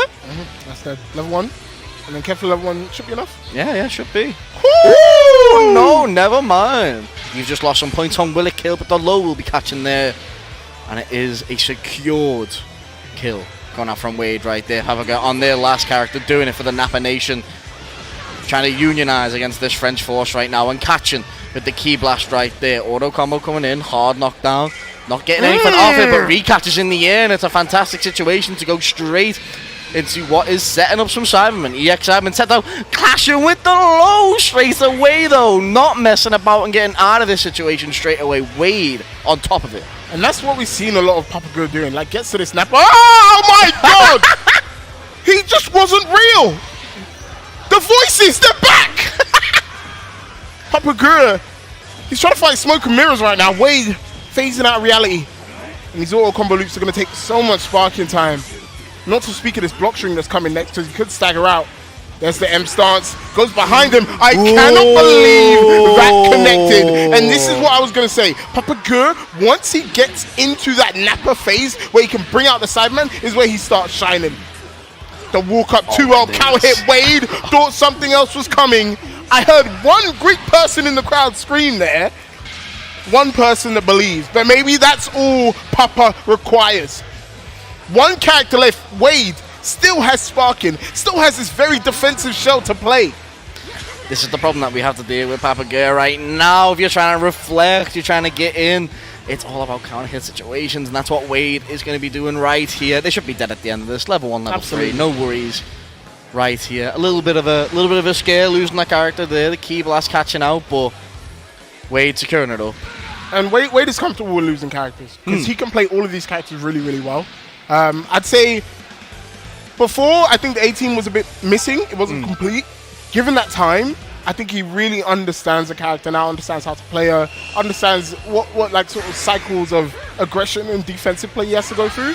And it really shows in how he plays. Also the combos. He's got the combos down pat at this point. Oh, definitely. And especially with the extensions that you have with both Kefla and the hit as well. And the Ronaldinho kick coming in with the orb as well. They're both fantastic extensions for 80. And pressure assists as well if they want to try and keep it locked. It works really, really well with this character. That's why it's such an amazing shell around that hit. It's doing wonders right now though. It is going to catch by the Beyblade. It does drop unfortunately, which means we're back to the corner. Nice block on the overhead. We're staying defensively strong right here. Beyblade coming back out, but it will get hit by the super dash coming out. Kefla not confirming there. And that's good awareness from Wade, right? Realizing that the Beyblade missed, so he can super dash at him, catch him off guard. There's no assist to back it up. And that's what I think is going to be the big crux of this game. Whether or not Papa can win is, can he use his assists intelligently, right? Or is he going to throw them both out there and give Wade the opportunity to just run whatever offense he wants? Because that's what stops Wade from running around, right? Having the C assist in the back, having the easily confirmable Jiren assist and the Nappa assist, all scary.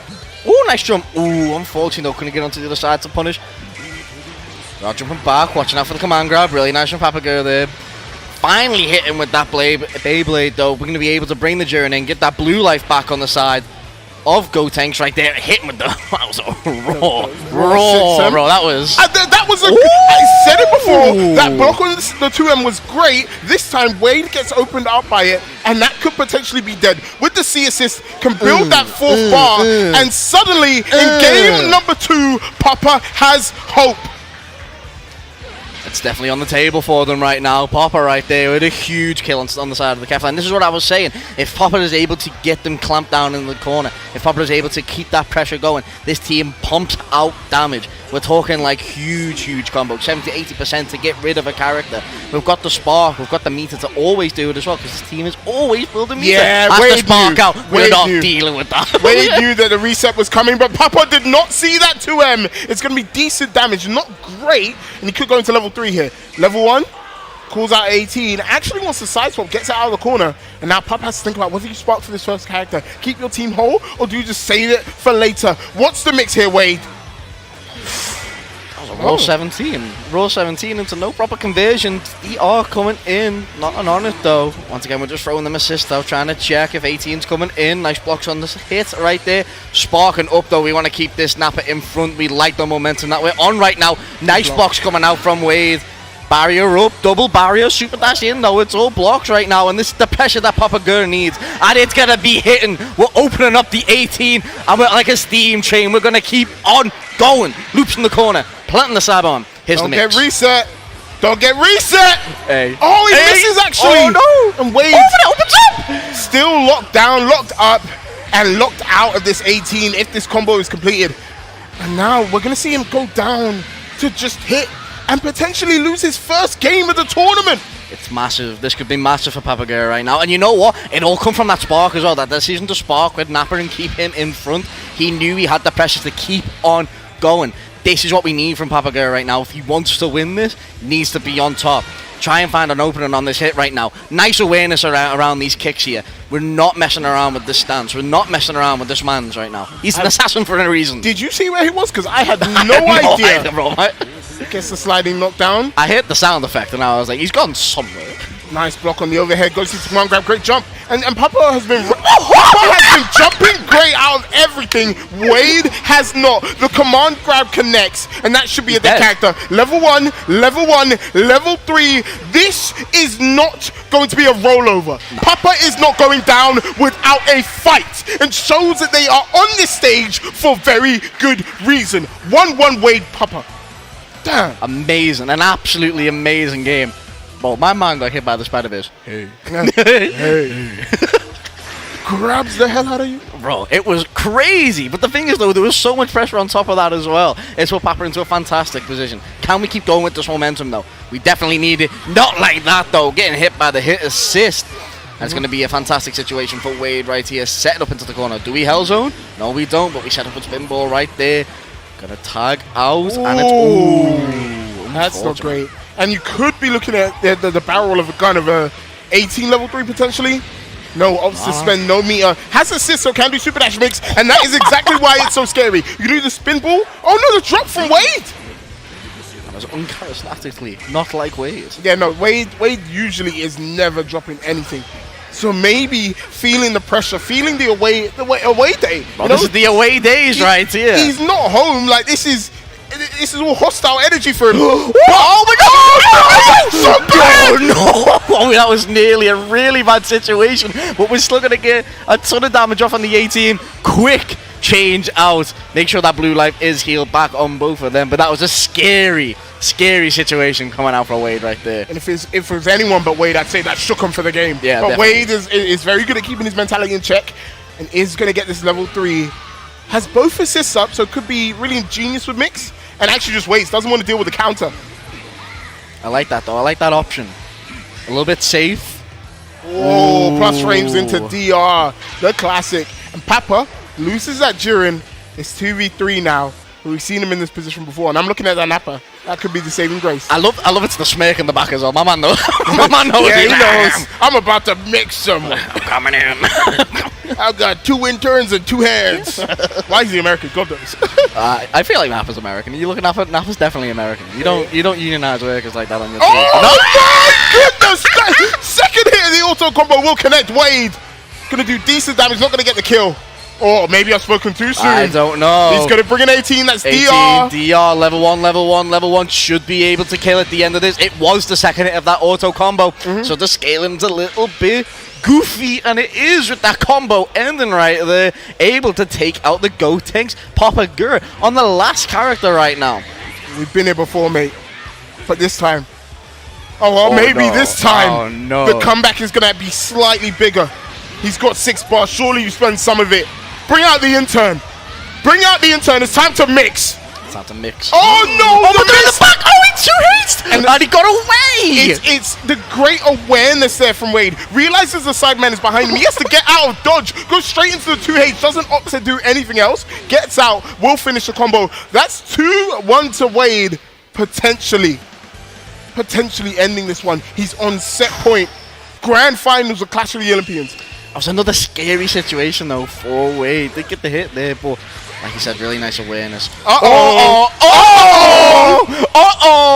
That is so bad. Happy birthday. He's going to get 20% for free. That Nappa's coming in, and maybe the problem child of Papa's team, and he has to spark up. He wants to defend himself. Oh, the DR teched. He's going to get assist back, but that sparking is gone. No longer a comeback mechanic for Papa. Yeah, we're going to be working with so little in this game right here. Switching sides with the Kefla, the hit coming in. I don't think this should be dead. Oh, never mind. I might be lying. Straight on stream. Should we get the level 1? No, it's dropped. No punish though coming out. Oh, never mind. The assist is in front. The Nappa's going to be able to get a full combo off. You have to ask the question, are you going to keep this Nappa in, potentially get sparked on, and then he has to run the gauntlet? He is. Goes for the mix. Wade gets hugged by the Cyberman, and that's going to be it. Character dead, Nappa saved, and Papa is in a very good position to take game number 4, but it is by no means over yet. 2 characters sparking 5 bar for Wade. That was real. That was really oh my God. He punched him up. That was crazy. Wade on the offensive right now with a hit. Pressure in the corner. Stomping on his shoes. Those J's are not remaining clean. Right. Take that one to Foot Locker, mate. Scupping off your New Balances. Now level 1 evens up the character score, and this is really bad for Papa, right? Nappa is bleeding out of his mouth, no sparking, barely more meter than Wade. He has to make a miracle comeback to keep this set alive. Wade is in a perfect position to win it. It's the fact that we've got the full health as well on both characters. No proper conversion there. There's still a Cyberman on the field. Ooh, Super Dash will be taking care of the Nappa though. And we're going to be going straight into that Jiren. And it is Papa on their last character, on their winner's side. Life. Can they do it? Can the strongest in the universe do it? It's against a character that doesn't want to do anything. She's so happy with you standing full screen. She's just throwing stuff at you. Oh my god, the J214M came out. It's the 5S just peppering. Just trying to keep you honest. But that will connect to Papa, given an opportunity, but that's a massive drop. Look confirmed! No! Wade doesn't find it. Papa trying to evade in neutral. But look, it's so anti-anything, anti-justice. He's just so happy to stand back. Papa with the jump in, with the JM, will connect. And with 6 bar, you must spend. Yeah, this needs to be level 1, level 3 right now. We need to get the damage on the board. We need to make sure we got some foothold in the game.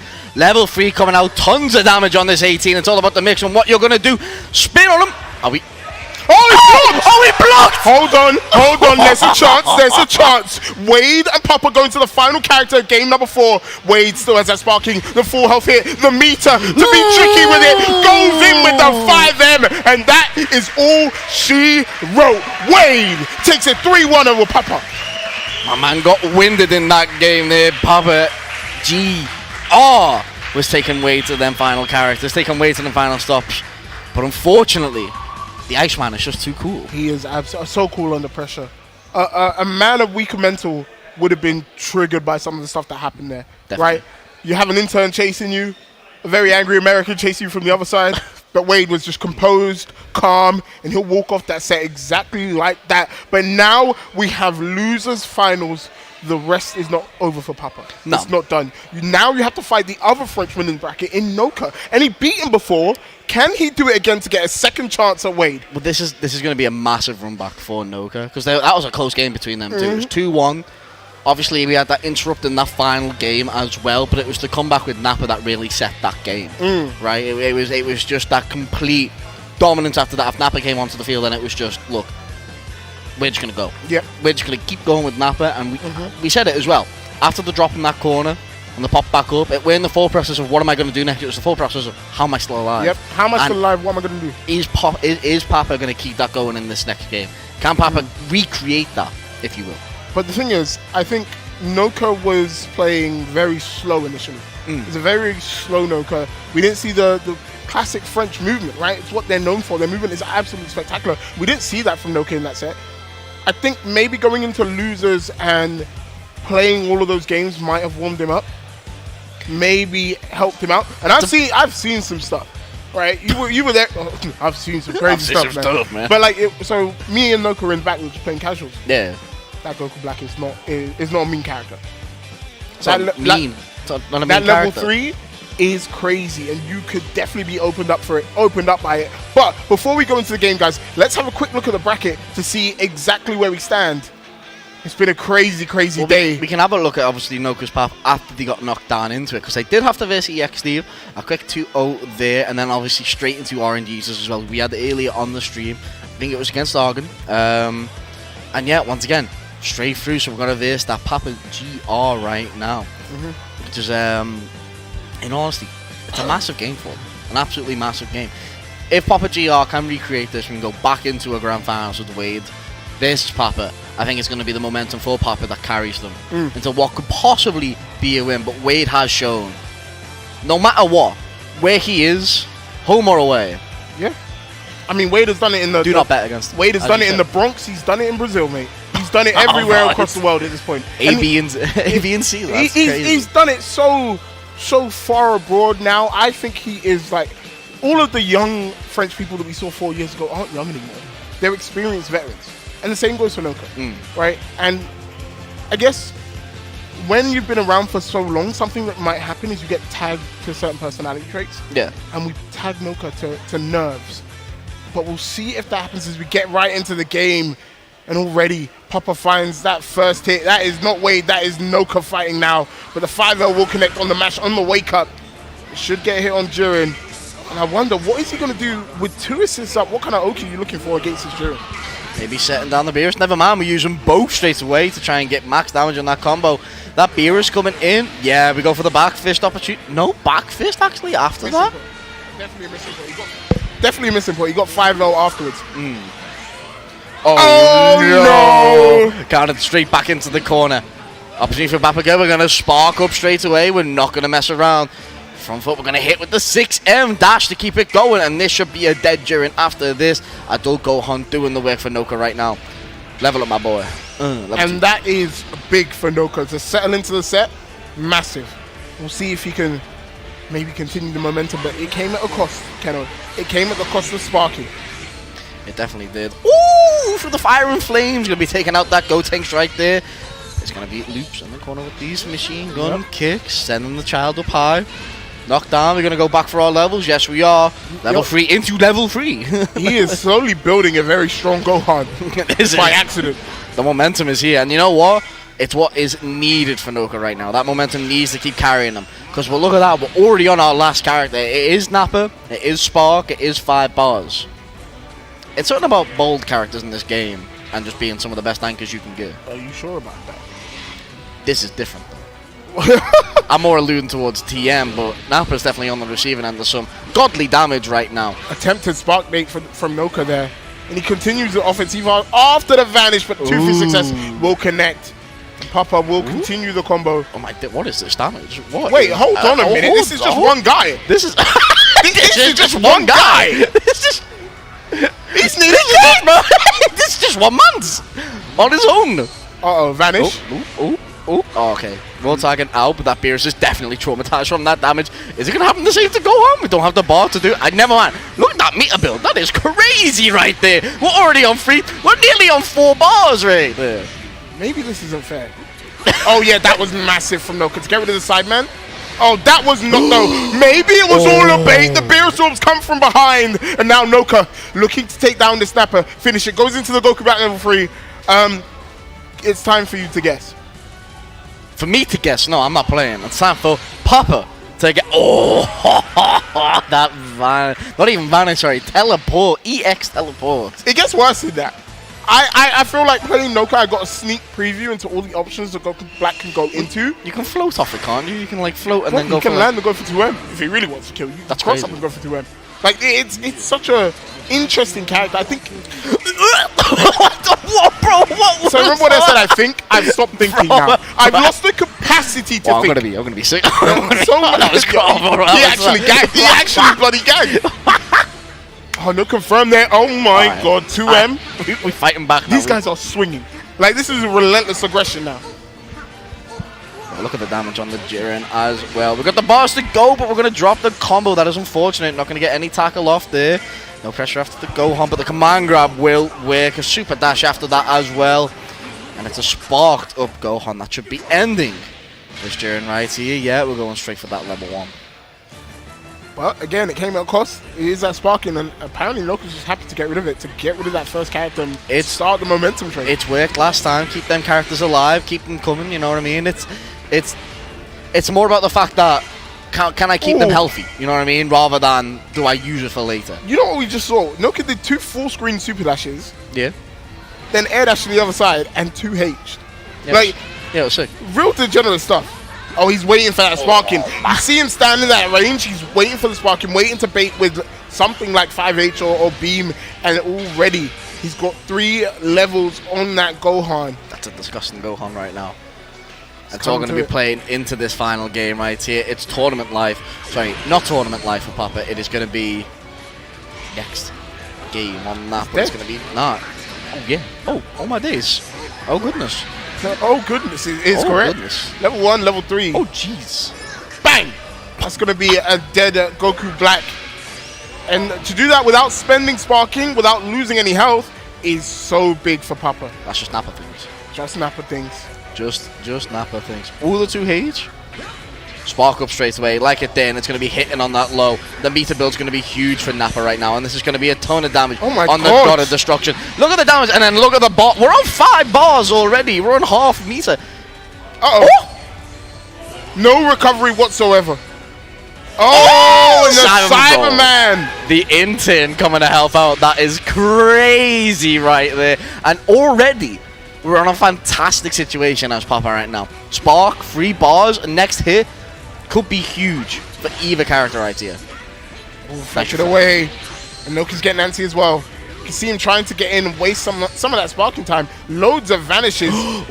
It's successful, right? Sparking's gone now for Papa. Sparking has gone, but you still have to deal with Nappa himself. The Cyberman's planted. You better be fighting away from this battlefield, otherwise you're going to be having mans creeping up on you. Huge combo coming out for Gohan right now, though. Maybe looking out for them balls, but a DR to end it here. It's going to be 2-0 to Noka right now. Noka looking to make it an all-French final. And there was a little bit of hope in that game number 2 for Papa. Snatched away from him as we get into game number 3. That's twice now, though, that we've been on that last character of Nappa, and it's just not been enough. It's taken out 2 characters. It's done a lot to sort of put a bit of disarray to the match, as you will, but it's just not been enough to cross them over the line. And it's really nice from Noka just to keep this character in line. Command grab coming out. This should be a dead Jiren at the end of the day. We've got 3 balls on the board. We've got the assist that we need. Knockdown into, yeah, there we go. Knockdown into the DP assist. Level 1. Should be all he throw. And Noka baited out that 2S there. He was hitting the assist, so Papa thought, oh, you're just going to jump cancel or something. Went into the command grab, 2S whiffed, and was not rewarding whatsoever. And it's already a better situation than last game because we've still got Spark on the table. Finds the hit again. And if he builds 3 bar, you know he's going straight into that mix. Doesn't though.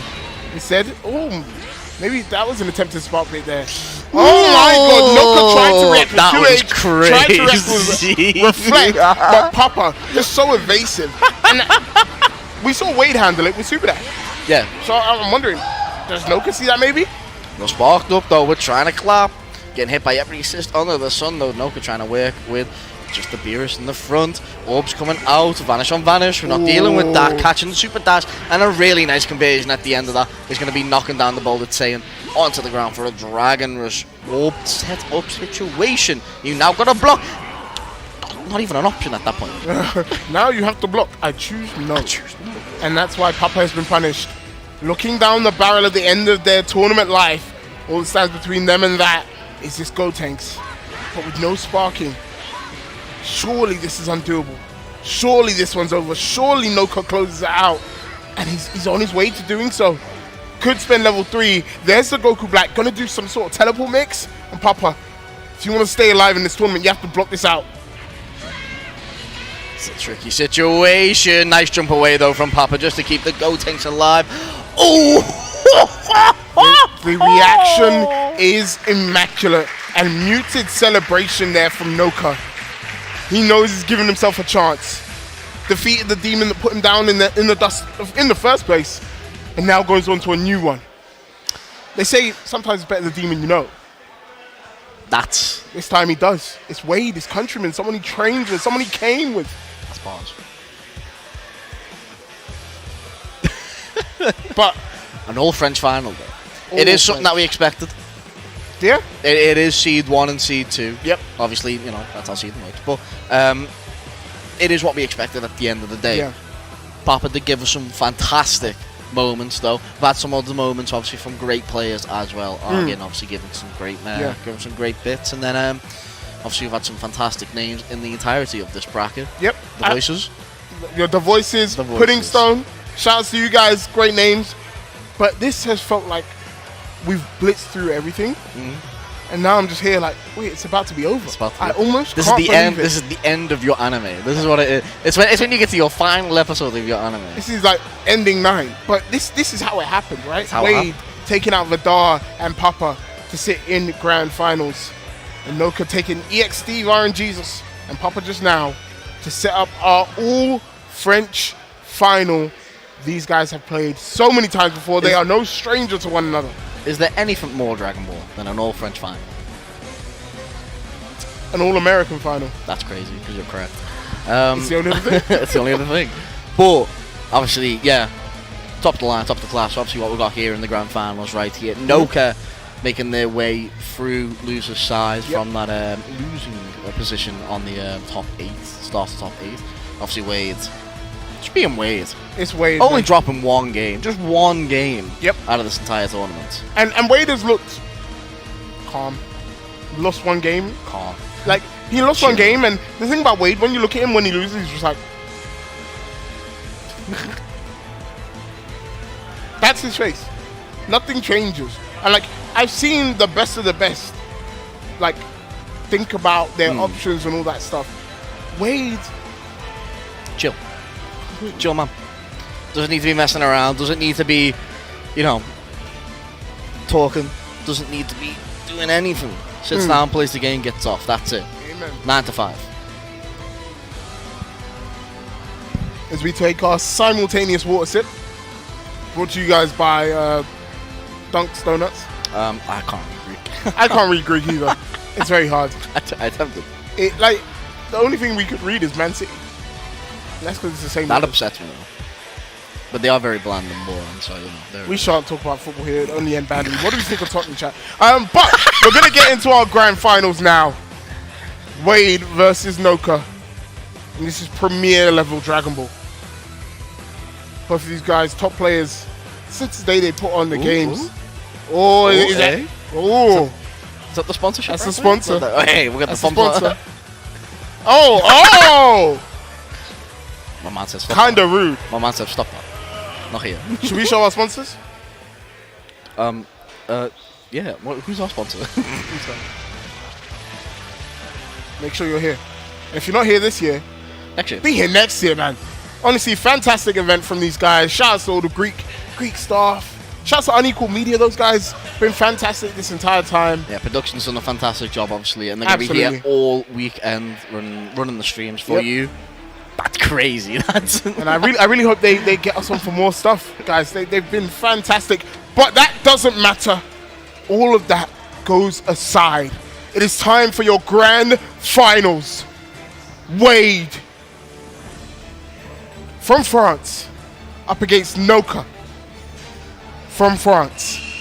It happens right here, right now. Who takes this?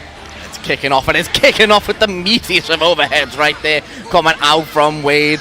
And it's Noka immediately on the back foot. And we've seen this once before, and we're going to see it again. A reflect has been whiffed out, and it's going to be a ton of damage coming out from Wade. And there should be a dead Goku Black at the end of the day. Level 1, and a fantastic start to the Frenchman's game. 2 touches are still great in Dragon Ball, especially when you can get them with a 5-0 and a 5M. My goodness, so ready. And with that assist, with both assists in the back ready. That was great block. That was good blocks. Tag in, good to go on him. Make sure that Beerus is in the back. Had the buttons there. Oh, the fast fall into the low. Noka, what are you cooking with that? Surely Wade was expecting EX legs. Like I would expect it as well. Yeah, that's EX legs with the assist. All right, here we go. Oh my gosh! I can't believe he was ready for that. The 2H from Wade to disrupt the back fist. And he's going to get rewarded with a level 3 Noka. Already being pushed so far back against the wall. Here comes the mix from 18. Oh, nice blocks on that. Keeping it healthy. Barriers coming out. We're just going to be playing this long game right now. Never mind. Trapped ourselves in the corner. Going to be hitting on that double barrier. The jump heavy, though, with no proper conversion at the end of it there. Has to spark up. There's a lot of blue life on the side. I'll go home now. We've got to make sure we're keeping this character alive. Overhead is getting stunted out. It's 2H out here. Can you continue that going? I think this is the dead go on at the end of the day because we've got 3 bars able to kill. And he doesn't even need to use level 3, right? Sometimes in some situations you want to use the hit level 3 because it stops all the regen of the health. That situation, just level 1, pump all the damage. What in God's name are you doing, Noka? Orbs in neutral, is that normal as a Beerus player? If you're insane. Maybe he but is. the insanity might be leading to something because Kefla's down. We've got 5 bars. We've got a spark. It is. Oh, just ran out. That's crazy. Ooh, and it's gone. Ooh, and it's gone. Alright, here we go, Noka. Has to find a way to block this next mix-up. Could be either of these characters level 3. They're both so good. Opts to go for the 18 level 3. Obviously, he does have that DP and 214S. And it is kind of annoying.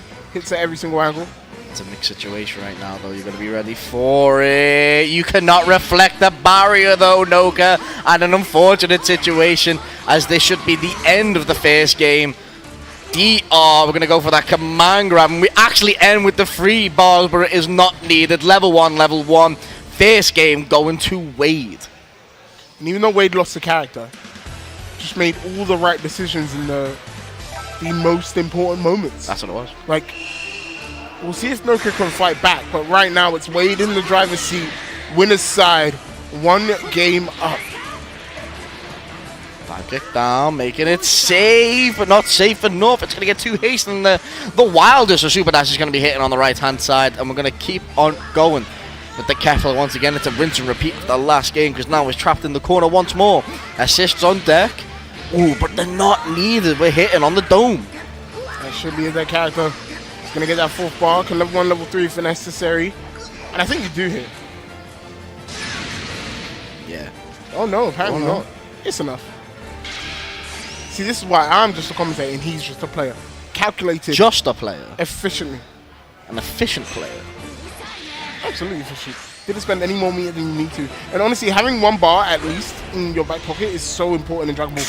What's a 2H? And he even covered it with the hit assist. I'm not sure if you saw that. Yeah. Coming out just to make sure that the Hell Zone mix up. We've actually not seen a lot of that from Wade, especially in these last 2 games. First time we've actually seen it. Spark up though.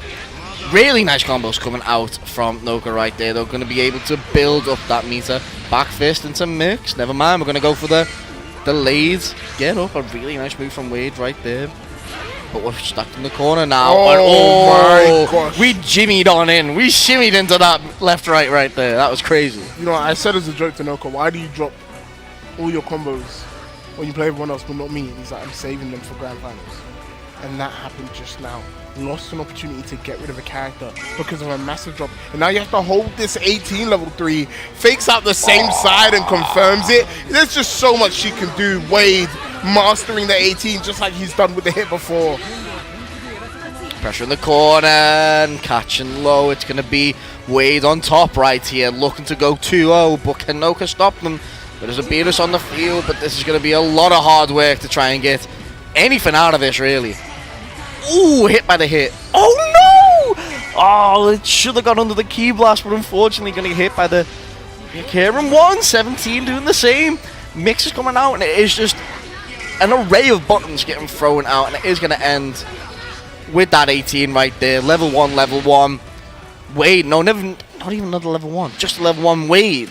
2-0 up. 1 game away from winning Clash of the Olympians Dragon Ball Fighters bracket. And doing it in emphatic style. I think we are just going to have a breather on the side of Noka. Maybe a bit of a think. No, never mind. Straight back into it. Confident that we can take these next 3 games. And it almost looks like Noka's trying to force the scrambles with Wade. And Wade is just like, no, I won't let you. Like, these super dashes are uncharacteristic for Noka. Usually he's more movement heavy, but it looks like he's relying on that super dash to make his way in. And has to spot there, mixed with inbound. The thing is as well, in terms of like dealing with the scrambles, Wade's got the team to deal with it as well. Like obviously we don't have that barrier assist, but if 18's up, double barrier hit. Like you're dealing with them situations, you deal with them buttons coming out. Kefla's got the buttons to deal with it as well. Raw tag straight into the neutral. That is crazy that you're gonna get caught out like that. Set up in the corner, no hell zone, but it's all pressure coming out from Kefla. No vanish on vanish with that, but it is an opportunity for Beerus to start up and get out, but Spark has been used. Very big for Noka. Spark is gone. Oh, nice from Noka. The 2H will connect. They'll be rewarded. Has both assists back up, but doesn't look to use it. Baits out the reflect, and suddenly Noka's in the driver's seat. Wade loses sparking and loses his first character. Yeah, this is suddenly just flipped on its head though. And this is Noka finally on top in these games for once in this grand final. Question is, Can we keep it though? can he keep it? Exactly. No, you can't. Not like that. Oh, that's crazy. In heavy stance, Can I keep it? No. in heavy stance, it's just like, it's such a pain to deal with. And Wade just threatens with it. Super Dash just threw those Beerus balls on reaction. And this Gotta is go so to much loose. now. Not going to kill, but that 18 has that level 3 on deck. Wade not been touched as of yet with these two characters. It's a massive situation now. Nice blocks though. Nice awareness. We need to get this Gohan out of there though. Look at all that blue life. Pressure on this 18. Nice reflect on the backhand. We're not dealing with it, but hit is taking out the young Saiyan right there. Noka down to them two characters right now. And the gods change the fate. Where's that android? Gotta be taken out. Oh my The gosh. Goku Black and Hit coming in once more with 18. And Hit is just so, like, versatile in terms of an assist. You can call it when you're advancing, you can call it when you're walking backwards. It's so good. Now Wade looking to finish off this Goku Black.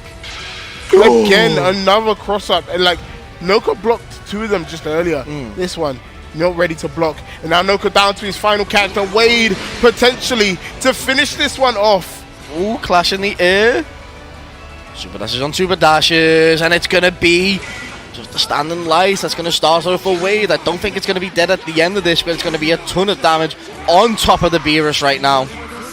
Oh, but that's 70 to catch! Doesn't confirm. Level 1. And that could be punished. It's not. Wade, Oh. one hit away from finishing it. The classic hit assist call will come out, and that is Wade, your Clash of the Olympians 2023 DBFZ champion.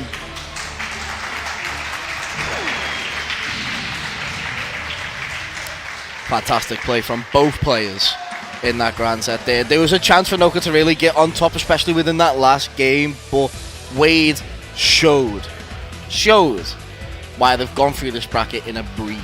Bro, he's as cool as ice. Cool as ice. Cool as ice. It's Mr. the best way Freeze. to describe him, because no matter what you throw his way, he is always going to be calm and composed. And I think he does care about the game, and he does love the game.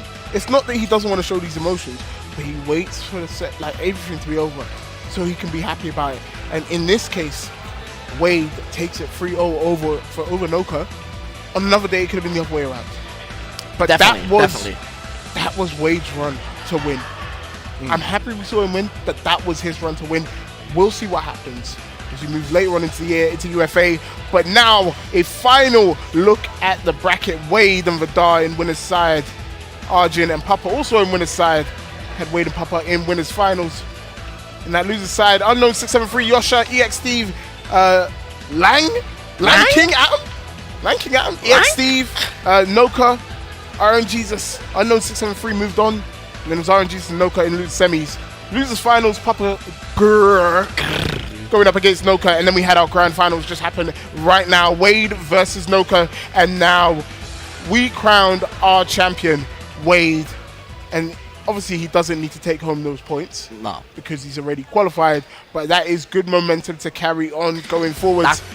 That is like the massive thing though. Obviously we've got ECT coming up around the corner as well. That's a massive Dragon Ball event for a lot of Americans out there, so that's points on the board as well.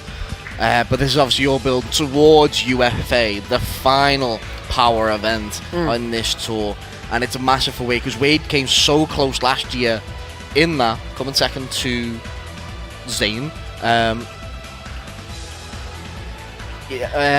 Obviously.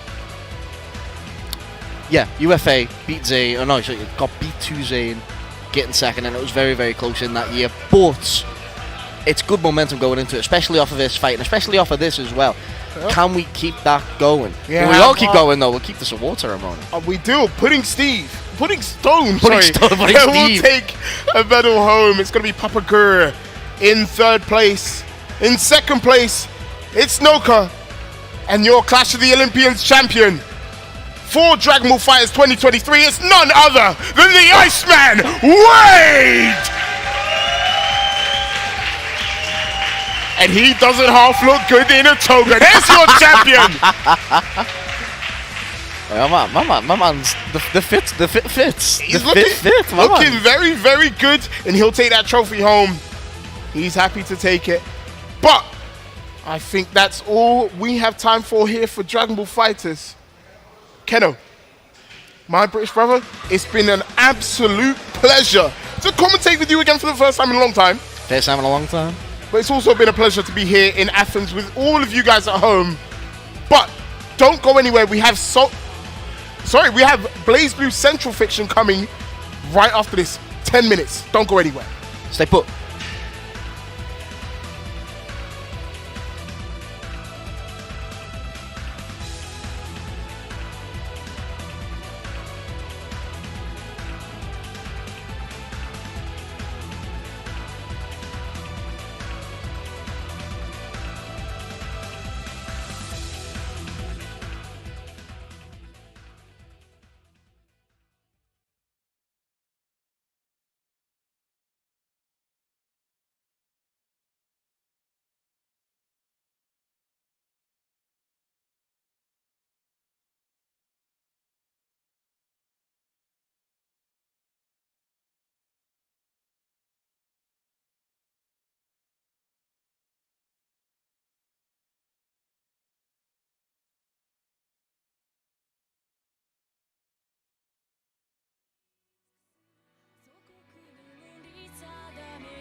Hello everyone, and welcome back to Clash of the Olympians. I'm History Behind the Warrior, joined by none other than Eternal Dragon for our top 3 here.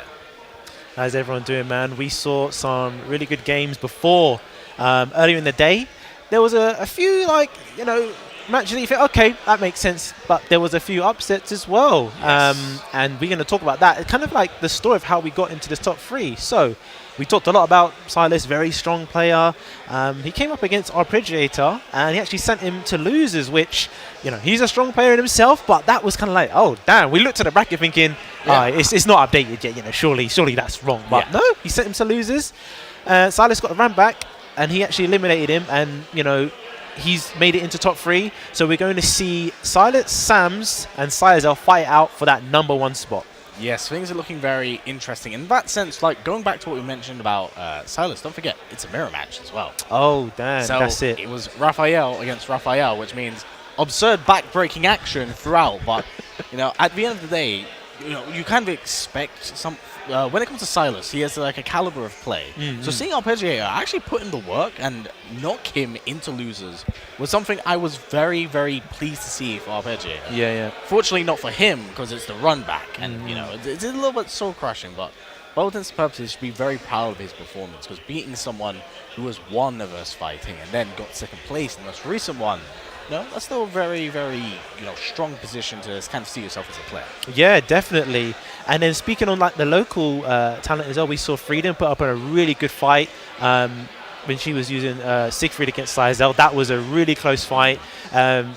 Me and HBC Warrior talked about the scene, maybe Greece not having some of the spotlight, but if you didn't know who Freeden was and you saw that match, or if you didn't, make sure you go back and watch that VOD. It was a really back and forth match with such a strong player, and she was that close from making it, from progressing on the tournament.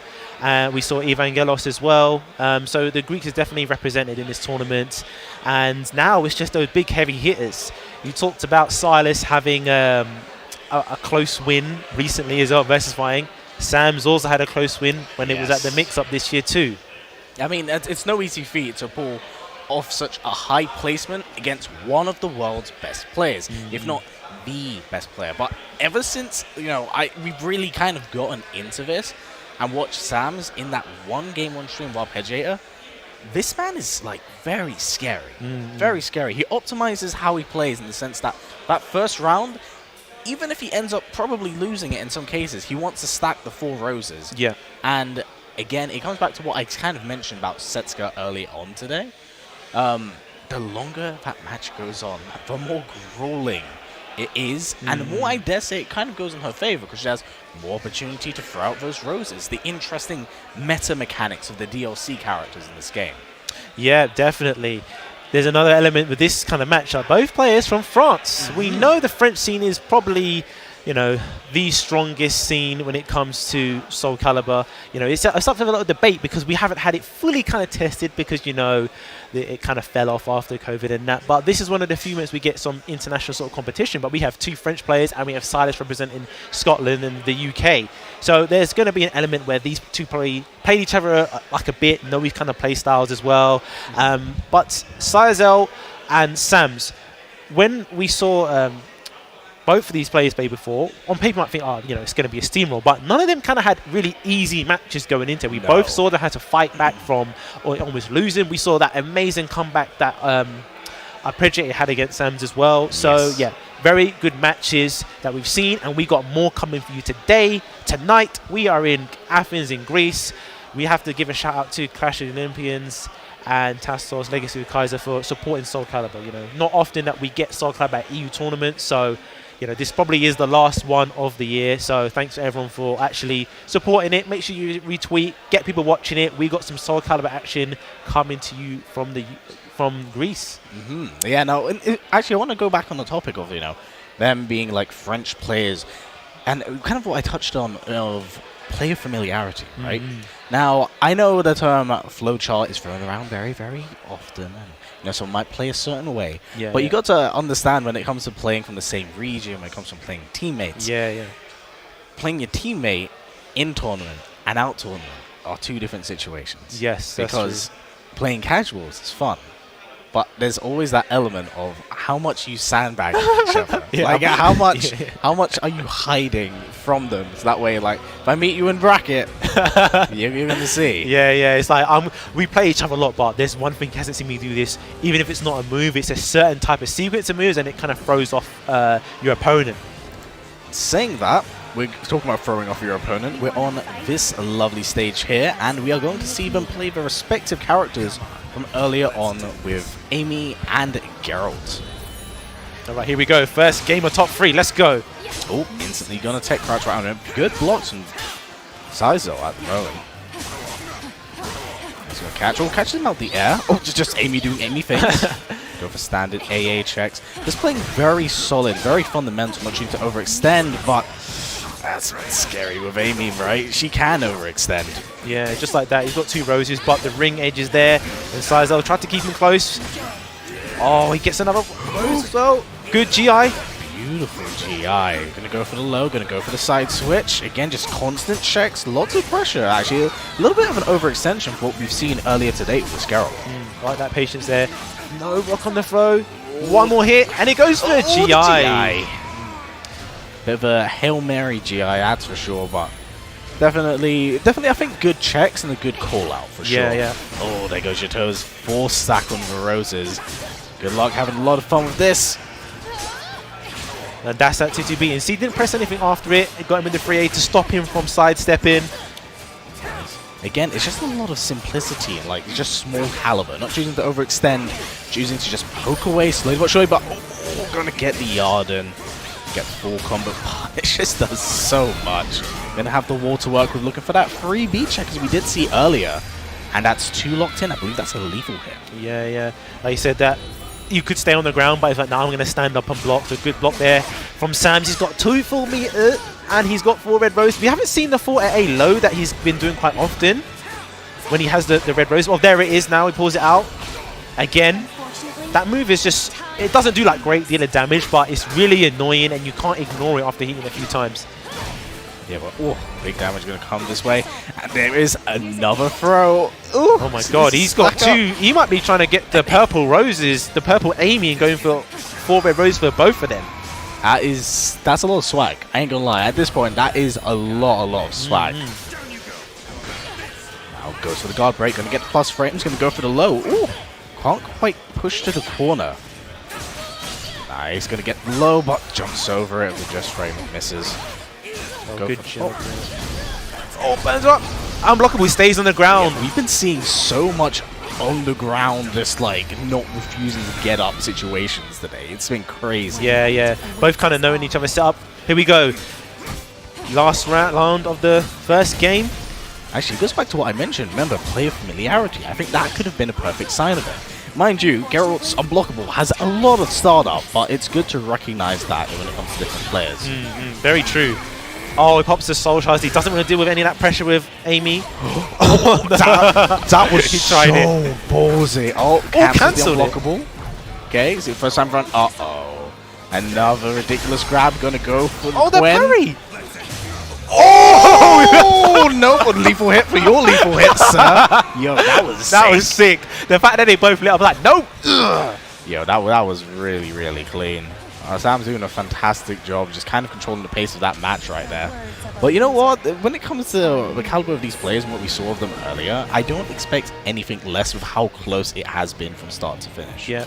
You talked about like that play familiarity. You can see sort of how they're playing maybe compared to when they played their previous matches against people that maybe not in their region or don't play often. There was very much up close, coming blow for blow. There wasn't much kind of spacing, like wasting time and kind of going right up each other's faces, just using basically 2A to interrupt, using the 3A to stop him stepping. But interesting, in the first couple of rounds, I didn't see Sams do that low string, that 4AA, which he was doing against a lot of other people very soon as. Probably because he knows he's going to go for that. He's like, you know, I'm not going to do it quite yet and work it into my game. Again, it goes back to kind of like a matchup familiarity situation. When you can keep reinforcing that game, then, well, you know, you can keep doing it up until your opponent adapts to talking about that beautiful guard impact. Oh, okay. Oh, no, when she's back turn like that. Okay, she's just doing things. though we're currently suffering from some technical difficulties at the moment, so we're quickly getting that solved out. That way we can enjoy the rest of your top 3. But currently, what have you thought of this tournament? Because, as we were talking offline, personally, Yeah. this is like your first real international tournament, isn't it? As like a commentator. Yeah. So people are like, oh, great, you're doing commentary. That must feel good. It's like, that's great, but I just love the fact that, Soulcalibur is also getting support. When I see there's an event that's got Soulcalibur in it, I'm like, yes, that makes me happy too. So that's been great. And just being here, like mixing in with the other players and seeing the international matches, because other games are kind of spoiled with international matches. We see it so often, it's kind of normal to them. And Soulcalibur, we did have that, but obviously as the years went on, it kind of died out, and online isn't good enough to have those kind of matchups. So whether it's like the mix-up versus fighting, Clash of the Olympians, they're the places that we'll see it. So only having sort of 3 major EU tournaments this year might have been sad, but the game has been going for quite often, and there's still like online events, seeing people join them as well. But now we're getting to see, even like Sam's, him traveling. You have to give a shout out to that, because the game isn't at its peak, and this is the first time he's been out of like the country traveling for the game. So the fact that people still do that, it shows that there's still people that enjoy and support the game. So people that are being like, oh man, I wish I'd have went. Yeah, you should have come. We want more people to sort of carry on showing that there's people that are enjoying this game. Yes, engagement is the best way of showing your love and support for it. Yeah. No matter how small, even those of you at home who are currently watching, or even going to your local scene, it actually does a lot for the game's lifespan, and is extremely, extremely healthy. But looks like we're jumping right back into our games once more, picking up with that 1 win on, I think it was Sam's side, correct? I think the names might be around. Yeah, definitely Sam's got that first game. Nice, I like that. He used it to stop and step in, to keep him in check, and then run up and throw him. Very simple, very effective. That speaks to my Astroth player brain. Run up grab, don't think. Oh, nice catch. Another one. Is he going to go? Oh, the unblockable! That one is so quick, but unfortunately went for the GI, so he got guard broke. God, another throw tech, beautiful. Oh, goes for the point blank blue. Let's go for it. All right, so he's got 2 roses. We see he's going to strike going for the 4. We're going to wait for that low. There it is. Yeah, it was a matter of when, not if. Yeah, exactly. Goes for the Quen. Going to get the hit, but obviously no combo. Oh, Amy doing Amy things. He carried on stepping the whole way, but didn't actually punish. Oh, wait. Did she get advantage from that trade? Oh, going to get the yard. Going to get a push. Goes for the low again. Both players checking each other. Not going for 2 big heavy hits, but point blank. Yeah, you got... Uh-oh. Every time I see those flips, they make me so nervous. He's going to get the low. Interesting. He didn't go for the immediate red rose. Went for Oki. He's got the 4 roses anyway. 1 more hit should take it, and he goes with the 4A string. Yeah, that's just him being swaggy. Just going for the double just frames. Going to go for the Quen into the low, but gets the GI. Going to go into the soul charge. Nice. Okay. Oh, the call in the yard, and it's going to be... Oh, no, misses the big boot. Oh, that is so tragic. That was such a big call out. Fortunately, doesn't quite capitalize on the damage. Just getting slowly chipped away at. Right, take the throw. Next goes to finish to the string. 3B. And he's just spent the meter as well. He tried to soul charge, all used the critical edge. He lost the bar. I will. Cizel has done a fantastic job of taking majority of throws here. But man, I can imagine like when you're 2-0 down, must be really difficult. And that's going for that soul charge. Oh! Nice. That's quite the comeback, I have to say. Yeah, I like that where you've got no life, the opponent's going to hit 1 hit and you're dead, and rather than run away, he's like, no, I'm going to meet you with fire, so you can't think, oh, actually, I'm going to be defensive now. Choosing to go for the really big challenge, but can't quite take the throw once more. Going to get stabbed in the leg, but oh, there's only so many times. And he ducks it! Yes, see, that is the character knowledge that some other players weren't really doing. Ducking this. Oh my god. The eternal freebie. No one is safe. Oh my god. Good throw. He breaks it, keeps the wall behind him though. Oh, and the unblockable again. That thing is so deceptively quick. And go for the break attack for the plus frames. And yep, just simple jab, jab. It was a matter of if but when. Yeah, that's as I was making. Yeah, I respect it. Yeah, I don't like it, I see, but I respect it. Wise mindset. But now that is 2 games up to Sam's, and he's been playing really, really well today. has to be said. You can see Sizer kind of thinking, and he's opted to go to character select now. Is he just having a time to think, or are we going to see potential character change? And, like, you know, to be fair, the first match was a bit more closer than the second one, so let's see. This is always a good opportunity to sort of take time to think about it, even if you're going to go back to the same character. You know, you want to try and stay in that winner's side, so take a few moments. You kind of cool off the opponent as well. Oh. Whoa, will we see a Setsuka? This would be very interesting in that instance, because this is a character that, of course, had a lot of fan demand. Oh, wait. Oh. Uh-oh. Yoshimitsu. Are we ready for some wackiness? Okay, alright. Alright, this should be interesting. I wonder how this matchup's going to turn out, because I did not know he had a Yoshi. No, me neither. We know Yoshi's a really strong character, but can he adjust from using one that he's been using in tournament? Because sometimes when you use multiple, you forget there's very specific instances. Like if you play on your main, you might be optimal. But let's see. You know, Yoshi's not exactly like super complex. You should be able to really get into the group easily. And Cizel is a really strong player anyway. Ooh, maybe he's done this purposely for the matchup familiarity factor, and he just went for the unblock. What I respect it. Jeez, look at this, man. Just complete offense, momentum, all in his favor. But now he's getting caught counter hit because he's pressing a lot of buttons, and that's 2 red roses for Amy already. Yep, scary stuff. And remember, like I pointed out, Sam's loves to get it very early on. It just helps optimize his gameplay for the rest of the round. It's very small, minute, but it goes a long way. But we're just seeing an absolute blend of being to sidestep, but can't quite. Ooh. Yeah. Ooh. And got on the counter hit. Ooh. The Silas scoping out. Honestly, this has been a really beneficial character check. It's paid off dramatically from what we did really see earlier on. We're very methodical kind of space that, caught in a stray. Runs into the rose, yeah. It was bad, man. He blocks the string, punishes that, but we're going to get something a bit more than that, but he gets it anyway. We got to deal with Amy and Soul Charge and with Red Roses. He does a chunk of damage and he jumps over to not get hit by the throw. The back turn from Amy. Oh my god, this guard damage must be ridiculous right now. Goes for the low. Gonna go. Oh, just gonna start doing the swanky rose stuff. Okay. Plus frames, get off me. Looking for the counter hit. Punish, doesn't. Oh, jumps over! Swank! Oh, they were both thinking the same thing.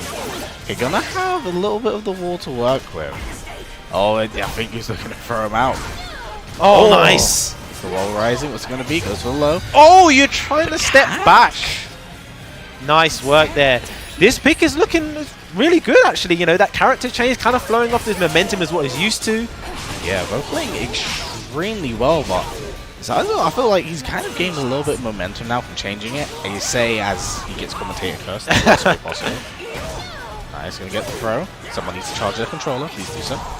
Gonna get the push Oh back. my god, that's chunk of not gonna damage. be dead? Yeah, it's not gonna be dead, but ooh. To be fair, Watch and learn. meter building round. Yeah. That was a very swift round from Sam. Oh, the back throw! Old school Tekken throw there. God Nice. damn. That's the start that you want. Look how much life has gone already from that. Yeah, very strong start. I can definitely see this changing. Oh, gonna get a beautiful counter hit. Slap a little bit of that bar. Okay, guess. Gonna go for the RE. What's it gonna be? Oh, gets caught on the side step. Oh, doesn't punish the GI, but he gets it, and this should be it. And there we go. What a change from Cizel. That answered the questions of, is this character change going to work out?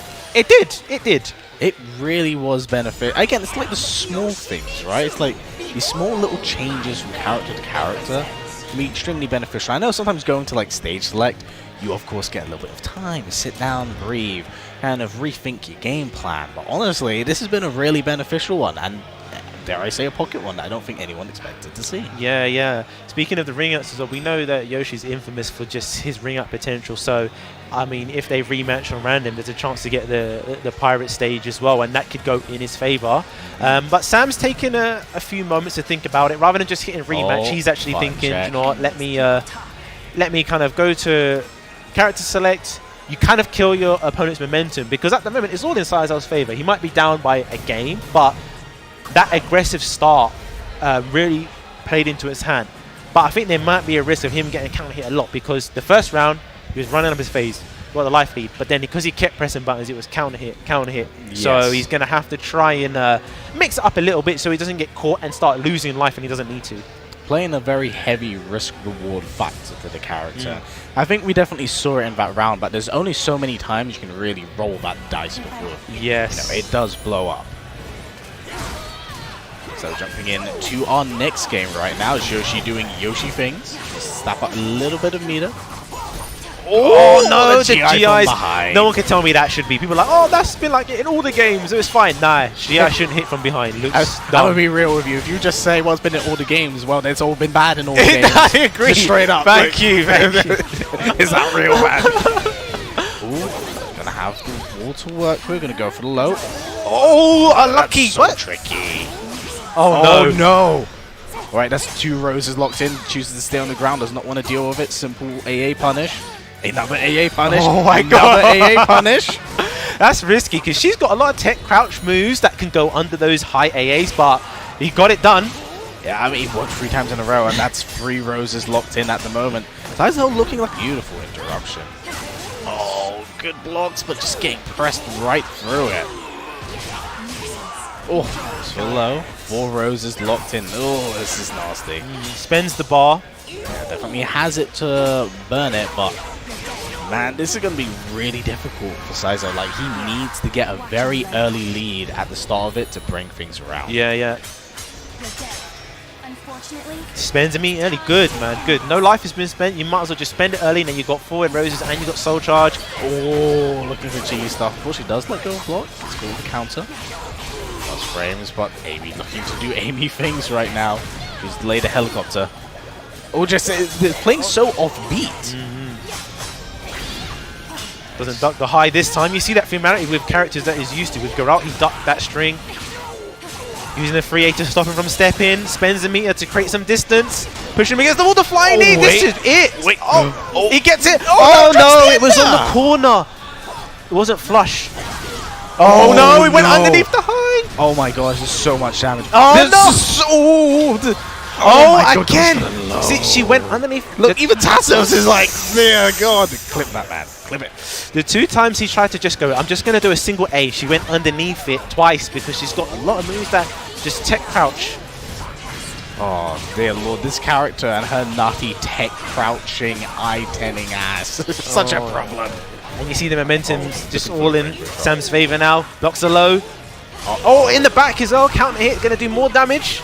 Yep, and the low again, and that is going to be it for this game. But the character switch from Cizel, very impressed. Yeah. Very, very impressed and very well done on his part.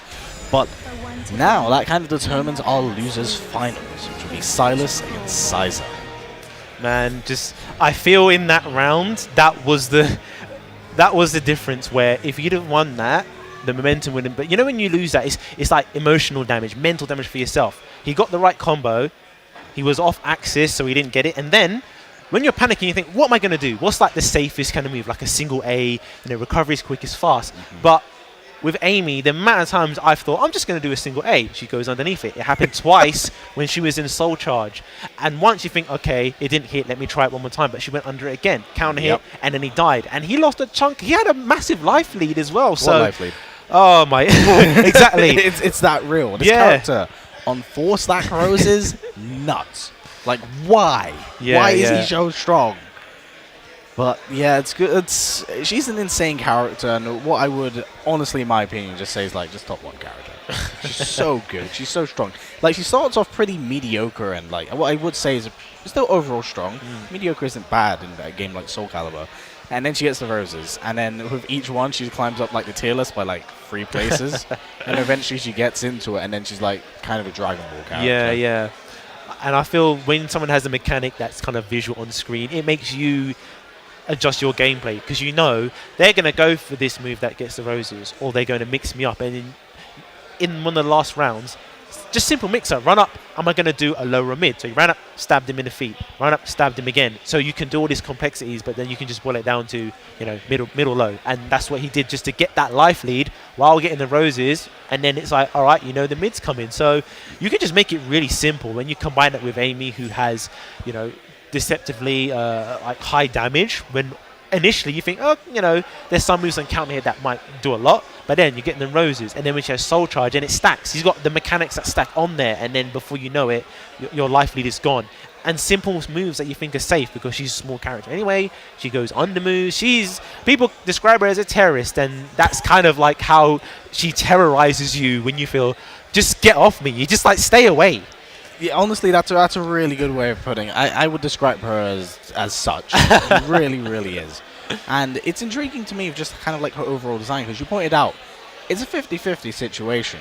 But even so, when you get to that point of frustration, of course, which we all get to when we play against Amy, where you want to mash A or do anything to kind of interrupt her, or at least very least challenge her Oki, she tech crouches you. Yeah. She tech crouches you in a full crouch combo, and you're like, what do I do now? Do I do it again? And that's the thing, when you have to start second guessing not so much your offense but also your defense, that is where things get really problematic. Oh yeah, I completely agree. But you know, he's got some data because he did well with Yoshimitsu. If he manages to get past Silas, he'll get his run back. But let's just stay on the match we got here. We got Silas going against Cizel.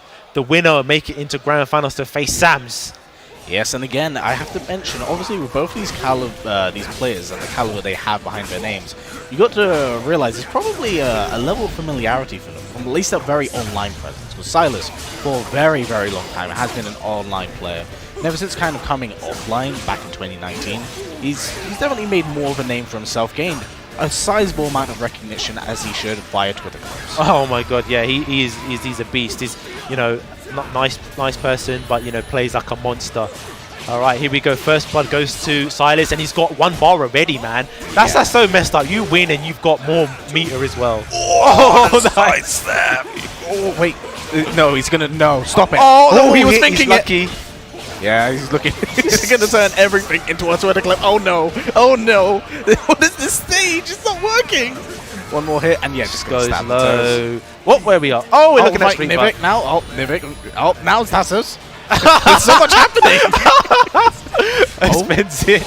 Looking for. Oh, was that a call out? Was that? I think that might have been just kind of like a get off me situation. But dear lord, you spend it early. Is all right. Have this back at you. Good to use it early. Push off. Ooh, catches him on the side step. Full combo punish. Oh, didn't get. Jesus, look at that chunk. Nice. Oh, that was sick. But I would be terrified. I've seen so many times with this man DP people from reverse. Yep, there you go. See you, girl.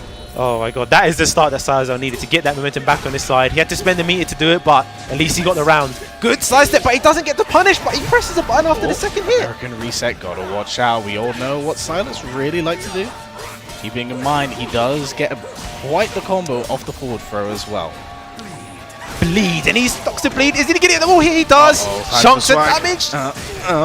Can't quite land him out. That's still a heap ton of damage. Oh, good step back. He wanted to confirm the whiff. There's so much happening with not landing anything. Oh, no. Side step. So close. Oh my god, Cizel keeping himself alive. But Silas now with 2 bars of me are all going to catch him. Is he Wait, dead? that might be it. That might be it. That's it. What did we do? Well, when the ring outer becomes the ring outie. That was golden edged karma carved in the stars. If you could design a comeback for yourself, I come back from 2-0, he's got no meter, and I ring him out with the first like combo. First game reverse 3-0. That is a bit humbling. Oh my god! And he just yeeted him off his own. My man is like, yeah, we're not. I need to know. I mean, considering how much was whipping and the swinging that was going on in the first game, I don't blame him for like, no, you gotta go. Oh my god! Cizel came back. This is that momentum that he's gonna love. Just gonna ride this wave now. Oh, is that the optimal punish? That was kind of sick. I could imagine probably Silas is like contemplating, it's like, I shouldn't have fished.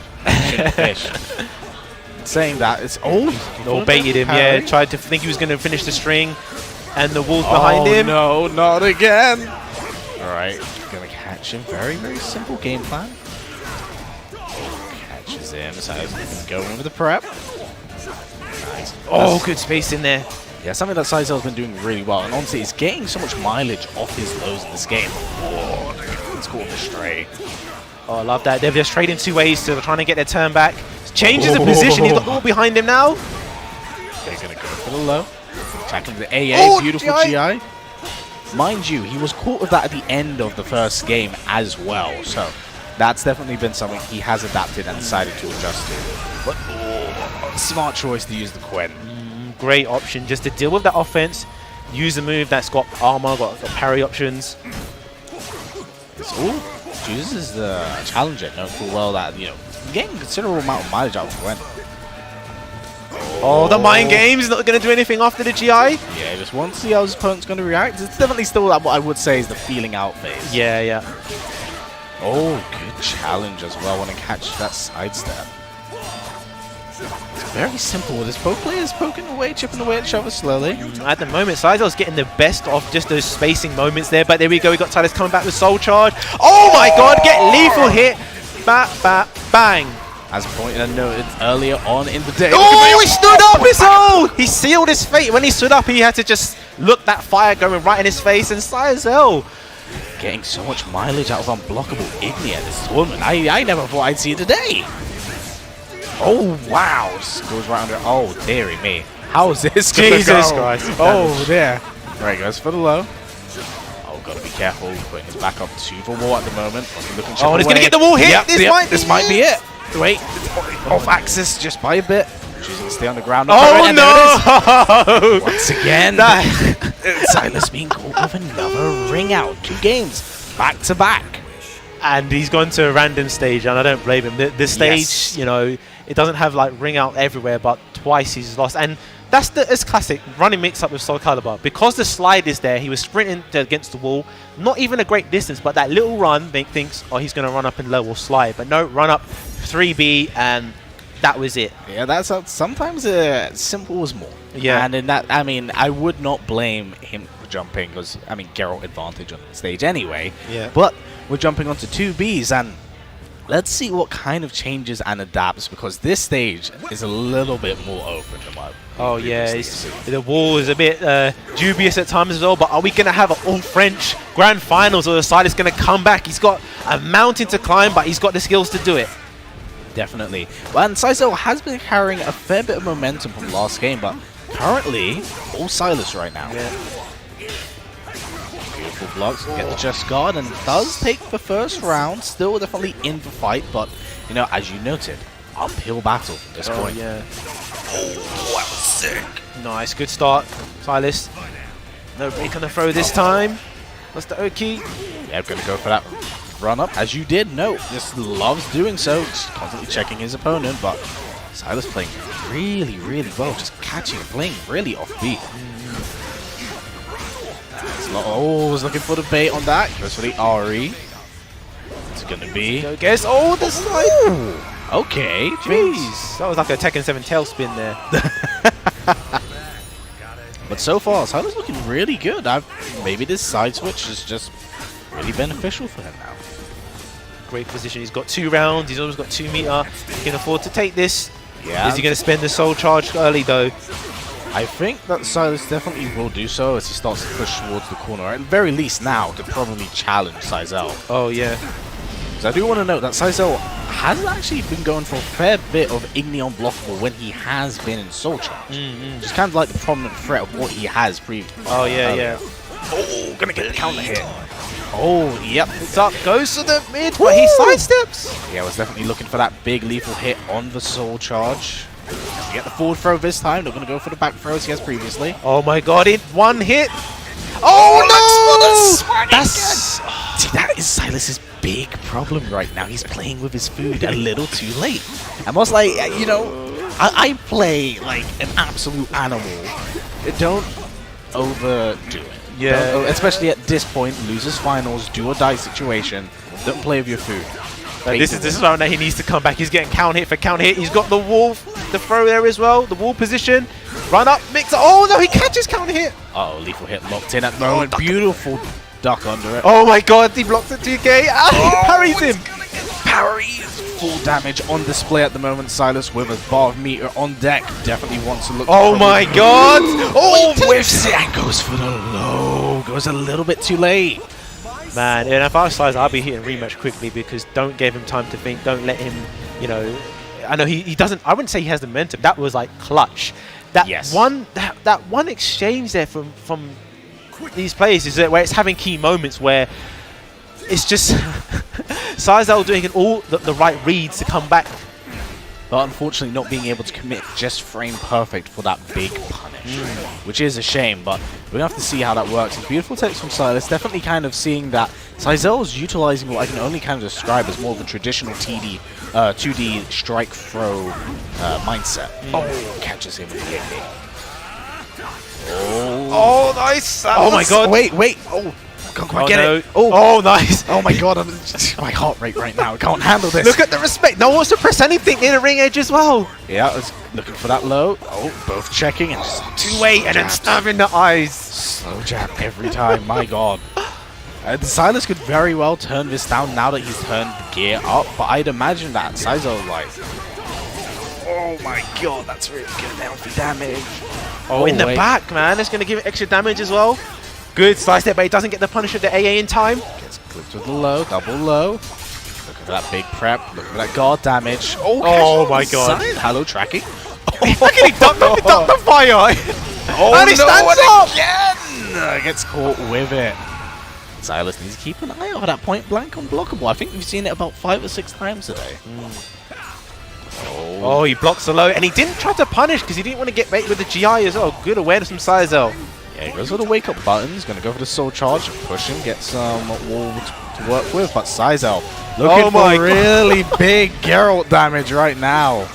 I don't want to hear anyone say this character's ass, man. He hits hard when he hits. All right, here we go. What's the guess? Oh, the breaks the guard. Nice. I don't think this will be... No. Ooh. Oh, dearie me. This is going to be a heap ton of damage at the moment, but he's going to have a bar to work with at the very least. Oh, nice jeez. Nix. Oh, and he catches the Ukemi. That was so sick. All right. Okay. Silas is going to do something sick this round. He's going to do like a parry into a finisher because he's playing with his food again. He's doing it. Well, the ring edge is there, catching the back, stepping with the prep. Yeah. Good. Looking for that guard break again, slowly chipping away. He's looking for it. These powerful verticals just oppressing him. Want to catch him out, but Geralt. Oh no! And he's not cracked! Get out of here. Oh, parried the fire! Get out of here, bro. Oh my god. Once he didn't win, I said he'd do something sick. I knew he was going to do something sick. He did. All right, that's it. 1 round. Silas has got 1 round to keep himself in this tournament. He spends them early. Yeah, want to watch out for that ring edge. Oh, looking for that forward throw. Looking for strike throw. Oh no! Oh, doesn't quite get the ring out. Going for the sidestep. A lot of movement going on. Doesn't quite check him. Gonna catch him in the sidestep. Gonna get the throw. Not quite. Oh no! That's it. No, He's gone. that's it. Oh my god! Just that throw whiff is all it was. That is 3 games of ring outs, mind you. That caught Silas on the last round. Man, that is heartbreaking. Well done to Cizel and Silas for putting on such a great match. But we are going to have our All-France Grand Finals, just like we had in Dragon Ball FighterZ. We have in this in Soulcalibur. Honestly, GG's all around. Very, very good and well played on Silas's end. Put on a hell of a show. I mean, like I said, this man, he just walks away with highlight reels. I'm convinced he doesn't even want to win. He just wants to say, what looks sick for my Twitter feed. Yeah, this yeah. is good. Oh, man. HVT Warrior, there's one moment in there. Well, there's loads of moments. We keep saying there's more moments. But you see when he baited him, he did that move with Geralt. 1, 2. You can have a GI it, but he baited him, and he went to parry it with Raphael. And that was the end. He had all the momentum on his side. But because when you have good players and top players, they're ready to react to anything. You know, they're going to GI, they're going to parry at these tight moments as we saw him do. So you can use that against him. I know that he's going to parry because anyone would in that level. So I'm going to not do it. And then he baits him, and that was that turning point where he was coming back. But Cizel just played Geralt in such a meticulous way. Like you said, he was very patient 2 ways, but he knew when to bring out these unblockable sets, these Ukemis. It was just really good, man. Excellent work. Cizel played well, and he's going to make it in Grand Finals. Yeah, and honestly, you can kind of see it throughout the bracket. Like, Again, we did have some really big upsets when it came to Silas getting beaten by Arpeggiator, but he pushed his way back, and even when Arpeggiator lost himself, he played really well. In fact, a lot of these names we actually see here have featured on stream with their games. Yeah. They really put on a great show. We saw some of the Greek players like Freeden really impress how, we saw her play with it, Siegfried earlier. And this next match in the grand finals, we got Sams vs Cizel. You see they played in the winners finals, and we saw they started with their mains, it was Geralt and Amy, but then he changed to Yoshimitsu. And then it started to have another layer, because that first game was kind of like, I wouldn't say a sweep, but it's very strong, new character. And even the second game, even the game that he lost, he ended up losing, going down to loser's side. You could see that, okay, there's something here with the Yoshi. So now we have that classic conundrum. Does he start with the Geralt, lose, and then change, or just go straight to the Yoshi, and then if you lose from the Yoshi, you haven't played Geralt in a bit, so it's going to take a while to get back into the groove.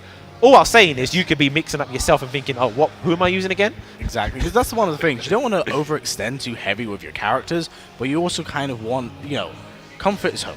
That's one of those things. But the unorthodox style of Yoshimitsu simply can't be denied with how he played off tempo, how he played in an irregular way from what was previously established. Because I said, very strike throw heavy. Yoshimitsu, extremely aggressive, 50-50, jumps up in your face, plays offbeat to the tempo of how your opponent's going to block to look for that punish. Get that reversal punish, so to say. Another element that we didn't see too much, that Yoshi is very good at ring outs, so that's always kind of something you have to be aware of. But I didn't see him going for that many setups, and maybe it's because he's, Yoshi's not as comfortable, but he got away lightly when he could have got rung out when Yoshi uses Brave Edge or, it's his Soul Charge, but he didn't get it as well. Alright, so we're just going to reset the console, give it a little few minutes to cool down because it's been on all day. But as we were saying, they played in the previous match. One thing I want to see a bit more is the full crouch 3Ks from Yoshi. That's a classic. You run up, mix, you stand down, you stand in their face, you're going to do rising knee or you're going to do low. It's just basic, and that's exactly what Sam's did. Am I going to do 3B or am I going to go and hit you with the... and we have the Nero drop, if I restore. Just so I have to, use some of the Greek. We're in Athens then. But he only gave us one. He only gave us one. We could share it together. It's alright. Oh, got away. But yes, everyone here currently enjoying some Soulcalibur action right now. Yeah, we've had some good games today. This is the first day of Clash of the Olympians. Tomorrow we're going to have Tekken. There's going to be Mortal Kombat.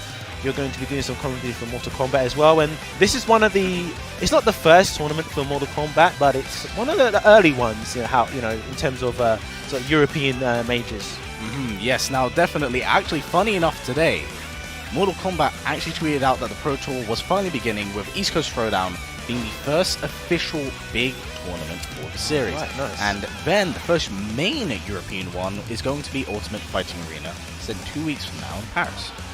But even so, in saying that, I hope that one day, if and when it is Soulcalibur 7, same thing can happen with that. Oh, yes. I feel out of principle, I'll say Namco should do it, because we have the old 2020 photo of this is their tour, and we would look at that and cry because it was 2020 versus fighting mix up. It had all these events. Obviously, we know 2020 basically got deleted and it didn't happen, but I just feel like we should at least get, it doesn't have to be a massive tour, but 5 or 6 stops around the world, people will come out for that. So 100%. yeah. If today has shown off anything, the fan base is definitely dedicated. And whilst, there are players that have been eliminated, of course this being grand finals, they are still in attendance now watching, just enjoying the game in its beautiful nature as we slowly do begin to close out this year. All right, here we go. We're in the grand finals, all French grand finals. We got Sams going up against Cizel. Let's go. Yes, it'll be a very interesting matchup, choosing to go with the Yoshi right out the gate, but again, we're kind of seeing a little bit more punishment from Sams right now, which goes to show how much of him has chosen to adapt, think back on the previous game for this fight. Yeah. I think good option starting with this character, because then at least you can go back to your main when you had some success as well. Is that 3K, as you did point out, but again, those small little jabs, not quite leading to big punishes at the moment. No one tries to overextend, but Amy just starting to do Amy things at the moment. One red rose, 2 white roses. Interesting. Yeah, he got the round, but he hasn't got the roses, so at the moment Amy's not got in one of her powered up states, so this is exactly what Cizel wants. And I like the fact that he doesn't do anything after that 2-2B because it's... and see, that's one of the moves in. She does it, do it again. You know, it's going to be in your favor. It's such a terrorizing move. And there we go. Punishes with the full crouch 3K. Goes for the Oki way. Pops Soul Charge to create some distance. Yeah, very smart decision, but that's an interesting way, actually, because when I think about that, did an absurd amount of damage. My god! But yeah, that's the crazy thing about this character. She can, like, literally stagger the same string into it and just doing Amy things at the moment. With 4 white roses this time. Yeah, that's he's made a character switch, but is this intentional to go for white roses instead? Where, you know, that's the lesser seen one, but she gets. Oh my god, he's got 2 roses. What a call out! Yeah, is he going? Is he going for the highlight reel? Like we talked about with Silas, is this man just deliberately going for it just to show him up? Maybe, but he's got the. Oh, it goes underneath. What is this damage right now? Hello?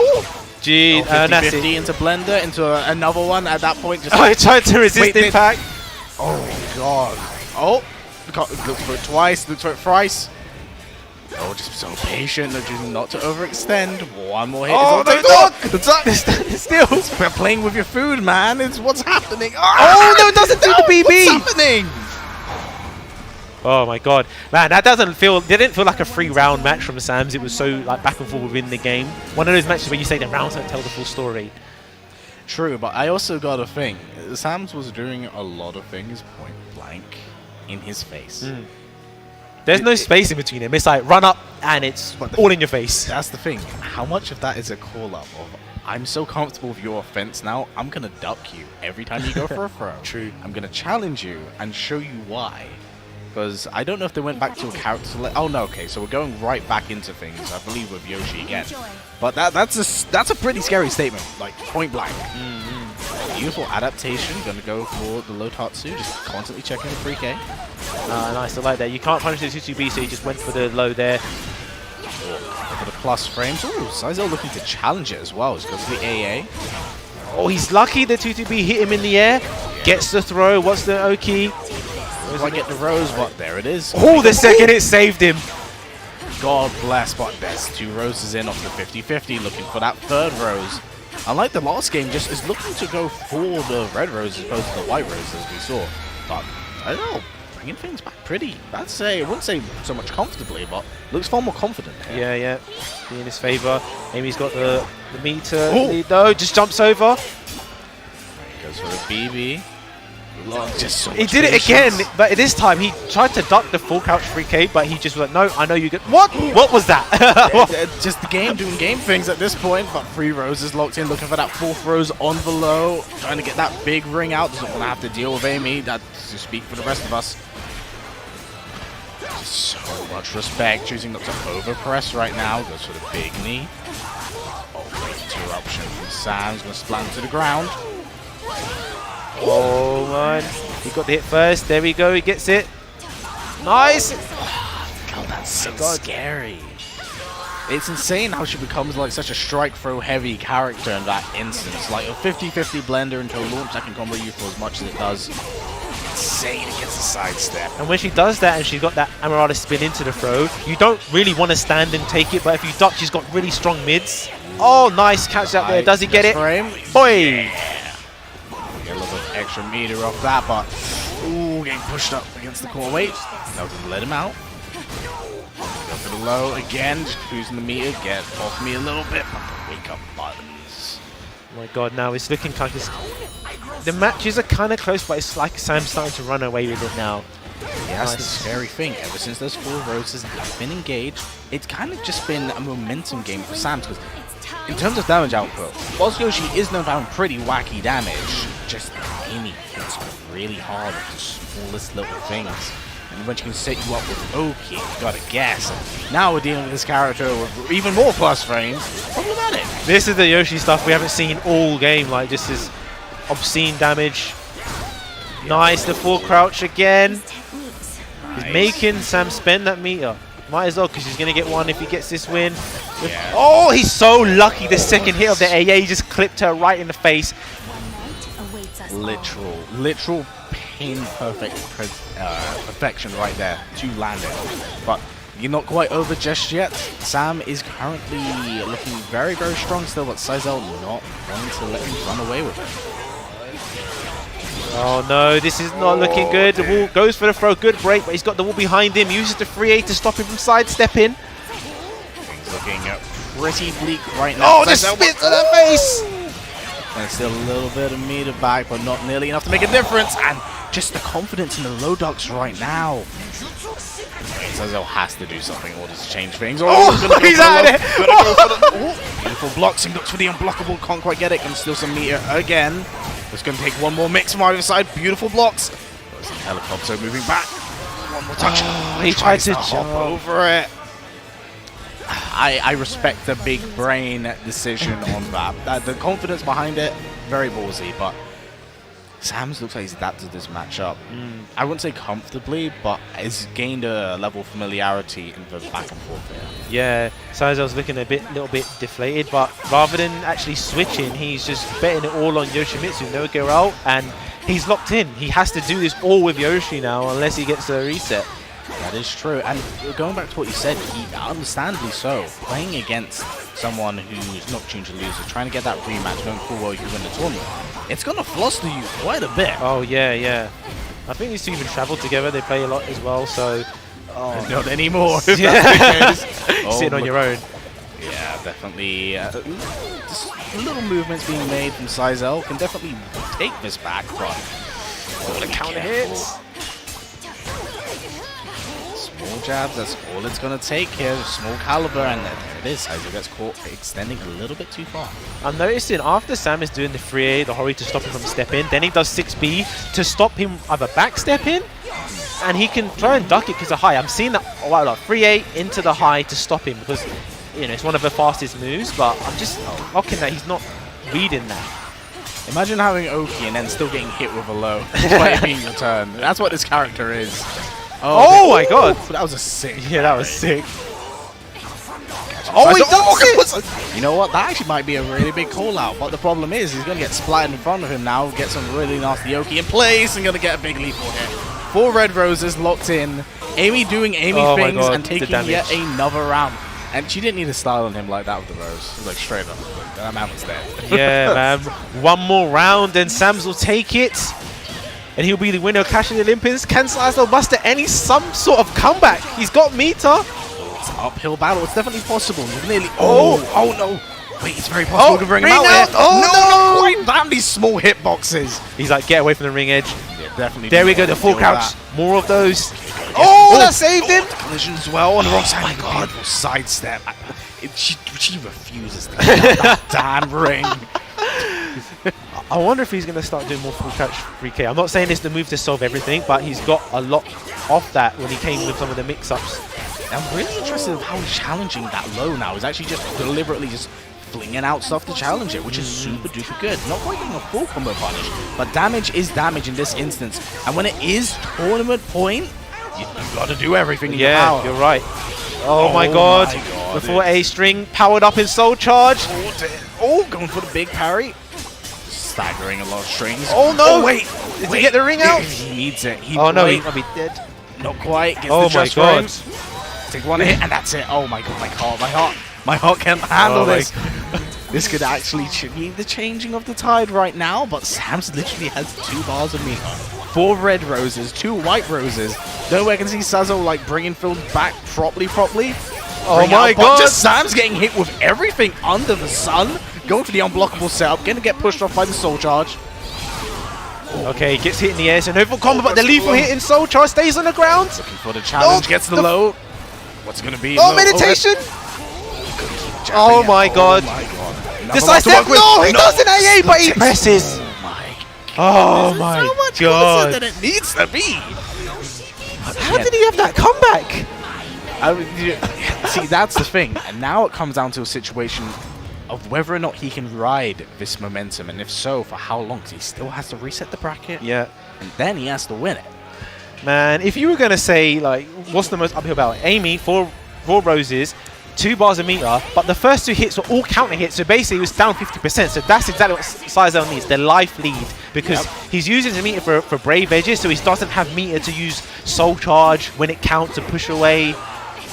Yeah, eventually that will all stack and build up. I know, like, some might say, oh, well, it's only 10%, blah, blah. You get hit with it 3 times, that's 30%. Honestly, yeah. You don't really dismiss damage is damage, regardless.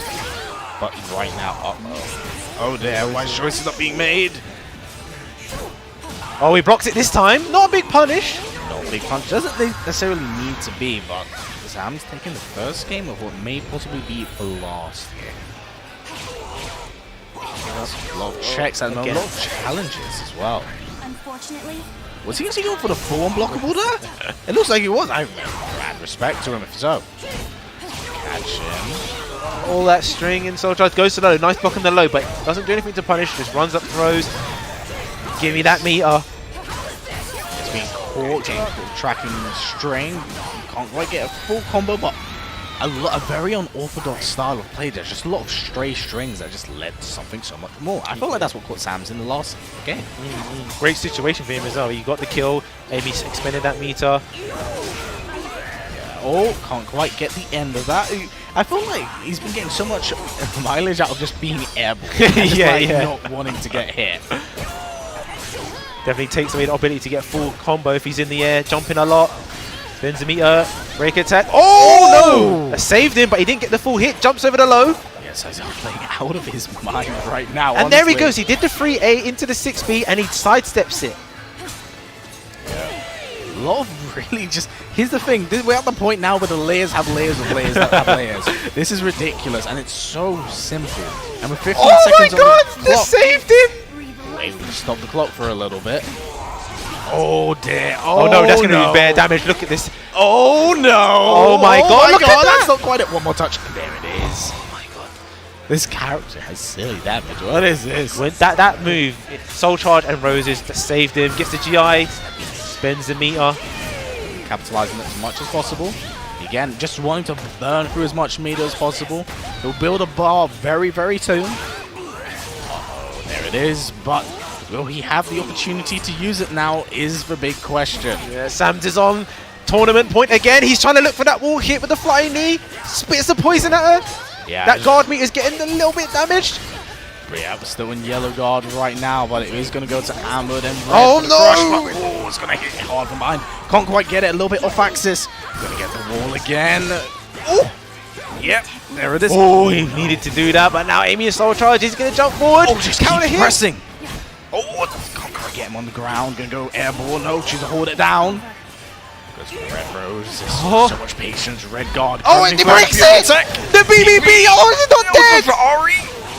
Oh my god. Any move? Oh, the full And oh Sam my god. Is your Clash of the Olympians 2023 Soulcalibur 6 champion? Oh my god. I wanted that to go on because those matches were sick, but well done for Sam for taking that, and excellent for Cizel because in the first set it was looking like he was done, but he mustered that comeback and made Sam's work for that win. Oh yeah, that was so unbelievably back and forth. Bro, like for real, I bought this thing recently. This checks my stress. I gotta check it after this and to see if I'm okay. Like, those games were so close and so good, and you know, just well done to everyone that played in this damn tournament, especially that top 3. And it goes to show just how good Soulcalibur is at high play. I couldn't agree more, man. I couldn't agree more. It's one of the most easiest games to watch and understand as well. Very like casual friendly, but everyone just watches that. You can see how the emotions and momentum is seen within the game when this pop at Soul Charge at these moments. Cizel, those comebacks, so Sam's is a winner, well done to him, we'll talk about him, but the comebacks and sticking with Yoshimitsu throughout the whole set when it was looking down and out, but a few things he's changed up. He used a little bit more of the full crouch 3K, the mix up, and then he was just beating him in terms of timing. When he was down and out and it was tournament point in the first one, he just got counter hits, and that's when he was getting himself back into that game. So excellent work from Cizel, but Sam's, he was second at the mix-up, but he gets his win at Clash of the Olympians. Yeah, he had a very definitive win. Not an entirely clean record, as you can see when it went to Cizel, but damn, did he put in a great show. And we can't even deny, like, just look at the rest of the players that we had here. All featured really on stream, all put on a fantastic show. You know, big love to the Clash of Olympians, Tassos, and the rest of the team, creating a fantastic exhibition for Soulcalibur 6.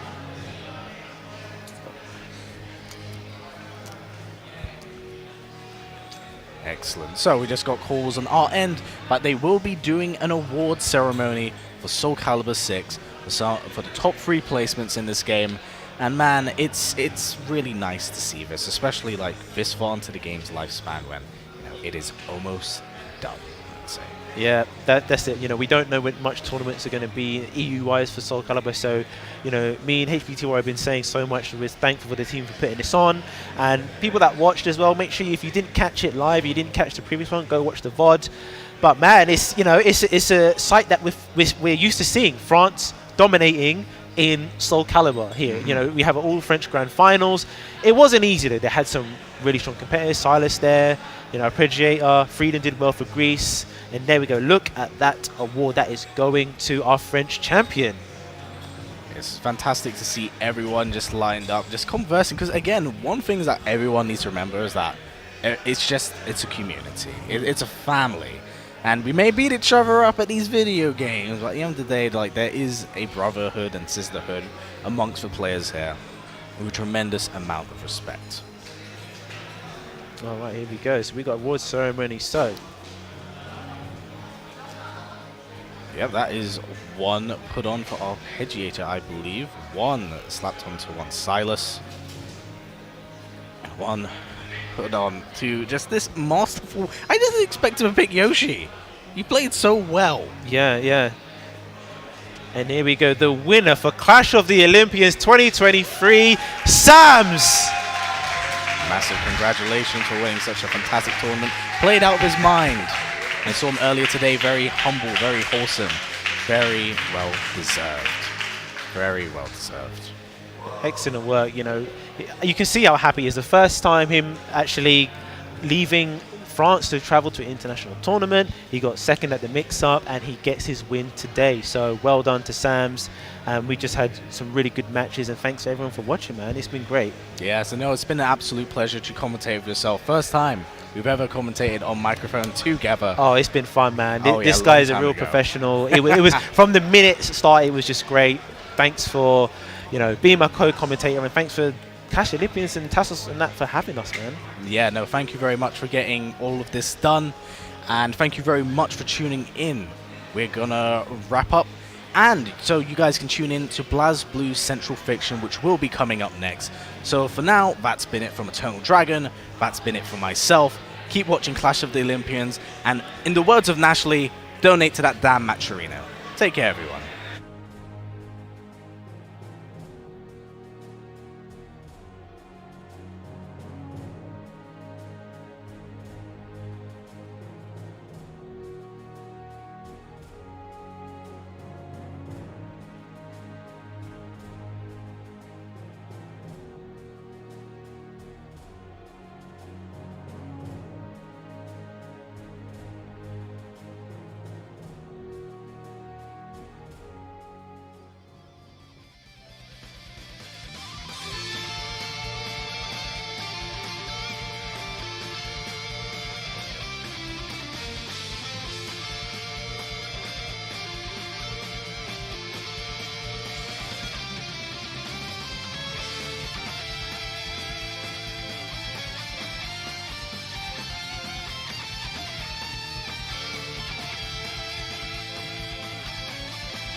everyone, welcome back to Clash of the Olympians 2023. Yeah, just when you think it's over for the pair of us, they reel us back in to annoy all of you much more with BlazBlue. And you know what? This is actually a game series that I'm very unfamiliar with, but it's always kind of hovered above my radar. 'Cause no, it's one of those anime-esque fighting games that was created by Arc Systems. Of course. That I think isn't, I wouldn't say isn't quite as popular as its sister game, Guilty Gear, but has retained a level of, I would call it, popularity amongst its fans. I guess you can say that Arcs had the same team that was in Guilty Gear and left to create BlazBlue. I think something like that. You can correct me in the chat. I'm not a BlazBlue expert as well, so yeah, they brought the best ones for that commentary for sure. So I'm Nivek, in case you haven't seen me before. 8BT Warrior on the other side, my good friend. All right, This is so.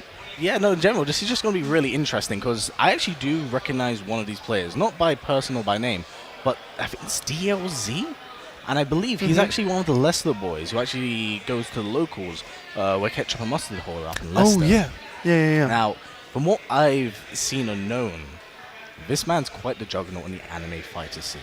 Puts in a lot of work, puts in a lot of damage, places very, very well in them. Also on the other side, on the you're talking about the winners finals right now, right? I believe so, yes. Yes. The month. Yeah. Versagi. The other guy that's Greek is one of the best players in Greece right now. Interesting. The fun fact is that he didn't stay in Athens as much. He had to go abroad, not abroad, to a Greek island. To stay there, so we didn't see much of him lately.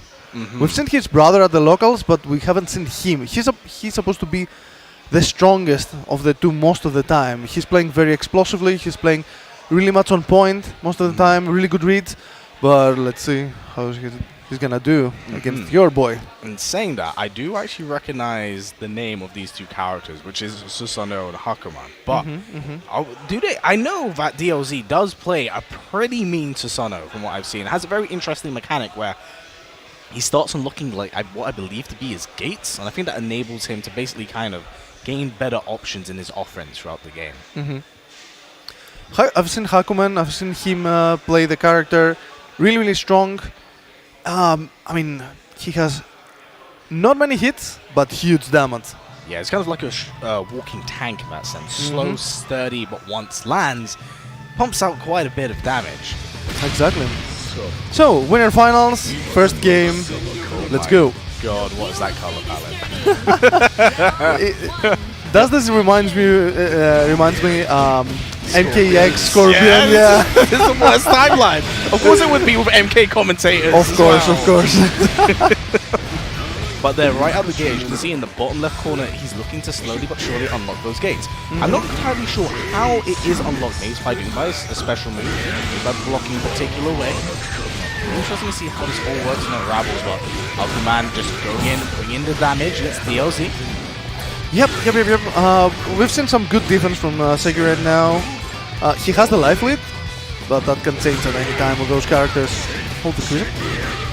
Actually gonna get a full combo punish and unlocks another gate right now. Another one. Another one.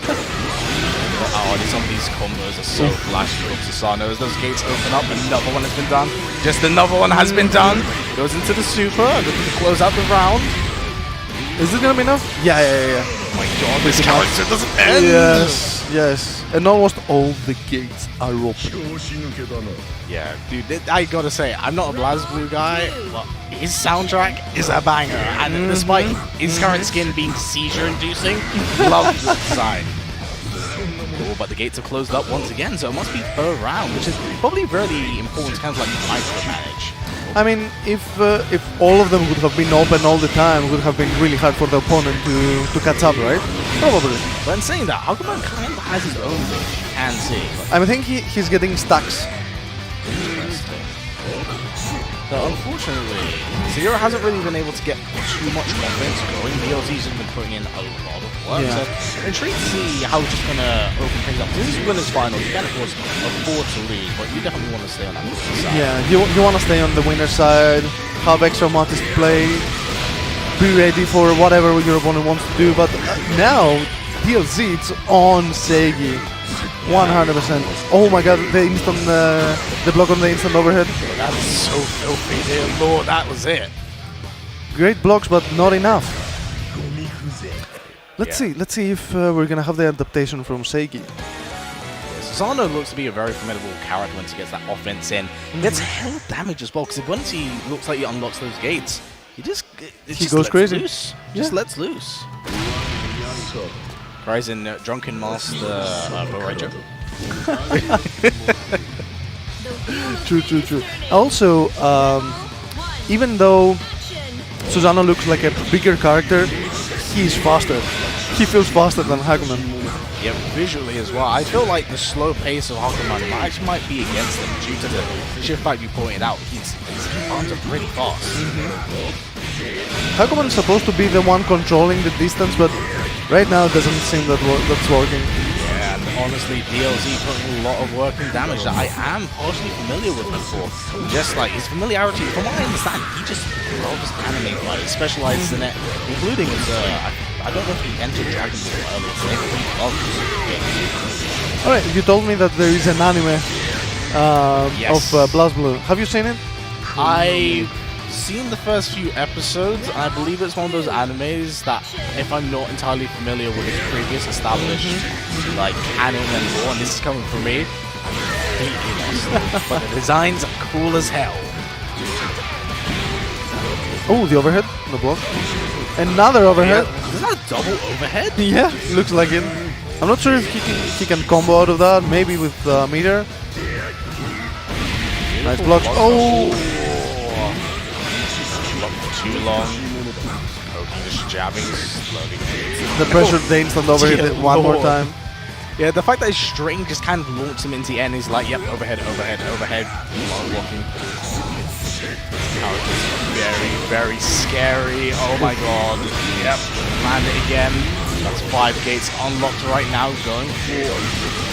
What am I looking at? This character is so cool. Is this enough? It looks like that must be. So many hits. So many. Oh my god, he just went into hits. another one. He's like, Yeah. beam. Wow. Wow, that looks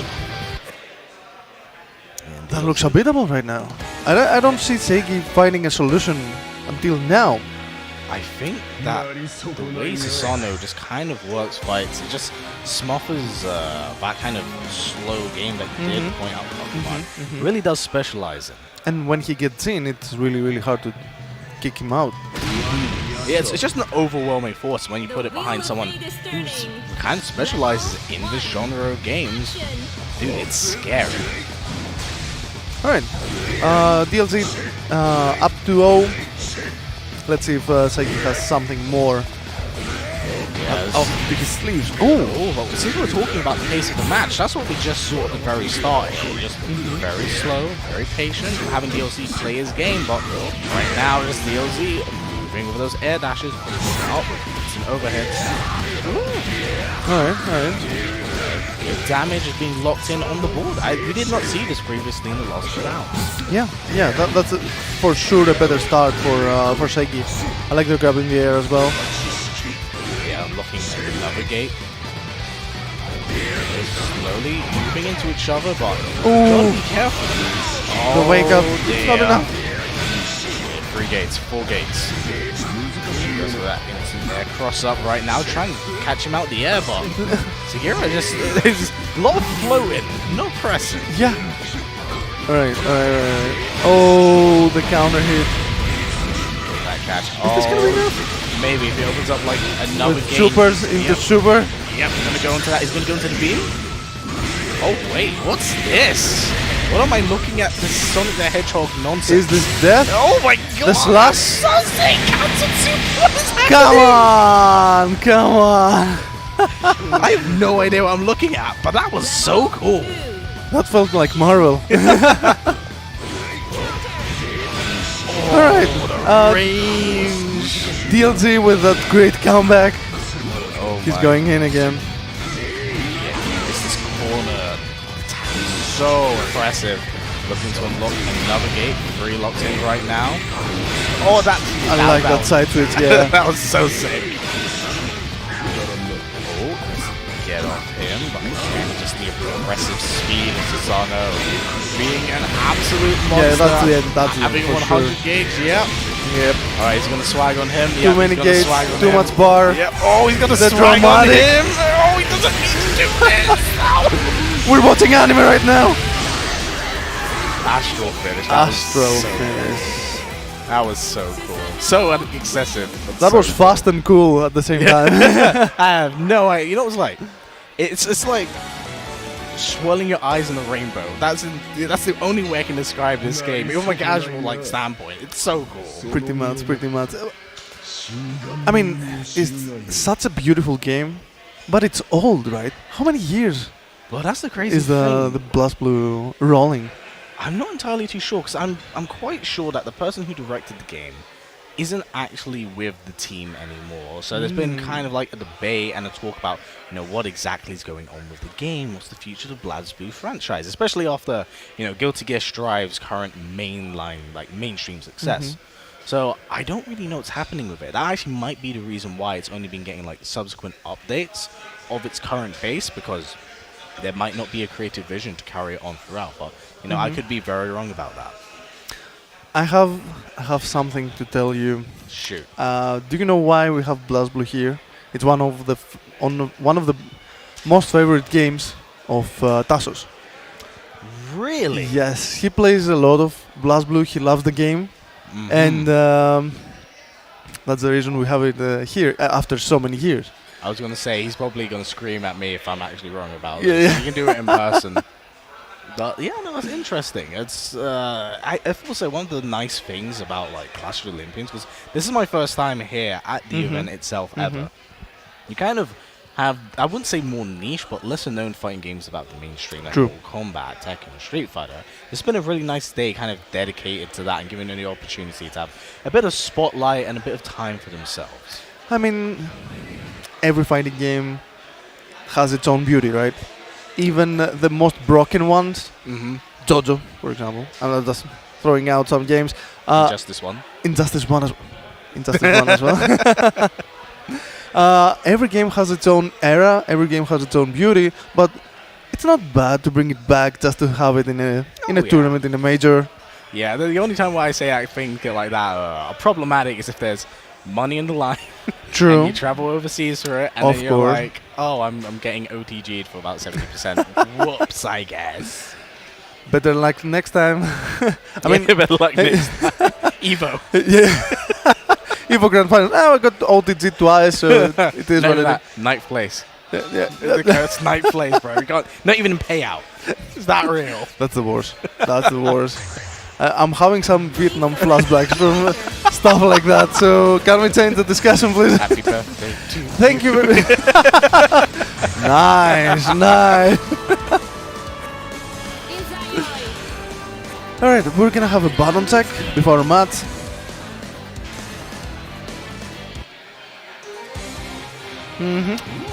Alright, let me introduce the Greek players. Yes, Since by all I know them. means. On your screen right now, on the left is Swa, one of the probably the second best we have here in Greece. Really strong, really confident with his character. Plays really aggressively, and he's able to change his style a lot when he plays. And on the other side we have the commentator Steve. He was supposed to be here, but he's keep winning. That's unfair. It is what it is, though. Congratulations to him. Of course, congratulations to him. He's gonna get another medal. Another medal. Another one. This man has played 4 games today. Yes. At some point, it's trial by error. He's gonna get one. He's like, if I'm gonna commentate that one, I have to play it as well. So alright, so fun fact. Steve is the 3 times champion of our local. Interesting. And he beat Shua on most of the grand finals. The thing is, Swa supposed to be better than Steve based on results historically, but Steve found the key, found the recipe to beat him every time, at least at the last 3 grand finals on our locals. Let's see if we're gonna have a different ending. That is a really interesting point, because it may be a case of, in terms of results, he does rank up higher, but Steve might just be that kryptonite, you know, the one person on your hit list that just can beat you no matter how much you try. Exactly. So this is gonna be the losers semifinals. The winner is gonna play against Seiki. Another fun fact. Swa is the brother of Seiki. Oh, what are these layers we're seeing? Yes. It's definitely a case of everyone knows everyone, but oh my lord, I mean, Steve is it's like the top 3 of Greece. It's in the losers, fighting their way to play your guy. region battle, let's go. But saying that, very decisive game for Swa right there. Steve looking like he's just struggling to get his offense in right now. His Kang has been forced into the corner, being forced to hold that. Yep. Those black holes are really strong offensively and in the zoning, but it depends on the situation. Ooh, really nice bait. Punish right there. Nice damage being put in on the board right now. Is that a time stop mechanic? Zawardo? Oh, we can't escape it, no matter what game it is. Oof. The far range buttons. Oh, great block, but no punish. Oh. This is gonna be, yeah, this is gonna be very clean. You know, Swa's first game, I think, kind of established a tone for the rest of these 2 matches. So I'm interested to see what Steve can actually pull out, since you noted that those typically had his number. The thing is, now I think it's first to 2, right? So it gets harder and harder. It's not loser finals or winner finals, so I believe it's gonna be first to 2. Interesting. So quite a We'll do or see. die situation for Steve, if so. Maybe the production can update us on that, but still, first game for Swa. But Steve looking a little bit more comfortable this round. Definitely not wasn't quite as bleak as the last game. Projectiles, but Nice wake up TP, yeah. nice. No matter what game it is, they can't escape it. They're everywhere, man. They're everywhere. Beautiful blocks. Oh. Oh, tries to go over the times it gets clipped out of it. Oh my god, this combo damage is ridiculous. So And it much looks so damage. sick. And the pressure with, oh, the wake up. Hold up. The dream's alive. Another one. Ooh. The other way. Alright, he's still holding on. Oh, the tick, the loading. Oh, no. The combo. On the other side. Right, the pressure with the projectiles pays off. And that's gonna be the first round for... Wait a minute. Have they even switched around, or Did we- playing the different? Ah, that makes so much more sense. So Steve has Oh, been yeah. playing. Okay, that makes a bit more sense. In that instance. Now I can see what I mean by having the number block. Jesus Christ, Steve, calm down. Wait, they changed the names, but I'm forgetting the characters. Oh yeah, Steve plays the male character. I don't remember the full name. So he got the first game, right? Yes. Quite So yes, so everything we said was like the other way around. yeah. Perfect. No worries. All right, it's okay. Just forget everything that we said until now. Said what? And we can exactly. All right, so we're seeing a different Swa right now. Wait, was that? Was that the end of the first round, right? I think that was the end of the second round. It's 1-1. Ah, so one of his characters. So Steve is in the lead with the pressure. Locked in right now. Yes, he's looking very comfortable with this corner game. Just throwing out those black holes, goes for the jab. Choose Nice when activation. to extend. A lot of patience being shown from Steve, but he's not quite airborne. All right, the pressure from Steve right now. It's like so oppressive. It really is. It's kind of just like just smothering him. What? That was so The side switch. unnecessarily cool. I like this combo, I like the side switch as well. Gonna have the corner 2 work with as well. Slam to ground. Oh, dashes right out. Big sword overhead. swing. Yep, that might be it. Yep, this is It it. is. This is it. Potential match point because I'm not sure if it's first to 2, first to 3. Yes. So it's potential. Potential. Mm-hmm. Kagura. Okay, interesting. Here's the thing. All these characters have the most crazy, fun, made-up names ever, and I kind of love it. And it was the match point. It was the match point. Alright, Interesting. so history repeated itself. Ah, Steve went in the front. I have no idea between Steve and Seigi. well, you could imagine Segi probably wants to get justice for his brother at this point. Of course, right? of course. So, I but mean, can it for be done? sure. Can it be done? Because of course we did see the Hakuman earlier on, and as we've seen with Steve, he's very aggressive, very aggressive, very oppressive. Yeah. And with Steve's own like caliber of play and winning those locals, getting matchup experience, familiarity, kind of specializing in anime fighters, I'm interested to see like how this all kind of works together. I'm not sure if we're gonna see a straight up 3-0 or it's gonna be like a massacre because Yes. Steve leveled up a lot during the locals. As I told you, he beat Seigi now 4 times in a row. Mm-hmm. It wasn't the grand finals, but still, he made it out a better man. He was out in the front. He had the lead all the set. Against Schwa, it was like that. Against his brother, though, I'm not sure. We haven't seen that game for ages, for months in Greece. So I'm super unfamiliar with the outcome. I can't give you the insights. I'm sorry. But I'm not gonna lie. I would like to know who put either Seigi or either Seigi or Steve into losers. Yes. I want to know if it was your boy, DBFZ. Yes, it could very well be possible. I mean, at some point, with DLZ leading kind of charge, Steve put Segi in losers.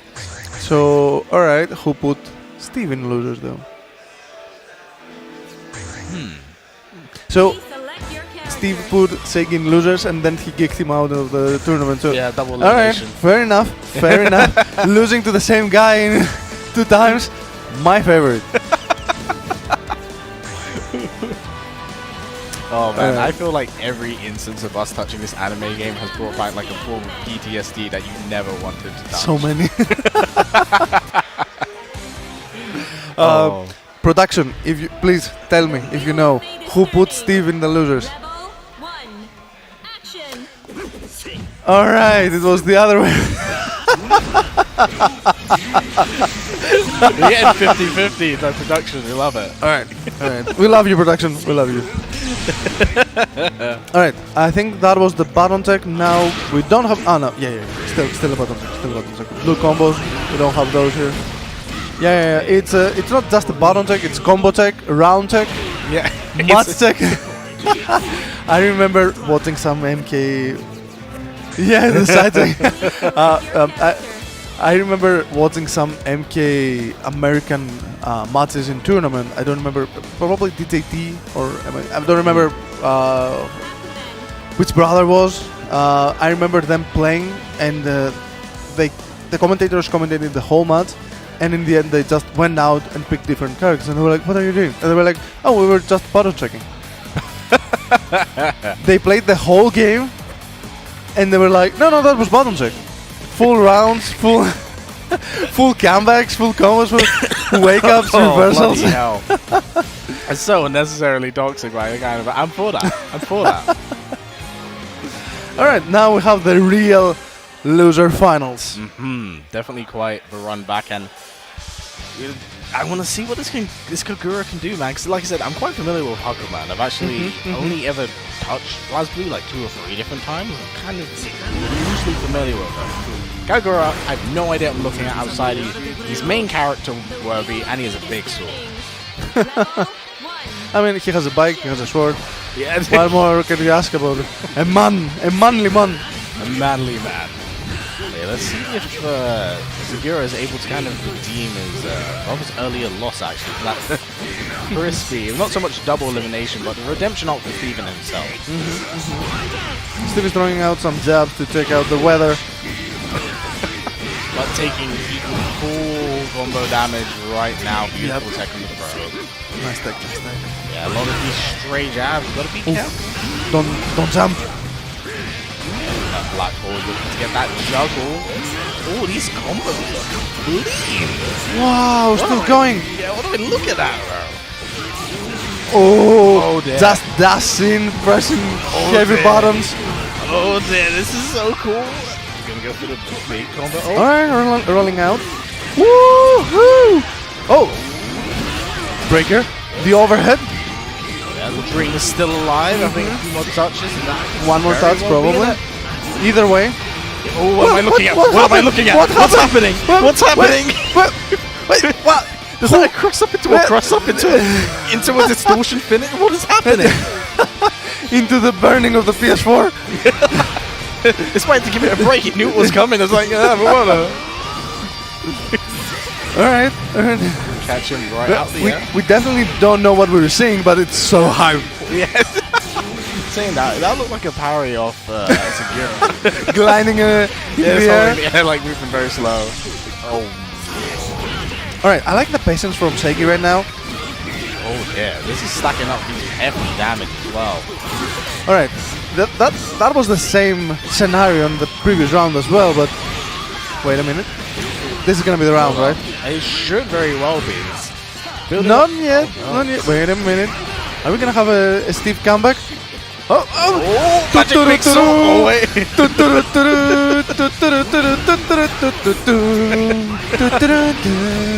Oh, wait. You actually might be right. This is one more touch. He's going to do double cross up again. Oh. Never mind.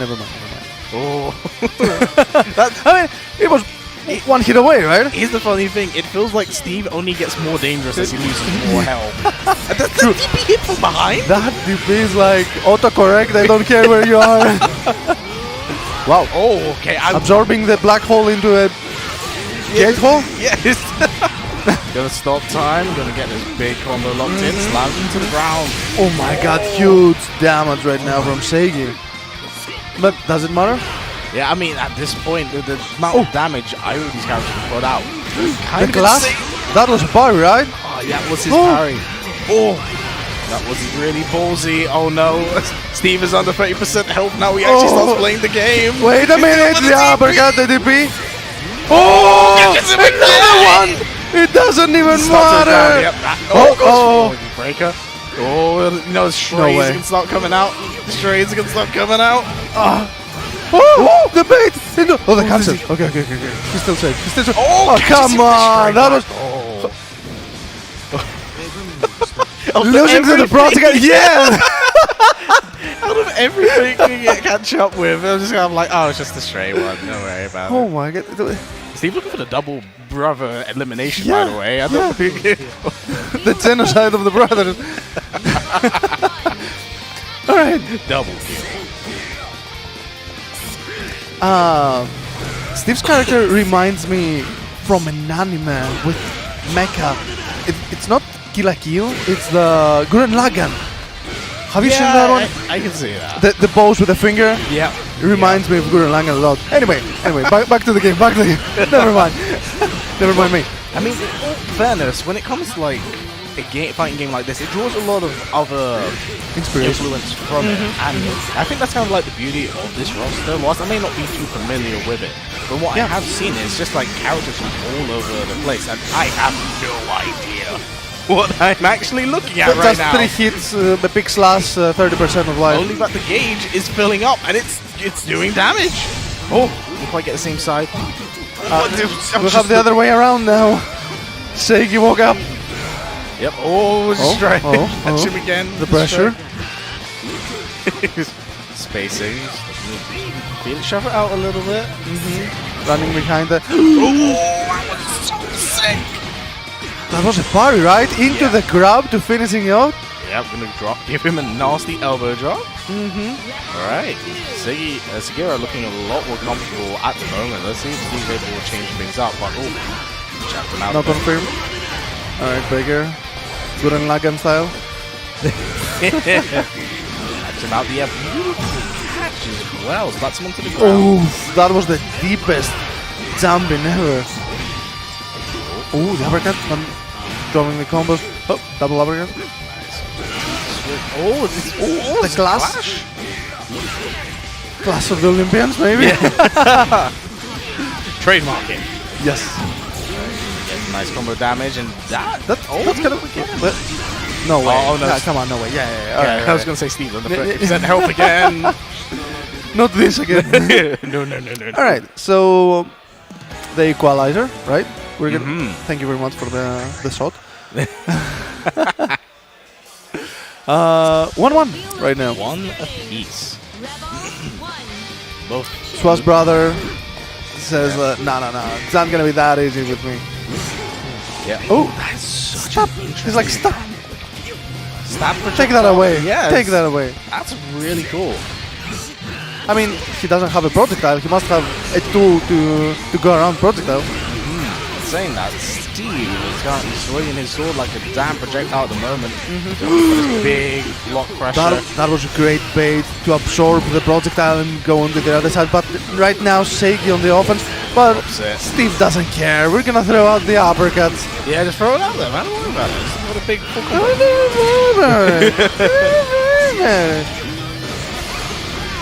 Another black horse. Real impressive damage. Look at that. Big damage. Uppercut again! Autocorrected. This character's silly. And Steve definitely playing far more aggressive this game. Just choosing, I think, kind of like shades of what we saw at BLZ, right? Choosing to absolutely smother Sugiura and supposed to give him any space, any room to breathe. That was quite Oh, the overhead. Some whip. On the other side, almost a conversion. Oh, the parry again. That's so sick. I love those parries. Nice block, nice punish. Let's see the damage. Is this gonna be round damage? No, not yet. One more. And the grab. Yeah, there it is. That's gonna be it for the round for sure. Very clean game from Sugiura. Very clean. They're going head to head. Yeah. It's One been game, non-stop. one round. Ultimately, though, who will it sway in the favor of? Because adaptation is just being made on the fly at the moment. But Most of the time, Steve has the initiative and the roundup. Like right now, Steve has the live lead, but the parry from Seigi. these parries are Look at the so damage from sick. just the parry. Oh, Alright, going out the... I think Steve has to be more careful from the parries because that's the biggest damage that he gets Seigi from. yeah, no, it really has been so... He gets so much mileage. That was a parry as well. You probably expected a DP or something. Or a button maybe? Definitely so, yeah, because it was thrown to the wind. Alright. I wanna analyze something with you. Sure. Wait a minute. How close is this gonna be? How close is this gonna be? Alright. Okay, takes out of it. I'll tell you later, don't worry. Okay. Oof. This is gonna be... No, not good. Oh, the slash in the air. Really nice. Seigi gets the lead. He's up 2-1. I'm sorry. Let's see if that's enough to take Steve out. I mean, with one game to work with, Steve's definitely taken a little bit of time to himself before jumping right back into things. But, dude, this game's nuts. I wanted to talk to you about uppercuts. Uppercuts. You have uppercut, right? You can on that game as well. I know you can make it safe at some point. You have breakers, you have stuff. If you throw out a lot of uppercuts, you can condition your opponent a lot, Yes. especially if they hit. Yes. And afterwards, he's afraid to press any button. Let's see if that's the technique that Steve uses. Keep throwing it against the wall, man. It's gonna stick eventually. But I'm interested to see, because like I said, one thing that we need to point out is that Steve's been losing a lot of health, more so to the battle of parries, and he's actually just been caught like straight big hits from Sugiura. The thing is, if Steve opens him up, he doesn't get as much damage as the correct reads from Paris from Seiki. Oh, big damage just come his way. And the pressure. Another Yeah, uppercut. there it is. Shades of it. The overhead. No block on the overhead. It's all Steve right now. Yep, all all Steve. With a distortion. Finis. Yeah, gotta wrap it up. Mm-hmm. Literally, my god. Alright.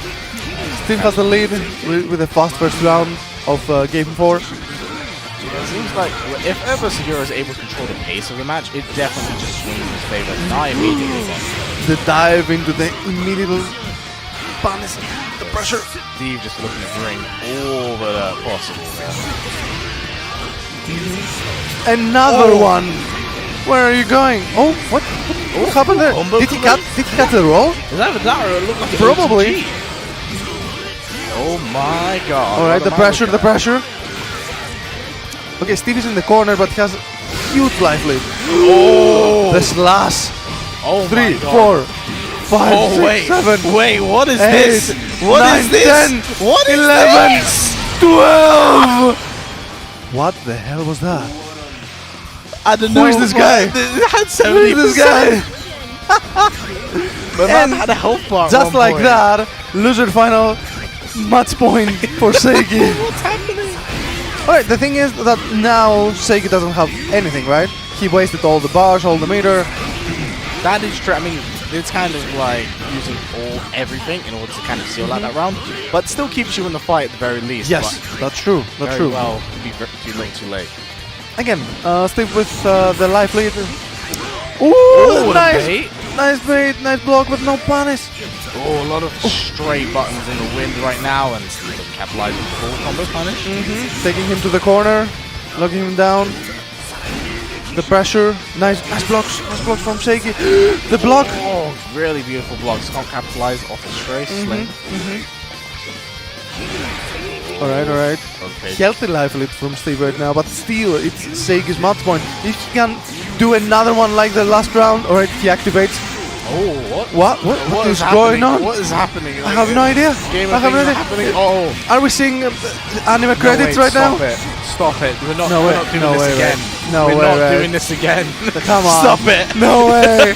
He's still going. no way, He's still no going. way. We're still going. Still What got is this? another one. He's going again. No way. No. Steve is alive. Steve is alive. I repeat. Scaling. Steve is alive. No uppercut this time, but the breaker. The pressure. And the down What's jump. happening? Oh my goodness. Bloody hell. What were we looking at the entire time? And another anticlimactic ending with the down jump. What the hell is going on? I mean, Seiki showed us a different player than the winner finals. Yes, very, very different. There's just, what's happening with all? I love that it's like I can block all this nonsense, but it's just it's the projectile where I'm just kind of like. Did he do that comeback twice in a game? Yeah, It was in the same game, right? Same game, same game, same round to round. And Mind you talked about OTG into 70%. That's pretty much the same thing. My man, He got like, hit into 70%. yeah, like 70%, and he was like, damn. I have to play better next time. That was amazing. That was. Wow. Yeah, I've never seen this level of play from this game, and it's just sick to watch. Like, I have no idea what's happening. And we had no idea when the combo ends. Yeah. But We keep slamming him into the ground. He's like, I'm gonna do it again. another one. Another one. Oh dear lord! So I Wow. believe we now have a Runback, right? Mm-hmm. Grand finals of DLZ back up on stage, looking to bring that really nasty seizure-inducing looking Susano, mind you. Yep. All right. Let's see. Let's take a look at the bracket. Clears some things up. Who won? Who lost to? And This makes more sense of it all. yeah. All right. So DLZ sent Swa in the losers. Oh, by the way, he didn't lost a game yet. Yep. Wow. DLZ has been running clean. A streak. Yeah. A bank streak. All right, and on the other side, Steve made it in the winner semis, lost to Seigi that got the revenge from. And as we can see on the lower side, we have Voices, Arjin. Arjin is the champion of the first game we had, Grand Blue Fantasy versus. Vidar Faust. Okay, plenty of Greeks, and only one UK guy. Yeah, holding Non-European player. Yeah. Alright, so let's introduce the players one more time. DLC from UK, the undisputed so far player. Doing very, very well. Has not lost a single game currently. And looking very confident and strong against his opponent, who he did fight a little bit earlier on. Exactly. Schwa seemed a little bit shaky in the winner finals. On the loser finals, we saw a different player. Yes. Totally different player. I'm not sure if it's the matchup, if it's the player, if it's the atmosphere, the feeling. I don't know. It could very well be a mixture of both, honestly, in this instance. Probably. You know, as I pointed out just before this started, I recognize DLZ, and I know how goddamn good he is. So seeing him carry out this far, and what I would say is quite comfortably, and oh wait, no, it's the intro. Okay. We got mixed orange. Too much looks orange or Fanta. I'm not sure. Maybe he's very enthusiastic about drinking cans of Monster. Yep. This is what happens when you drink Monster. Is it the? I like the grab. Is it the Monster? The Loco mangoes? Real big fan. Please sponsor me. Yeah. All right, perfect. Pretty much the same health bars, both of them. I like the block on the overhead. Very similar situation to what we saw in the previous game. Of course, Susano looking to unlock all of those gates and eventually stack them together to cause some really nasty combo damage. But Zero actually seems a bit more comfortable in the matchup than what we did see earlier on. But DLZ, we get the splat, we go into super. We've seen that again and again. Yeah, there it is. Something ahead, Shock Enthusiast into B. Yep, E. Hyper Beam Cannon. But yeah, DLZ looking very strong, and what I would dare say is very comfortable on the winner's side right now. Of course, oh my god, the conversion straight away. He doesn't let Seiki breathe at all. The breaker. No, that's the crazy thing you pointed out in the first game, and I didn't realize you noticed that. Aquaman's just so slow in comparison to like the reach that DLZ is able to kind of enforce Susano's normals.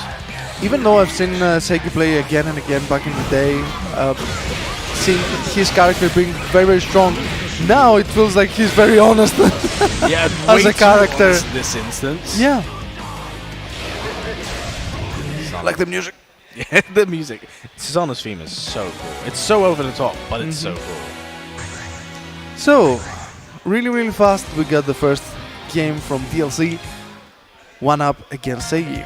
Yes, you'll wonder what Seigi probably has to do to kind of just like even things out here right now, but DLC, I don't know, man, there's something about the way he just approaching the combat, and that was disgusting. He didn't need to do instant air overhead into combo. But maybe that's the optimal, how do you know?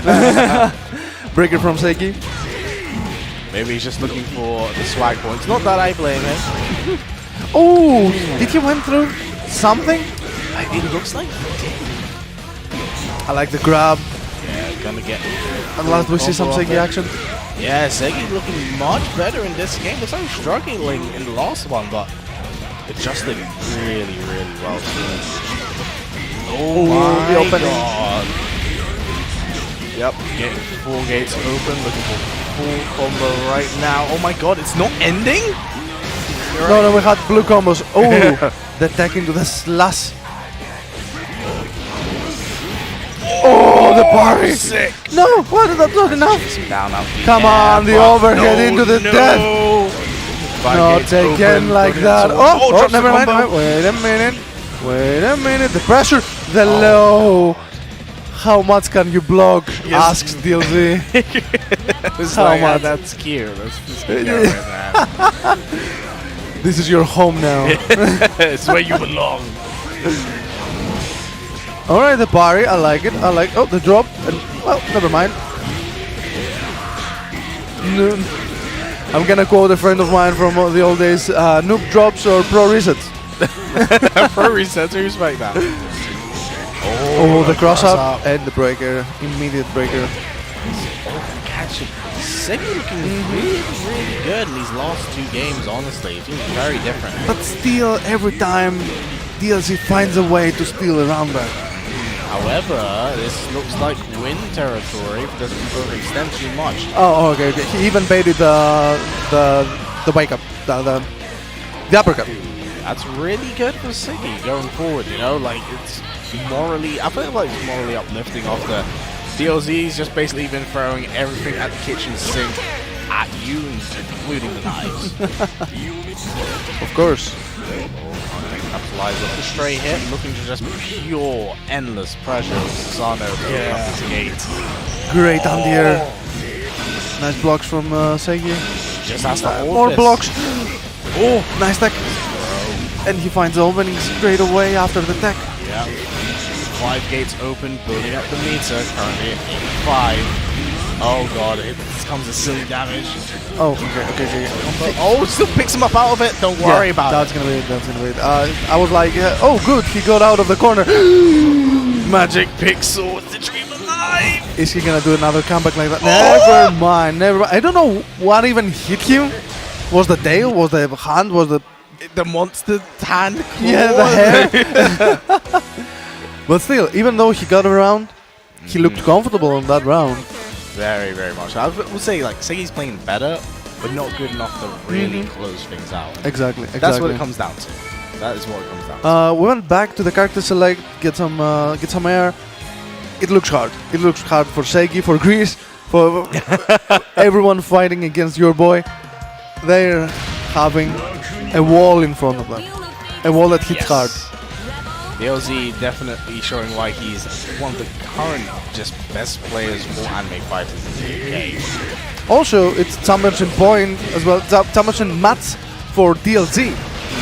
Segi has to do something and do it right now. Yeah, if there's ever a time for it, it needs to be done, but the second gate being unlocked right now. I think it's so interesting how it kind of does it. 'Cause every time he throws out a string, you can see he's kind of hovering between his options. I think that was a punish for the overhead. Some healthy damage from Hakumen, but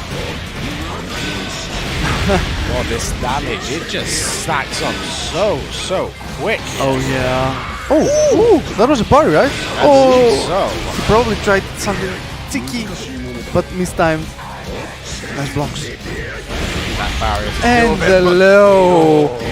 That low opens up Segi every time.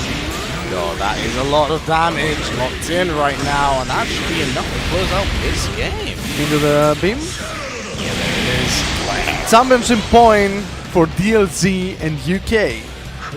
Yeah, putting the UK on the spot. Doing a really, really solid job, honestly. It's a song that's very, very scary. Yep. He didn't he didn't drop a game so far.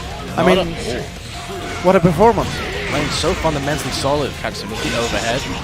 Lost yet another gate. Oh, that was a nice bait, but not enough. We're getting a lot of overhead and cross-ups here, but time for the single-player experience for about a few seconds. Yep, game Opening unlocked. gates, yep. Ooh, the hit but no conversion. And here's the crazy thing, look at how much meter he actually builds up on block as well. Oh yeah, that's true. Every hit. He blocked the overhead, but he got hit by the jumping. no. I mean, he has the bars, he has everything, right? Yep, always going to swag on him, I'm guessing. Does he have a breaker? No, I don't think he has. Yeah, that's gonna be it. And your champion. Is he still going? Is he still Yeah, going? it's still going. Of course, it's still going with the Yeah, it's still beam. yeah, there it is. Yeah. And you can see the reaction from Seigi. Congratulations, huge congratulations to DFZ. I mean, he didn't drop a game. Didn't drop a game. Didn't drop a game. He's been playing very, very strong throughout, and you got to reward him for his really, really hard work, as well as everyone else putting in a very, very good show. Yes, not gonna lie, I would like to see Steve against him, just to see if it's Oh, gonna be that'd be great. anything different. Mhm. Maybe next year. Who Maybe knows? next year.